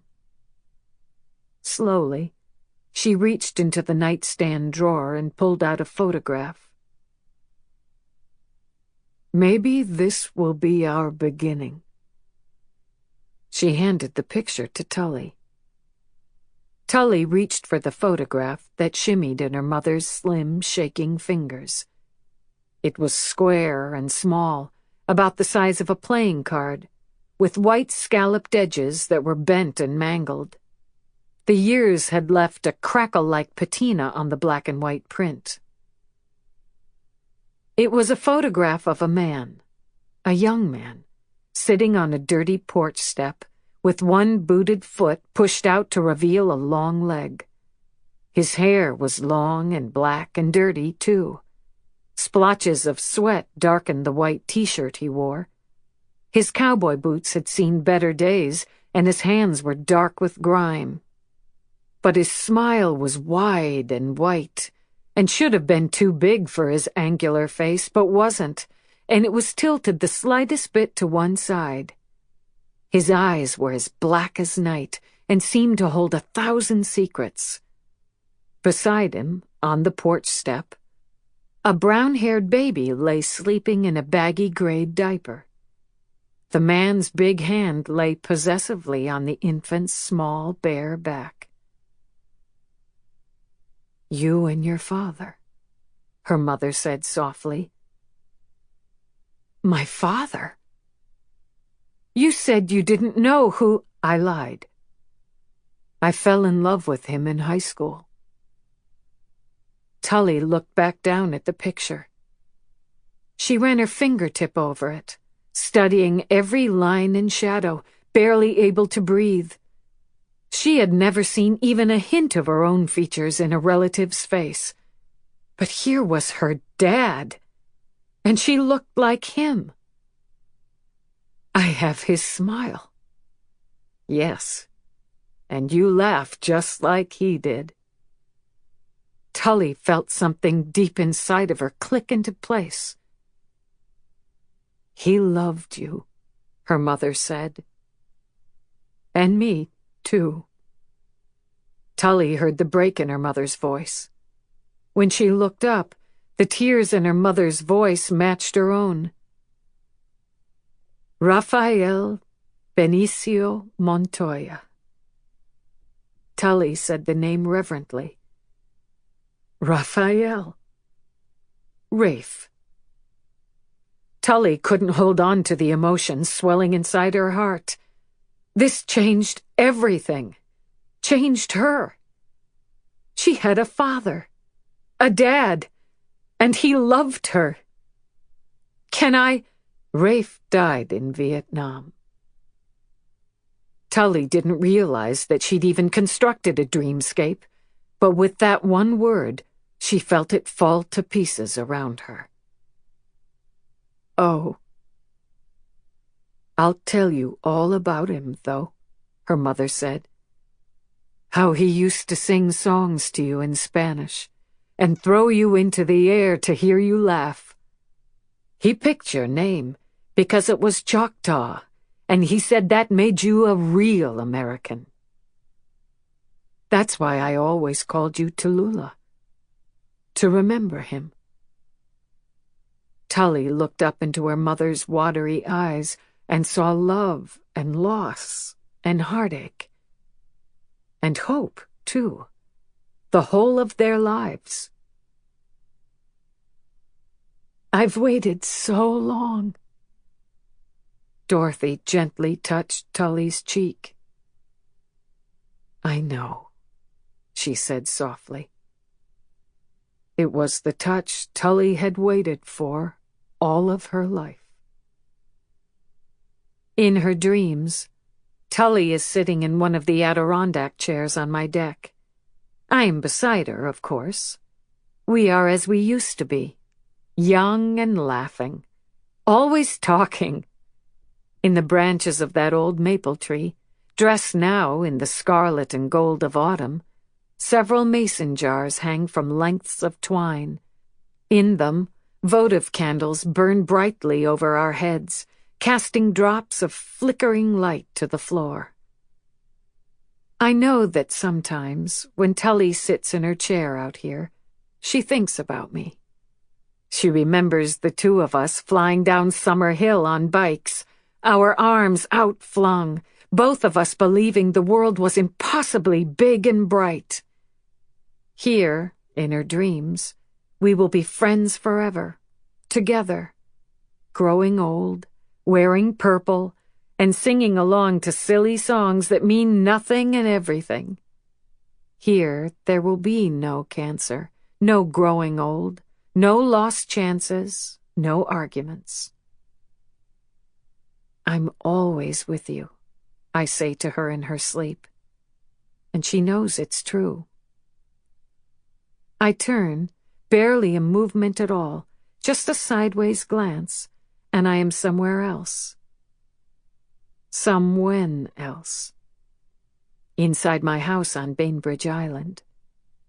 My family is gathered together, laughing over some joke I can't hear. Mara's home from college for winter break. She has made the kind of friend that lasts through a lifetime. And my father is healthy. Johnny has begun to smile again. Soon he will find himself falling in love. He will fight it, and he will give in. And my boys, my beautiful sons, are becoming men before my very eyes. Wills still goes through life in fifth gear, loud and booming and defiant, while Lucas slips along behind, barely noticed in a crowd until you see his smile. But it is Lucas I hear at night. Lucas who talks to me in his sleep, afraid that he will forget me. The way I miss them all is sometimes unbearable. But they are going to be fine. I know it. And now they do too. Soon, my mom will be with me, although she doesn't know it yet. I look away for an instant, and I'm back on Firefly Lane. It is morning. Tully limps out into the kitchen and has tea with her mother, and they work in the garden, and I can see how strong she is growing. No more wheelchair for her, not even a cane now. Time passes. How much? In her world, maybe days, weeks. And suddenly there is a man in the orchard talking to Dorothy. Tully puts down her coffee cup and moves toward him. Her steps are slow and uncertain on the tilled, rough dirt of the garden. Her balance is still a little tenuous these days. She passes her mother and goes to the man who holds a pair of slippers? Des, Tully says. She reaches out for him, and he takes her hand in his. When they touch, I glimpse their future. A gray, pebbled beach with a pair of wooden chairs set near the tide line. A table set for some holiday dinner, with my family and hers gathered around it, and a high chair pushed up close. An aging house with a wraparound porch that overlooks the sea. I see all of this in the time it takes my best friend's heart to take a single beat. I know in that moment she will be okay. Life will go on for her as it must. Hearts will be broken, and dreams will be fulfilled, and risks will be taken, but she will always remember us. Two girls who'd taken a chance on each other a lifetime ago and become best friends. I move closer to her. I know she feels me. At last, I whisper in her ear. She hears me. Or maybe she only thinks she knows what I would say now. It doesn't matter. It is time for me to let go. Not of Tully and Kate. We will always be a part of each other.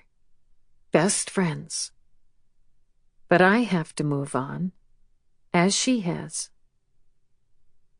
When I look back one last time, from far, far away, she is smiling. Now listen to Kristin Hannah and some reading group discussion questions.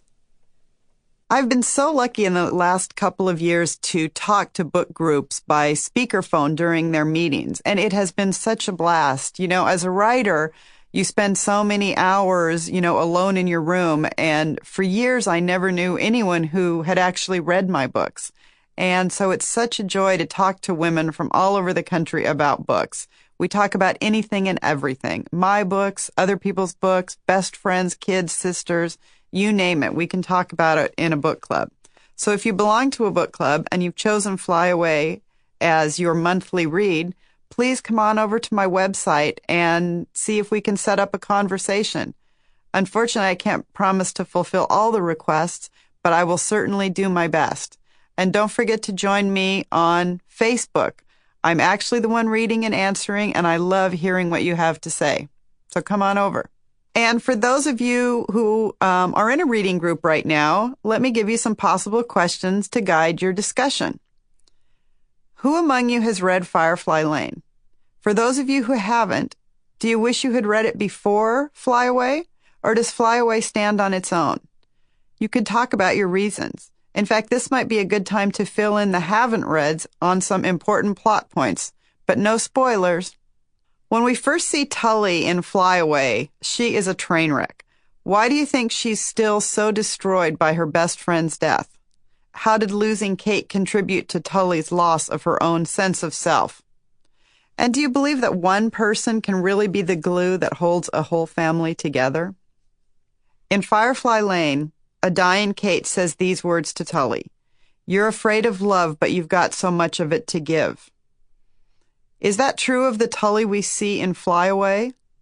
Is giving or finding or receiving love a choice that Tully can just make or break? Kate was deeply loved by her family. How do Johnny, Mara, the twins, and Margie cope with her loss? How does each character find a way to heal? Do they help or hinder each other? Do their struggles feel real to you as a reader? What do you have in your life that you can bring to the table here? What personal experiences seem relevant or helpful? At Kate's funeral, Johnny had, quote, pushed through the crowd and past several people, all of whom murmured some variation of the same useless words: sorry, suffering over, better place. What is the language of loss? How do we talk about death in everyday life? How do the characters do so in Fly Away? A Better Place.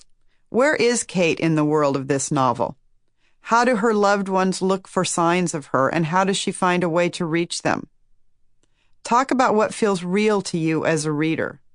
What narrative devices did I use to bring the more mystical elements of life, death, and life after death to the novel? Did Fly Away succeed in making you believe?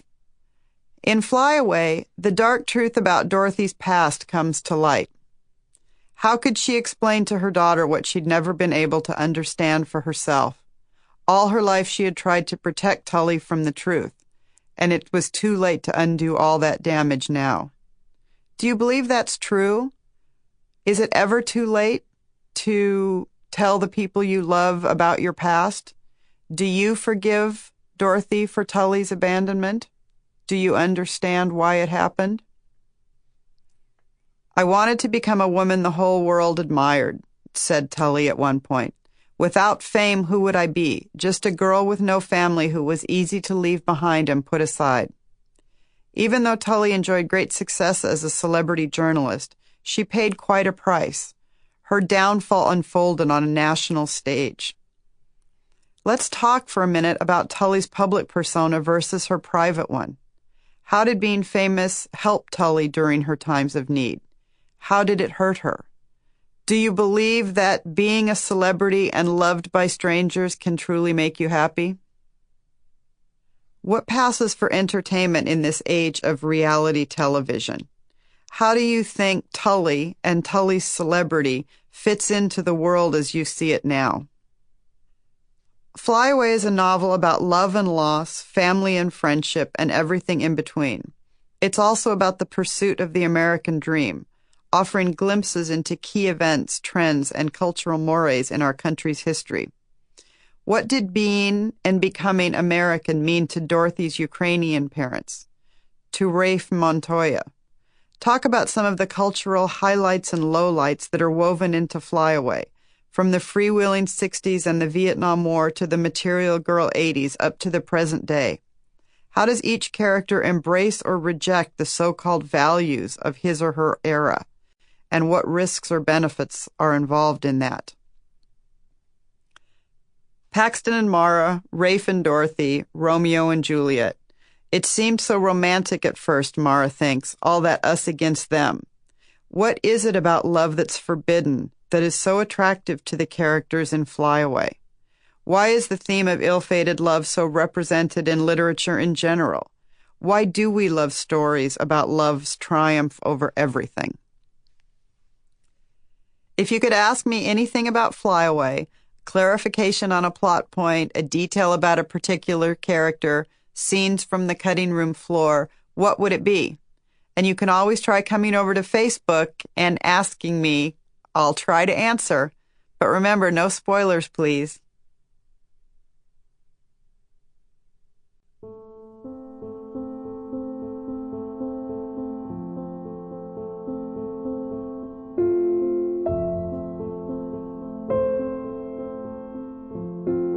We hope you've enjoyed Fly Away. a Macmillan audiobook from St. Martin's Press. Text copyright 2013 by Kristin Hannah. Production copyright 2013 by Macmillan Audio. All rights reserved.